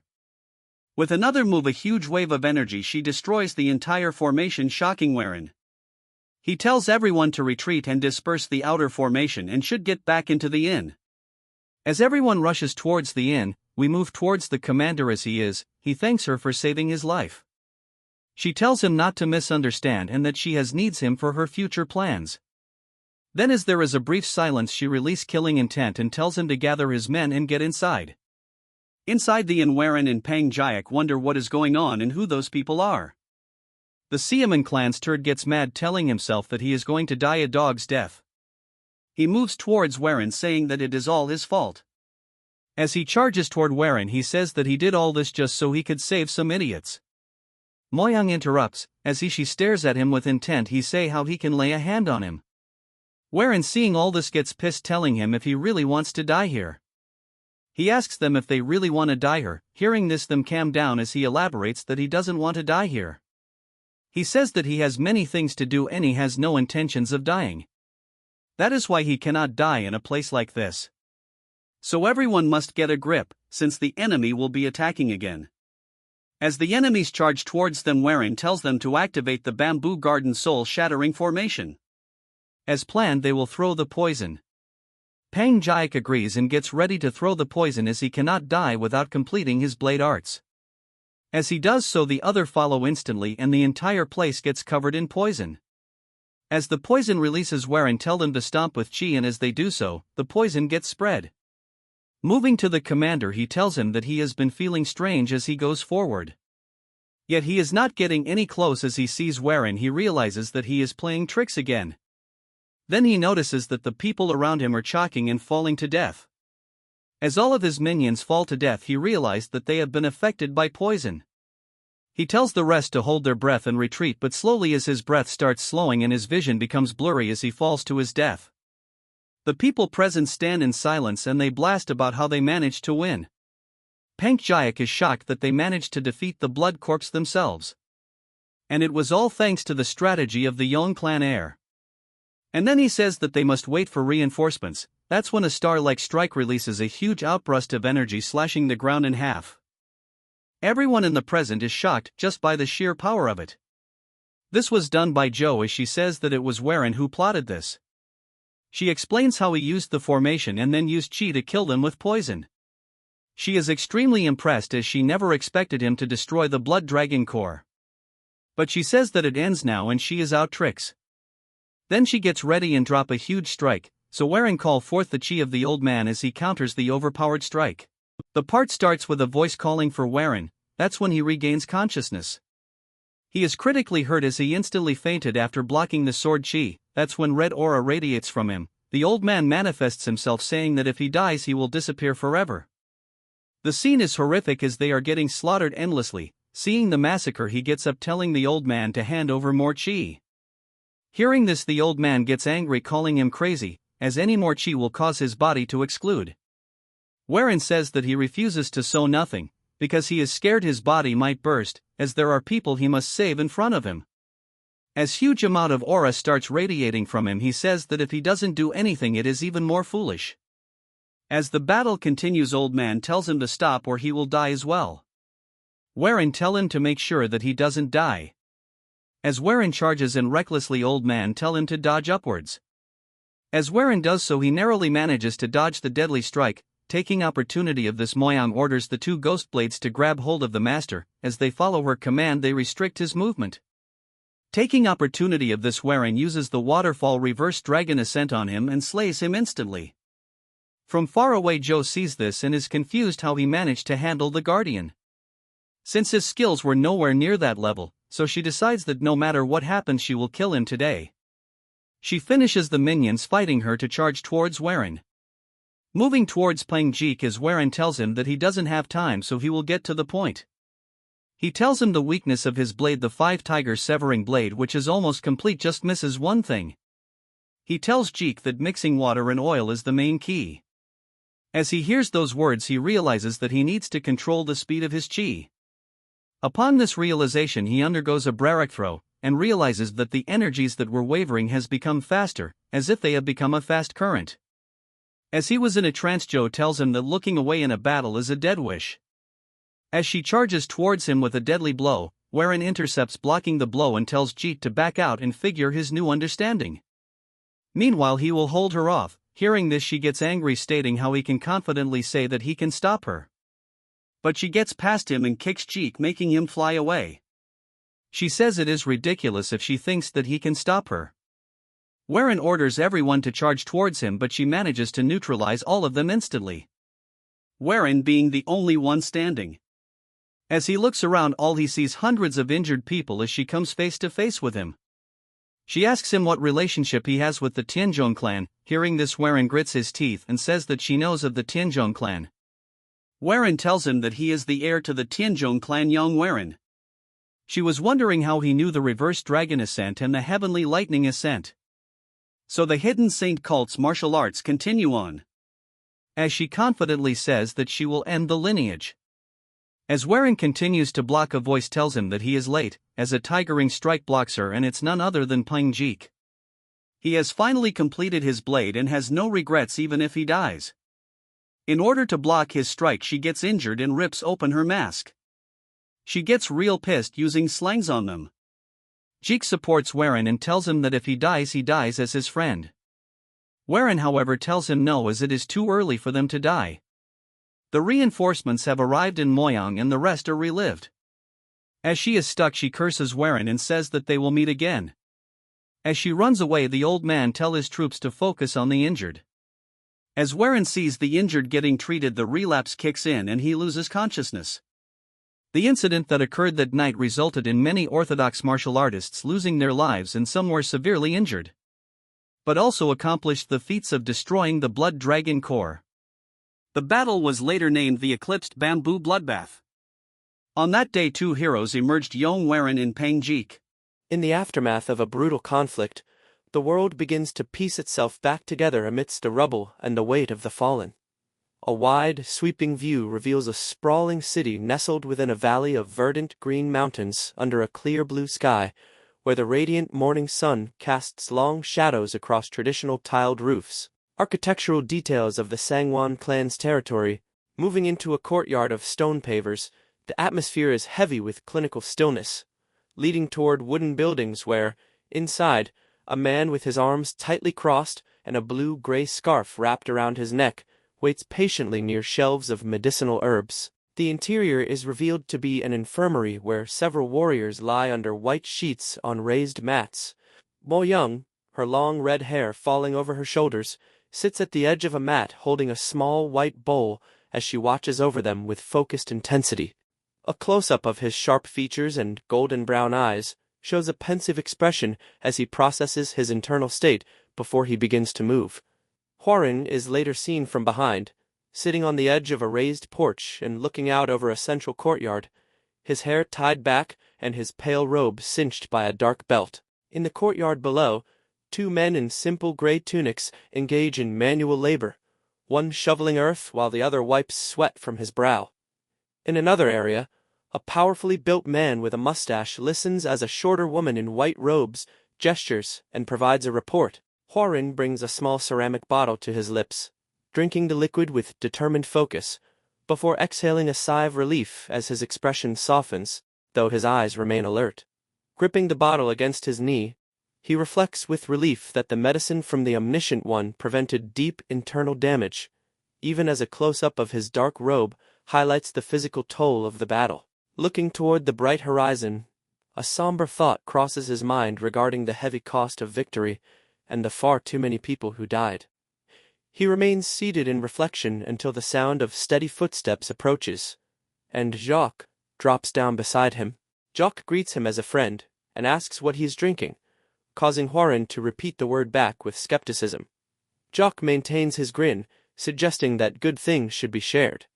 When Hwarin asks what he means by this sudden friendliness, Jacques points out that surviving a life or death battle together leaves them as nothing else but friends. Offering a quiet acceptance, Hwarin explains that he is taking medicine for internal damage and asks how the Pen clan is doing, which causes Jacques' eye to flicker with momentary sorrow as they both look out toward the distant mountains. Jacques admits that many of his clansmen died, but affirms his pride in them for dying honorably as martial artists. Hwarin observes that the Pen clan fought as if they had no fear of death, which he finds impressive, but Jacques' eyes narrow as he corrects him, stating that everyone is afraid of dying. He explains that they simply believed something was more important than death, which allowed them to lead the way, and he tells Hwarin that he is exactly the same. Hwarin is taken aback and asks for clarification as Jacques places a hand on his shoulder, citing Hwarin's formations, prowess, and determination to protect people as the reason they all survived. With a small chuckle, Jacques remarks that even so Munyon would agree, and Hwarin looks down, admitting that he must agree with that final statement.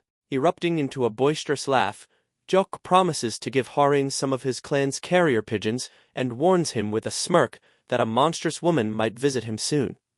Suggesting they have a drink next time, Jacques stands and looks back one last time before walking across the courtyard and through a large wooden gate. Alone once more, Hwarin gazes at the sky as his hair blows in the breeze, thinking that since he never knows when such a crisis might happen again, he must prioritize completing the Taiji Depths Heaven Tome. He contemplates what is required while holding a glowing golden object attached to an ornate tassel, which illuminates his hand. Shifting to an interior room, Hwarin meets with his bandaged subordinates. One addresses him as Clan Heir and asks why they have been called together. Hwarin asks about the Zhongs and Teacher Mo, learning that the Zhongs are buying medicine for a currently unwell Miss He, before he announces with a firm expression that he must take a leave of absence to go to Kaifeng today. His subordinates react with shock, shouting that they have only just finished a battle and are all still heavily injured. Mo Young enters through sliding doors and asks what is happening, only to be told of the young sect leader's plan. After a silent standoff, Mo Young sighs and acknowledges that Hwarin must have his reasons, but she expresses concern that they cannot currently guard him. Her expression turns suspicious as she notes that Kaifeng is home to the Immortal Paradise House, leading a subordinate to ask if he is going for the beauty Cho Wuhi. As Hwarin sweats under Mo Young's threatening proximity, he realizes he recently obtained her plaque and internally notes that Mo Young catches on too quickly, though he knows her martial arts are essential for his tome. Thinking that it cannot be helped, Hwarin turns to Instructor Mo and Guard Yong, explaining that after facing such a harsh battle where people were lost, those who survived must revisit themselves and deliver news back home. He bows respectfully, and his subordinates reluctantly accept his explanation. Mo Young insists that he take Guard Nam, whose injuries are minor, and gives a final warning about visiting a pleasure house. Hwarin raises a fist with a bright, nervous smile and swears that he will not go near the place, but soon he and Guard Nam are seen standing before the glowing lanterns of the immortal paradise house in Kaifeng. Meanwhile, in a dark blood cult hall, the white-haired Zhou kneels before her leader, an old man in red robes seated on a throne who coldly asks for results. Zhou admits failure, despite the forces sent, and as her leader's eyes glow with a terrifying light, she desperately explains that an unpredictable foe named Yong completely changed the battle. The chapter ends on a haunting close-up of Zhou's manic, blood-smeared face as she fixates on her enemy. Beneath the dark tiers of the immortal paradise house, glowing lanterns cast a warm dusk light over Hwoarang, Namwook, and Mijong as they stand before the massive, studded wooden doors of the grand establishment. Namwook suddenly experiences a moment of shock, his brow furrowed as a bead of sweat rolls down his temple while he questions whether this is truly the immortal paradise house. Turning his head further, Namwook demands to know why Hwoarang has brought him here, gesturing emphatically while Mijong observes the exchange from beneath his tall black cap. Namwook's frustration boils over as he clenches his fist, shouting that Hwoarang had made a promise to a woman. While Hwoarang remains stoic and unreadable, Namwook squeezes his eyes shut in exasperation, asking if Hwoarang came here just to see Cho Woohee. Hwoarang's mouth sets in a firm line as Namwook suggests he is like any other young man, but Hwoarang issues a singular, firm rebuttal of no, standing tall before the large doors. He clarifies his presence by explaining that, while he is there to see her, it is not for her looks but specifically for her martial arts. Turning to look back, Hwoarang sharply challenges Namwook to find even a single trace of lowly desire within his eyes. Namwook's expression softens into awkwardness as he admits he can clearly see Hwoarang's gaze, leading Hwoarang to state that any visible desire is solely for martial arts. Mijong steps between them to de-escalate the situation, raising his hands and explaining that their plaque is merely a basic requirement. With his arms crossed, Mijong informs them that to see Cho Woohee, one must pass either the 5 knowledge trials or the 5 martial trials, a term Namwook repeats in a low, contemplative voice. The trials are a source of great fame, requiring a challenger to pass 5 tests for a rare meeting with Cho Woohee, who is shown as a red-veiled figure in a golden pavilion. The martial trials test raw power, while Kasa knowledge trials test wisdom, and though many have attempted these extremely difficult tests, Mijong notes he has never heard of anyone actually succeeding. Namwook asks if that means no one has passed so far, while Hwoarang's eye reflects deep internal focus as he recalls failing the 4th knowledge trial in a previous life. Resolving to change his fate, Hwoarang decides to attempt the martial trials this time, and tells the others to follow him as he walks toward the ornate inner doors. The scene transitions into the lavish interior of the house, where polished wood and red lanterns fill the vast hall, and patrons enjoy drinks at their tables. Hwoarang suggests his companions have a drink while they wait, then approaches a set of inner doors guarded by a stern man in armored spalders. Hwoarang clearly states his purpose of attempting the 5 martial trials, prompting the guard to look at him with skepticism until Hwoarang reveals a glowing golden medallion. The guard's demeanor shifts to professional compliance as he leads Hwoarang through a long, covered walkway toward an open-air pavilion where music notes drift through the air. Hwoarang realizes the figure seated on the raised platform is Cho Woohee, who sits behind a zither with her face completely obscured by a heavy red veil. The guard bows deeply, addressing her as housemaster and announcing a challenger with a plaque, to which she comments that this is the first in 10 days. Cho Woohee raises a hand, and the medallion floats to her through telekinesis, a high-level QI art that shocks Hwoarang and proves that the rumors of her power are real. Catching the medallion, she asks if Hwoarang will attempt the martial trials, and upon his confirmation, she sets the first trial as a duel with Guard Bomb. Guard Bomb reaches for his polearm as Cho Woohee begins to play her zither, remarking on Hwoarang's youth and hoping for his victory. The duel erupts as Bomb lunges, and Hwoarang leaps to evade, drawing his sword in a fluid motion to strike downward. They clash in a burst of sparks and ki, exchanging a rapid series of blows until Hwoarang prepares his next move. Bomb is inwardly impressed, but dismisses Hwoarang as an inexperienced brat as the duel intensifies to the rhythm of the zither. Locked in a struggle of strength, Hwarin suddenly drops his sword and dives forward, sliding low beneath Bomb's guard. Cho Woohee's hands pause in surprise as Hwarin pulls back a fist glowing with yellow light and unleashes the flecting dragon fist. The massive burst of golden chi sends Bomb flying, and as the dust clears, Hwarin stands triumphantly, having caught his sword out of the air. Bomb slumps on the ground, shocked by the combat experience required for such a decision, while Cho Woohee asks if they wish to continue. Though Bomb tries to struggle up, Cho Woohee firmly declares the fight finished. She observes that Hwarin pushed Bomb further than anyone has in a long time, and suggests he is hiding even more strength. Declaring that he has passed, she asks if he will attempt the second trial. Hwarin reflects on how he previously struggled with the knowledge trials, but has now mastered proper martial arts through risking his life. He reaffirms his goal to take her martial arts in this life, and resolves to see her face along the way. With a determined expression, Hwarin looks up and tells Cho Woohee that, yes, he will proceed. Hwarin found himself facing a sudden projectile, initially perceiving it as a hidden weapon before realizing to his surprise that it was an egg. Cho Woohee says that this unexpected challenge required him to catch all the flying eggs, using his sword without breaking a single one. This exact test of precision was the second martial trial. The exam was specifically designed to confirm the meticulous control the participant had over their own power. The examiners noted that receiving an object which could crack easily with the slightest bump on the blade of a sword rather than by hand was absolute proof of proficiency in controlling inner power. Cho Woohee wanted Hwarin to show her the power he used to defeat guard Byok, and to display a technique that went even beyond that. Reacting with swift precision, Hwarin intercepted the falling egg with the flat side of his sword. He managed to catch it safely by significantly rotating his blade to decrease the impact. He confidently asked if his performance was satisfactory now. While his display was acknowledged as incredible, Woohee's stern voice reminded him of the precise rules, stating that he was required to catch absolutely all of the eggs. Reflecting on the sequence of events later, Hwarin considered the second martial trial to have been quite easy for him.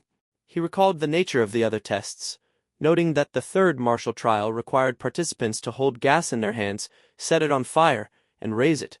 The fourth trial had demanded the creation of a formation to destroy terracotta warriors, though Hwarin admitted to himself that he had simply destroyed them through sheer power. Ultimately, for his current self, none of the obstacles had proven to be that difficult. With only the fifth martial trial remaining, Hwarin was instructed to enter. He made his way to the immortal paradise house. Woohee's voice playfully noted that the interior was likely not as fancy as he had thought, inviting him to come in and sit down. Hwarin expressed that having a private meeting was a great honor for him. Hwarin sat across from Cho Woohee. Observing him, she remarked that while countless challengers had faced the fifth martial trial, none had ever been as young as him. She then realized she did not know his honorable name, and asked for it. He replied simply with his surname, Yong. Cho Woohee found this response intriguing, stating that normally people desperately wanted to reveal their entire names, which marked young Master Yong as a uniquely different person. She observed that he displayed no nervousness or anxiety in front of her, possessing a noble martial art presence that felt completely unfitting for his age. Assessing him as more cunning than he looked, she admitted she was getting more interested in him, and asked how they should proceed. Internally, Hwarin reflected on the absolute futility of his actions in his last life. He remembered misbelieving that whatever affection or comfort he could not obtain from his betraying wife, he could somehow extract from this veiled woman whose face he did not even know. It had been a twisted form of revenge against his wife, serving as a sort of reward to comfort his abandoned self. However, he had belatedly realized a profound truth. A person who cannot be satisfied with their own reality will only end up chasing things with no real substance. This hard-won understanding was exactly why he could maintain such absolute calmness in front of her right now. Cutting through the tension, Hwarin requested they get straight to the point and asked for the details of the fifth martial trial. Cho Woohee confessed that his direct attitude was only making her more eager. She announced that the fifth martial trial would consist of fighting her in a sword debate. While she acknowledged her awareness of his outstanding martial prowess, she warned him that she had never lost before, and asked if he would still agree to the challenge. Hwarin accepted the challenge, but before commencing, he sought to verify a rumor. He asked if it was true that she would fulfill one wish for whoever successfully passed all 5 martial trials. Cha Woohee confirmed without hesitation that she would fulfill absolutely anything. Acknowledging that she had never lost, Hwarin took up an ink brush and declared that he would take the first turn. As the battle begins, a fierce battle begins, and both of them are evenly managed.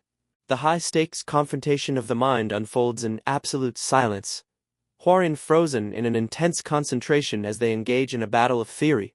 From a dramatic overhead perspective, the scroll reveals heavy, aggressive strokes of black ink slashing across the paper, representing a clash of martial intent as Hwarin leans into his work.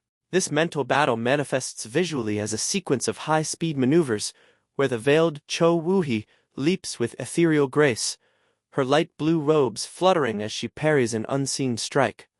Below her, Hwarin reacts with sharp focus, his eyes narrowed as his physical hand moves the brush with the lethal intent of a drawing sword. The theoretical combat intensifies as Hwarin's mental projection lunges forward with a heavy blade, the linework thick and jagged to emphasize his power, while Cho Woohee responds with a defensive spin, her red veil whipped by the force of her movement as she maintains her elegant posture. She demonstrates her mastery in a blur of motion, holding a blade in a reverse grip with her golden ornaments clinking silently as she navigates the exchange. In the physical reality of the room, Hwarin's steady hand drags the brush across the wood to leave a thick trail of ink representing a decisive strike, mirrored by his projection lunging with total commitment. Sensing a momentary opening, Hwarin's expression hardens with grim determination, and with an explosive burst of speed, he drives his brush onto the scroll with a force that seems to shake the air. In the imagined world, he descends like a predator with his sword pointed at Cho Woohee, who looks up with hands raised in a desperate warding gesture. A smirk plays across Hwarin's face as he gazes at the scroll, internally declaring his victory just as the imagined blades collide with a violent flash and a massive shockwave. Cho Woohee is left reeling in her mind, stunned that her sword was blocked and her posture broken. Back in the room, Hwarin holds his brush upright with sweat on his temple, watching as Cho Woohee's hand trembles against her own brush. Suddenly, she grabs a second brush and sits perfectly straight, dual-wielding the implements as her aura shifts. Her voice carries a cold, mocking edge from beneath the veil as she reminds Hwarin of her warning, and suggests he underestimated her. 2 versions of Cho Woohee appear side by side in the mental landscape as she declares she has never experienced defeat, revealing the secret of her left-right split mind art, which divides her consciousness into 2 opponents. The pressure becomes immense, as Hwarin feels himself being overwhelmed, admitting he is losing ground against the dual-pronged assault. The battle becomes a swirling vortex of ink, where Hwarin is a small, isolated figure surrounded by twin shadows of Cho Woohee. He is forced onto the defensive, acknowledging the terrifying effectiveness of her technique as she uses 2 distinct Chui arts as a single entity. Realizing that he will inevitably lose if the duel continues at this pace, Hwarin maintains a spark of defiance and prepares to reveal his own hidden depth. He strikes the scroll with a single, uncompromising vertical line to regain the initiative, countering her declaration of duality by stating firmly that he is not alone in this fight either. A sudden, violent explosion of red-tinted energy erupts from the scroll as an old man's presence enters the combat, shattering the flow of the duel. Old Man intercepts Cho Woohee's twin projections in the mental landscape, catching her completely off guard with a sudden and powerful intervention. Back in the real world, the shock of the exchange causes Cho Woohee's brush to fly from her hand and clatter onto the floor as the mental connection is severed. She sits in stunned silence with trembling hands, her composure shattered by Hwarin's final gambit as she breathes raggedly and eventually brings her hands to her face. After a long silence, she lowers her hands to the table and concedes the match, acknowledging that it has reached its conclusion and officially declaring his victory. She reflects on the history of the 5 trials, noting that years have passed since she last opened them and that no one else had managed to pass until this moment. Her eyes become briefly visible through the red veil, filled with respect as she explains that the trials represent the goals and dreams of those who attempt them. Addressing him formally as the Yong clan heir, she confirms he has reached the end and identifies herself as Cho Woo-hee of the Immortal Paradise House while admitting her defeat. As the scene transitions to a wide shot of the house at night with its glowing lanterns, she offers a sincere word of congratulations. In a significant move, she removes her veil to reveal a striking beauty with long brown hair and a white floral ornament, looking at him with a calm smile. Hworin is startled by her face, and she surprises him further by identifying him as the Flying Dragon Sword hero. While momentarily captivated by her beauty, Hworin questions how she knows his identity, leading her to chuckle and tease him about his thoughts, while accepting his internal praise as a compliment. She explains that his use of the Soaring Dragon Emperor sword was an unmistakable giveaway, especially since he has become famous as a member of the Tianzhong Yong clan.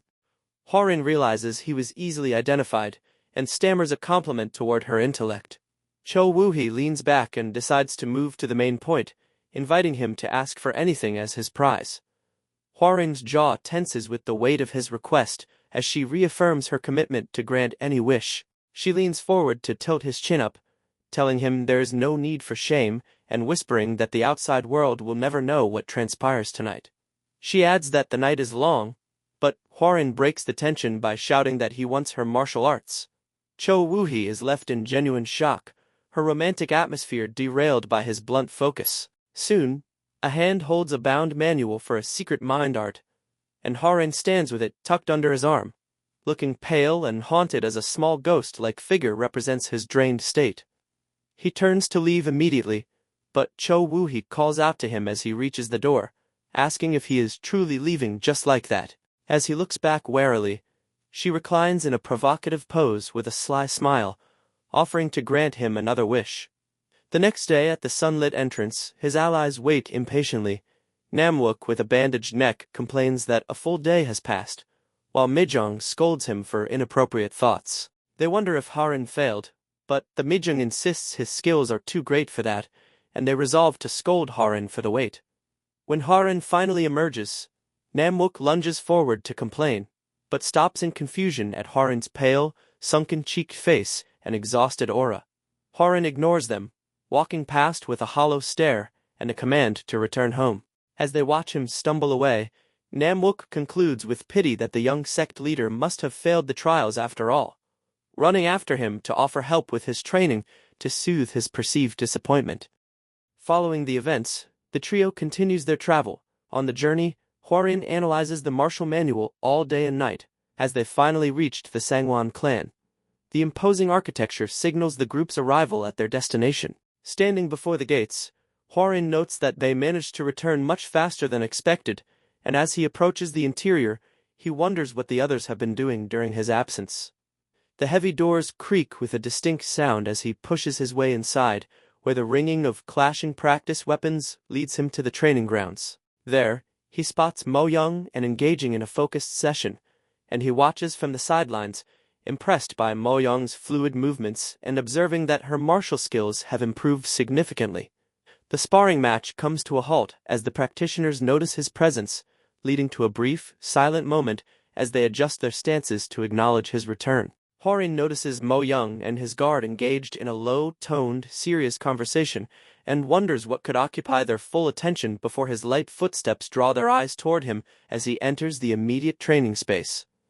Mo Young turns to greet him respectfully as the young sect leader, asking if he successfully resolved his matters, and Hworin confirms his success while radiating a calm energy. Suddenly, the atmosphere shifts as Mo Young's expression hardens. She sniffs the air and asks about a strange scent clinging to him. With a blurring motion, she moves in close to investigate, catching Hworin off guard and causing him to recoil as he asks what she's doing. She identifies the smell as scented oils, and, with a voice tinged with suspicion, bluntly asks if he visited a pleasure house, reminding him of his promise not to set foot in such a place. Hworin panics and stutters that she is mistaken, holding up his hands and desperately pleading for her to listen before jumping to conclusions. Namwook steps forward to intervene, clarifying that the young sect leader did not actually enter a pleasure house, But he then adds with a straight face that Hwarin simply lost during the 5 trials. Hwarin lets out a dry cough of embarrassment, realizing Namwook's help is making him look worse. Yet Namwook ignores this and emphasizes the experience was important for a martial artist. Namwook addresses Mo Young as the Dragon Flower Sword and tells her not to worry about such trivialities, leaving her in confused silence while Hwarin leans in with a frustrated face, whispering urgently to Namwook that there was no need to mention his loss. As the 2 men whisper back and forth in a comedic side scene, Hwarin eventually turns back to Mo Young with a strained smile, telling her she is mistaken but thanking her for her concern. Mo Young reflects that if Namwook deemed it an important experience, it must be something a man would never forget. Attempting to change the subject, Hwarin praises Mo Young's skill and her recent progress, which she attributes to the battle in the bamboo forest, though she notes his guard is distracted by Ms. Zhang's recurring illness. Hwarin's expression turns serious as he decides they should visit their companion to help, but he is interrupted by a messenger presenting a formal letter from his father. Taking the scroll with a sense of weight, Hwarin looks at the seal in surprise and lets out a heavy breath before reading his father's words, which express how much his presence is missed and how his siblings have grown. The letter acknowledges his new prestige as the Tianzhong sword hero, but confesses a father's worry regarding the harsh Jianghu world. As the letter concludes with a reminder of the turning weather and a plea to return home before winter, Hwarin is visibly moved, his eyes moistening as he makes a quiet sniffing sound. Later, under a clear sky at the sprawling Sangwon estate, Hwarin prepares his companions for their departure, and despite Yun's saddened wish that they could stay longer, he notes the hospitality they have received and the biting cold. They exchange formal martial salutes, and after the clan head gruffly commands them to hurry to their waiting carriage, Hwarin bows in gratitude and smiles broadly, exclaiming that it is finally time to go home. The wind blows through his hair as he smiles with genuine relief, but the scene shifts to a dark, shadowy forest at night, where eerie blue mist rises and a creature's snout sniffs the darkness. A cat was sebiffing something when a man picked up the cat, saying he found he tracks. As he pets the cat, he says that the blood demon has personally requested a favor him, so he cannot refuse. As he says on the way, he will steal the treasure, with multiple bodies scattered around. The narrative shifts where Hwarin looks out over the landscape, his expression thoughtful as he remarks that he does not even know how long it has been since they began their return journey to the Cheonjong Gate. The surrounding environment is focused on in silence, where the gentle rustle of leaves and the steady rhythm of their travel set a peaceful atmosphere on the open road. The perspective remains on Hwarin as he continues his reflection, noting that so many chaotic events have transpired that it feels as though several long months have passed by in a blur. He turns his gaze forward with a soft look of relief on his features, expressing that the end of their arduous journey is finally coming into view. Hwarin then addresses his companions, offering his genuine gratitude and acknowledging their silent, steadfast loyalty in following him through every hardship, which the group absorbs in a silent reaction shot under the open sky. Suddenly, an older, cheerful voice chimes in, as Mr. Nan stretches leisurely, his face bright as he casually observes that the weather today is truly splendid. A brief moment of silence follows, the peaceful atmosphere momentarily hanging in the air as the group processes the old man's carefree remark before the calm is broken. A silent beat of comedic tension ensues as the carriage continues moving and the characters stare at each other, letting the awkwardness of the sudden realization settle in. Mr. Nan looks back with an entirely shameless, confident expression, boldly declaring that he has simply made up his mind to follow Hwarin from now on. The sheer absurdity of the old man's logic, leaving an aura of utter confusion hanging over the scene, while a silent reaction frame emphasizes Hwarin's exasperated, deadpan stare aimed directly at the uninvited tag-along. Recovering his composure, Hwarin points out the glaring flaw in this plan, arguing that tagging along is not something Mr. Nan gets to decide entirely on his own without asking. Throwing a minor tantrum, Mr. Nan stubbornly refuses to listen to reason, loudly insisting that since Hwarin saved his life, the young man must now take full responsibility for him, leaving no room for argument. An exclamation mark hangs in the air, capturing a jolt of shock as Hwarin is left completely speechless by the sheer audacity of the old man's demand. The group is then shown moving along the trail in silence, the comedic tension slowly fading back into the rhythmic motion of their travel across a wide environmental shot of the landscape where dust kicks up slightly behind them. The tone shifts noticeably as Hwarin's expression grows serious and concerned, a lingering thought finally surfacing in his mind. He turns his attention to Brother Zhang, his voice dropping to a solemn register as he mentions, hearing that Miss Yong's health has taken another turn for the worse, and he asks directly how her body is holding up. Brother Zhang's face falls, his eyes lowering in sorrow and hesitation as he admits the grim reality of the situation. A silent frame focuses tightly on Brother Zhang's face, emphasizing the deep worry and helpless frustration etched into his features as he explains the true nature of the affliction, revealing that Manhwa is not suffering from a natural illness, but rather from the lingering effects of the violet lightning Q. Hwarin's eyes widen slightly in alarm as he repeats the name of the energy, the unfamiliar yet menacing term catching him off guard. The gravity of the revelation is captured in silence, the air between the men growing heavy with unspoken dread as Brother Zhang elaborates grimly, describing the dark energy as the residual internal force that violently embeds itself within the body of anyone struck by the violet lightning demonic art, explaining that it is incredibly insidious and destructive, constantly gnawing away at the victim's life force from the inside out. A silent beat of realization follows as Hwarin processes the terrifying mechanics of the martial art, connecting the dots in his head. Hwarin begins to piece together the implications, murmuring to himself and trailing off as he wonders if this specific demonic art could possibly mean a certain individual was involved. Suddenly, a sharp lurch disrupts the scene as a sickening sway overtakes Manhwa, and she physically collapses, prompting someone to immediately cry out her name in absolute terror. A frantic, silent flurry of motion follows as the group rushes toward the collapsed girl, the peaceful atmosphere shattering instantly as total panic ensues. Someone yells for Miss Zhang, desperately demanding that the emergency medicine be brought out at once. The view angles tightly on an empty container, conveying a dreadful realization without a single word, before a voice cracks in horror and disbelief, demanding to know if she has already consumed the entirety of their medical supply. The desperation turns into anguished frustration as a sharp, pained yell demands to know why she kept her worsening condition a secret from everyone. Manhwa's voice is weak, barely a whisper, as she struggles to speak, revealing that the frequency of her sudden seizures has been accelerating at a terrifying pace. She looks up with tearful, exhausted eyes, apologizing as she admits she genuinely believed her body could hold out for just one more day. A resolute voice cuts through the panic, declaring fiercely that they are nearing a village and will find a solution once they arrive there, just before a heavy thump echoes as Manhwa loses consciousness entirely, her body going completely limp. Absolute urgency takes over as an explosive command is shouted toward Nam Wook and Yong Wook, ordering them to push their speed to the absolute limit. A silent action sequence shows the violent lurch of their transport as it accelerates, kicking up a massive cloud of dust in their wake, accompanied by the sharp crack of a whip splitting the air as the steeds are pushed to a breakneck gallop.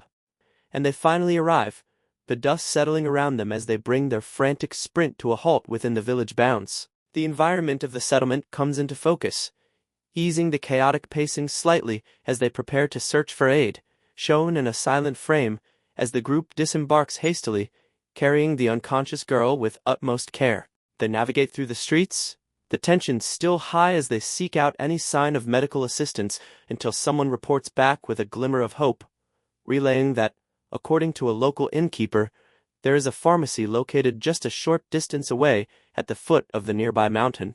A silent moment of determination passes over the group, their objective now clear, and Heir steps forward with resolve, volunteering his own funds and insisting that they all go together to secure whatever medicine is required. Hwarin, his expression dark as his mind returns to the disturbing revelations from earlier on the road, and unable to contain his curiosity any longer, he addresses Brother Zhang directly, demanding to know the full story of how Miss Zhang ended up being struck by the horrific violet lightning demonic art in the first place.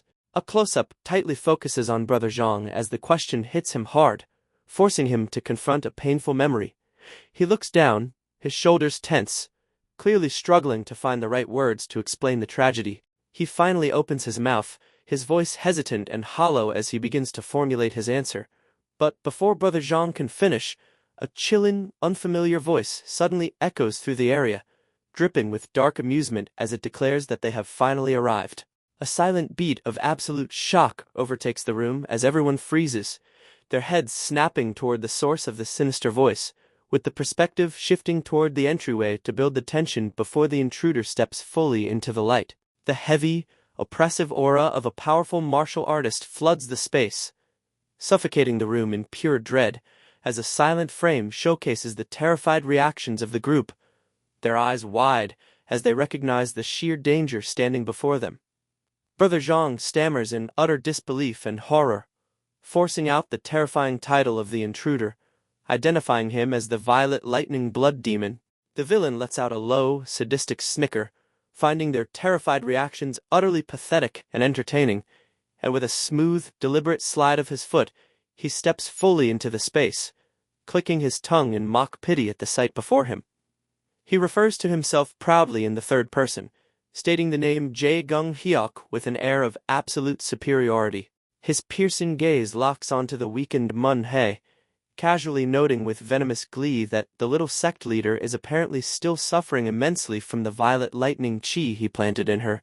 Hwarin's eyes narrow in sharp focus as he zeroes in on a specific detail hidden within the villain's taunt.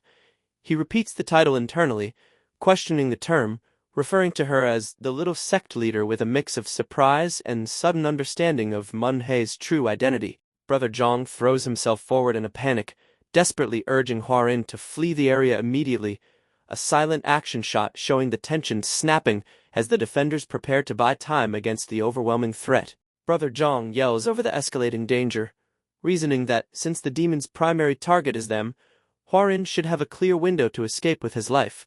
Another silent beat passes as the blood demon notices Hwarin standing firm, an amused glint entering his eye as he tilts his head, sizing up the young man who refuses to run away like the others.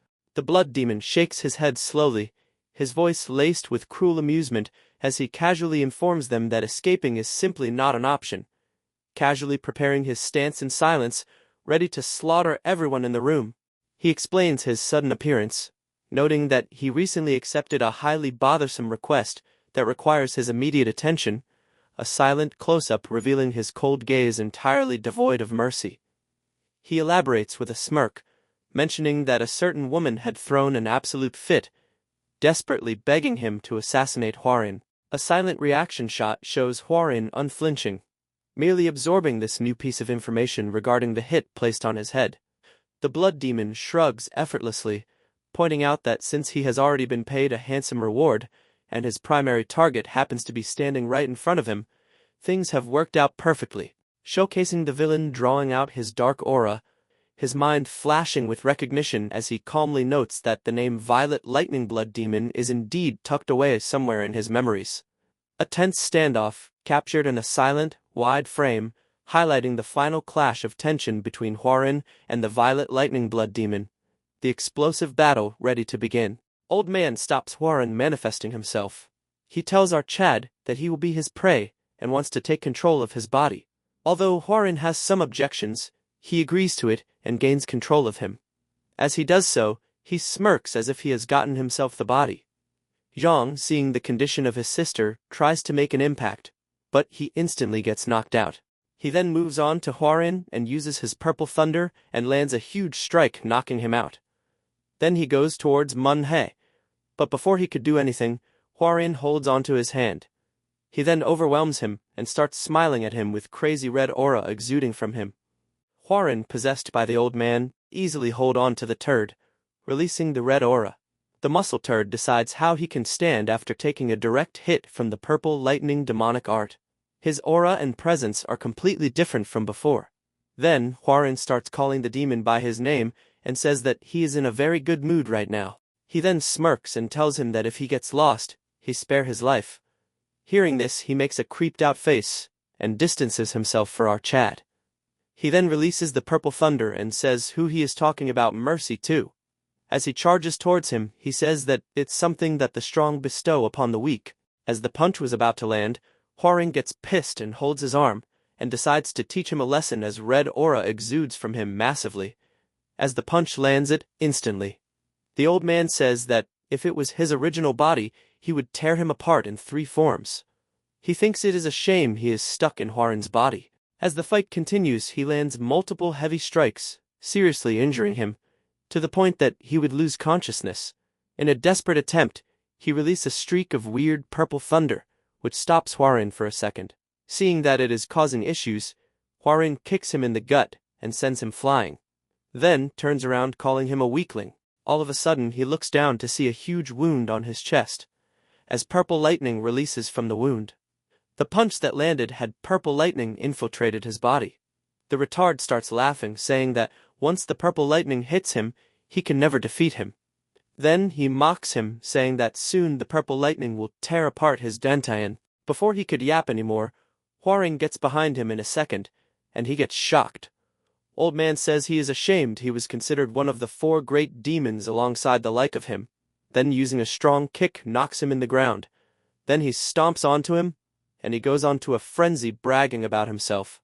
As old man calls Hwoaring, Sokjumyong, and how he is the pinnacle of all demons. Moving on to Manhwa, she barely gains consciousness, as Hwoaring gets closer to him with dead eyes.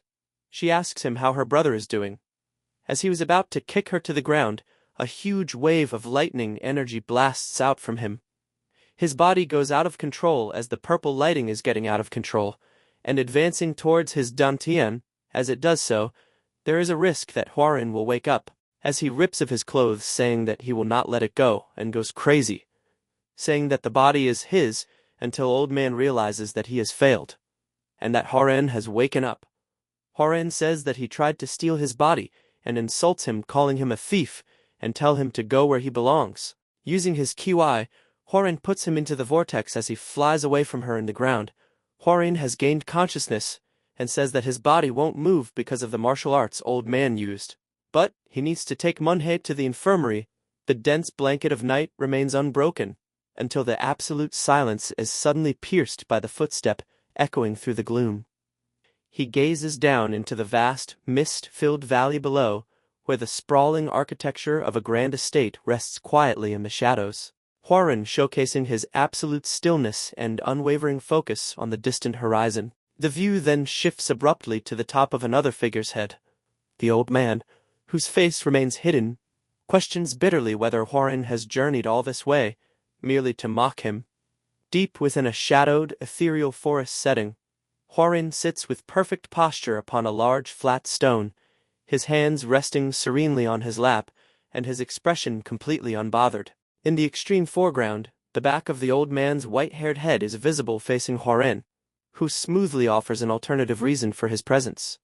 Hwoaring points out a damning fact, noting that despite an agreement they had previously forged, the old man had still attempted to forcibly seize control of his body, only to suffer failure. The old man's voice drips with venom and wounded pride, as he demands to know if Hwoaring's sole purpose is to project this pitiful, trapped manifestation of him into his own mental landscape, just to gloat. The intense standoff is captured as Hwoaring's face is viewed tightly, his golden green eyes narrowed into a cold, piercing glare that lacks any trace of empathy, while the old man's rugged, heavily lined face bears bared teeth and a fierce blue eye staring upward with unadulterated, burning rage. The spatial dynamic of their inner confrontation, placing the old man aggressively in the foreground with his body tense and ready for violence, while Hwoaring remains perfectly seated on the stone opposite him. Hwoaring explains without missing a beat that his gaze is born out of nothing more than sheer pity for the old man. The old man is rendered temporarily speechless by the sheer audacity of Hwoaring's claim, letting a moment of stunned silence pass. Hwoaring's face is then shown closely as he addresses the old man, directly, wearing a serious expression devoid of any mockery. He recounts a recent, terrifying ordeal, mentioning the monstrous adversary, Jaejeon, a foe who possessed enough power to knock Hwoaring completely unconscious with a single, devastating blow. Hwoaring observes that despite the overwhelming threat that enemy posed, the old man had effortlessly trampled the foe, handling the lethal adversary as easily as one might discipline a helpless child. Pausing thoughtfully, Hwarin sets up the paradox of the old man's existence and voices his ultimate confusion, questioning what entity or concept could possibly inspire fear in a being possessing such unfathomable, godlike strength. The old man is shown from the back, his posture rigid as a menacing, blood-red aura bleeds from his form, dismissing Hwarin's observation with a low growl and questioning what a naive youth could possibly understand about his burdens. A stark profile shot highlights Hwarin's sharp features as he continues his probing inquiry, wondering aloud what terrifying force could break someone so powerful, and driving his point home by asking how such a mighty figure was reduced to a man incapable of even honoring his own given word. Twisting in absolute fury, the old man's face fills the frame. The sound of heavy, enraged breathing and teeth grinding violently together fills the air. Resting his hand lightly but firmly near the hilt of his weapon, Hwarin prefaces his next statement by admitting that it is a deeply unsettling thought. He confesses that, every so often, he looks at the old man and cannot help but feel that the two of them are fundamentally alike. The background shifts to a violent crimson red, as the old man, possessing his signature white hair but looking slightly younger, walks away with a stoic expression while shadowy silhouettes of warriors engage in a bloody, lethal skirmish behind him. Hwarin deduces that the old man must have lived his entire life in a merciless world, where killing was the absolute prerequisite for survival. A close-up zeroes in on the old man's wide, slightly trembling eye, indicating that Hwarin's psychological dissection has struck a raw, deeply buried nerve. Hwarin parallels this by sharing that he, too, was born into a proud martial family, but lacked the innate talent to master their arts. A serene, hazy morning landscape frames Hwarin sitting quietly in isolation on the grassy edge of a mountain cliff. He explains that his failures ultimately forced him to abandon his prestigious lineage and walk the humble path of a merchant. He draws the inevitable conclusion, linking their disparate lives together under one shared tragedy, and states with absolute certainty that neither of them was ever truly able to escape the distinct paths laid out for them. Trembling with suppressed rage, the old man fiercely commands Hwarin to shut his mouth. Ignoring the threat, Hwarin points out that even after the old man reached the very end of the demonic path and earned the legendary title of Heavenly Demon, it ultimately meant nothing. Hwarin's unyielding demeanor as he delivers the final blow, stating that the old man never managed to escape that blood-soaked road. The old man explodes verbally, vehemently rejecting the idea that a supreme being like himself could share any similarity with Hwarin, calling the notion utter bullshit, roaring at Hwarin and ordering him not to speak as if he comprehends the agonizing journey he has endured. The old man's face becomes a mask of pure wrath, his fangs bared aggressively as he spits out an insult, degrading Hwarin as nothing more than a lowly, insignificant merchant. Hwarin counters calmly, questioning if the old man truly still perceives him merely as a merchant after everything that has transpired, revealing his growth by stating that he has finally learned the martial arts that had eluded him in his past life. Extending his hand forward in a gesture of leadership, Hwarin is backed by 3 imposing figures, which are his comrades, declaring that he now possesses loyal comrades who follow his command, a visceral, laying his life on the line against immensely powerful adversaries.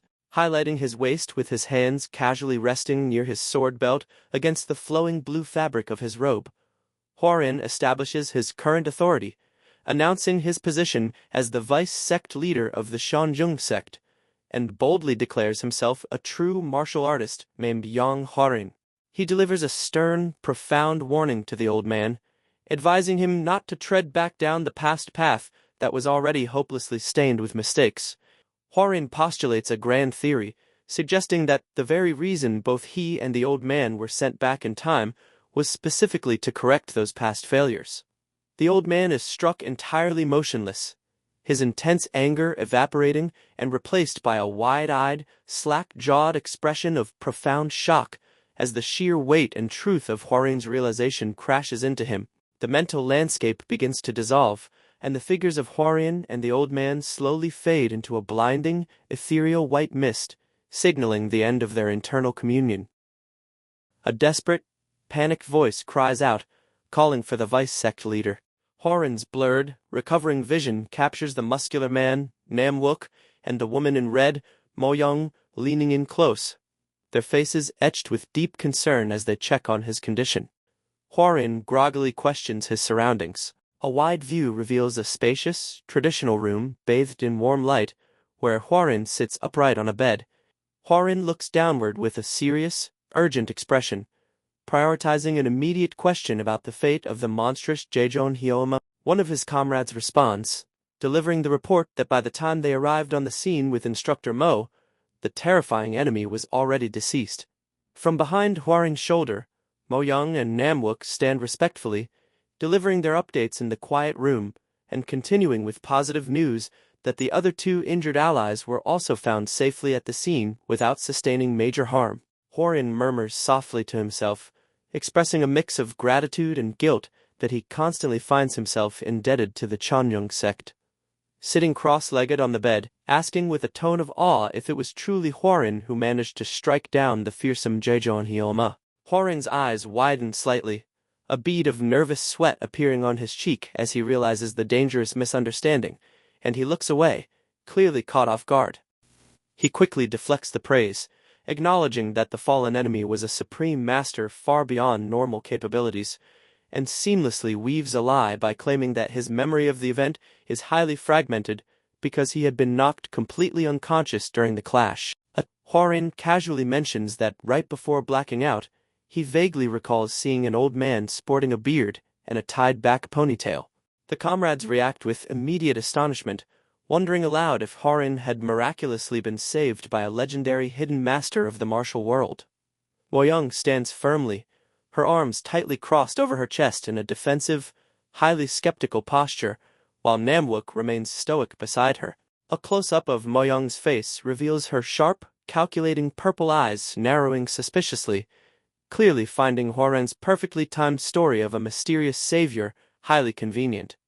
She concedes that while eccentric masters do roam the martial world, the situation remains precarious, and advises that they should quickly return to the safety of the Chonyung sect. Still maintaining her crossed-arm stance, she voices her genuine concern that lingering in this vulnerable location will only invite further disastrous incidents. Hwarin makes a command decision, declaring that they will rest for merely one more day and set out on their journey tomorrow, before formally excusing himself from the gathering by stating that he needs to step outside to visit the outhouse for a moment. An establishing shot showcases the quiet, sprawling courtyard of the traditional estate at night, where the wooden buildings are illuminated by soft, glowing lanterns that emphasize the stillness of the sleeping village. Hwarin is seen stumbling weakly and bracing himself against a wooden pillar before his face contorts in sudden, intense agony. He clutches his chest desperately, gasping for air as a massive, violent heartbeat thuds painfully within him, revealing the severe physical toll of his recent actions. Transitioning from this vulnerable, breathless agony, a deeply serene, atmospheric wide view shows Hwarin from directly behind, sitting in deep, profound meditation with his eyes shut tightly in absolute, unwavering concentration.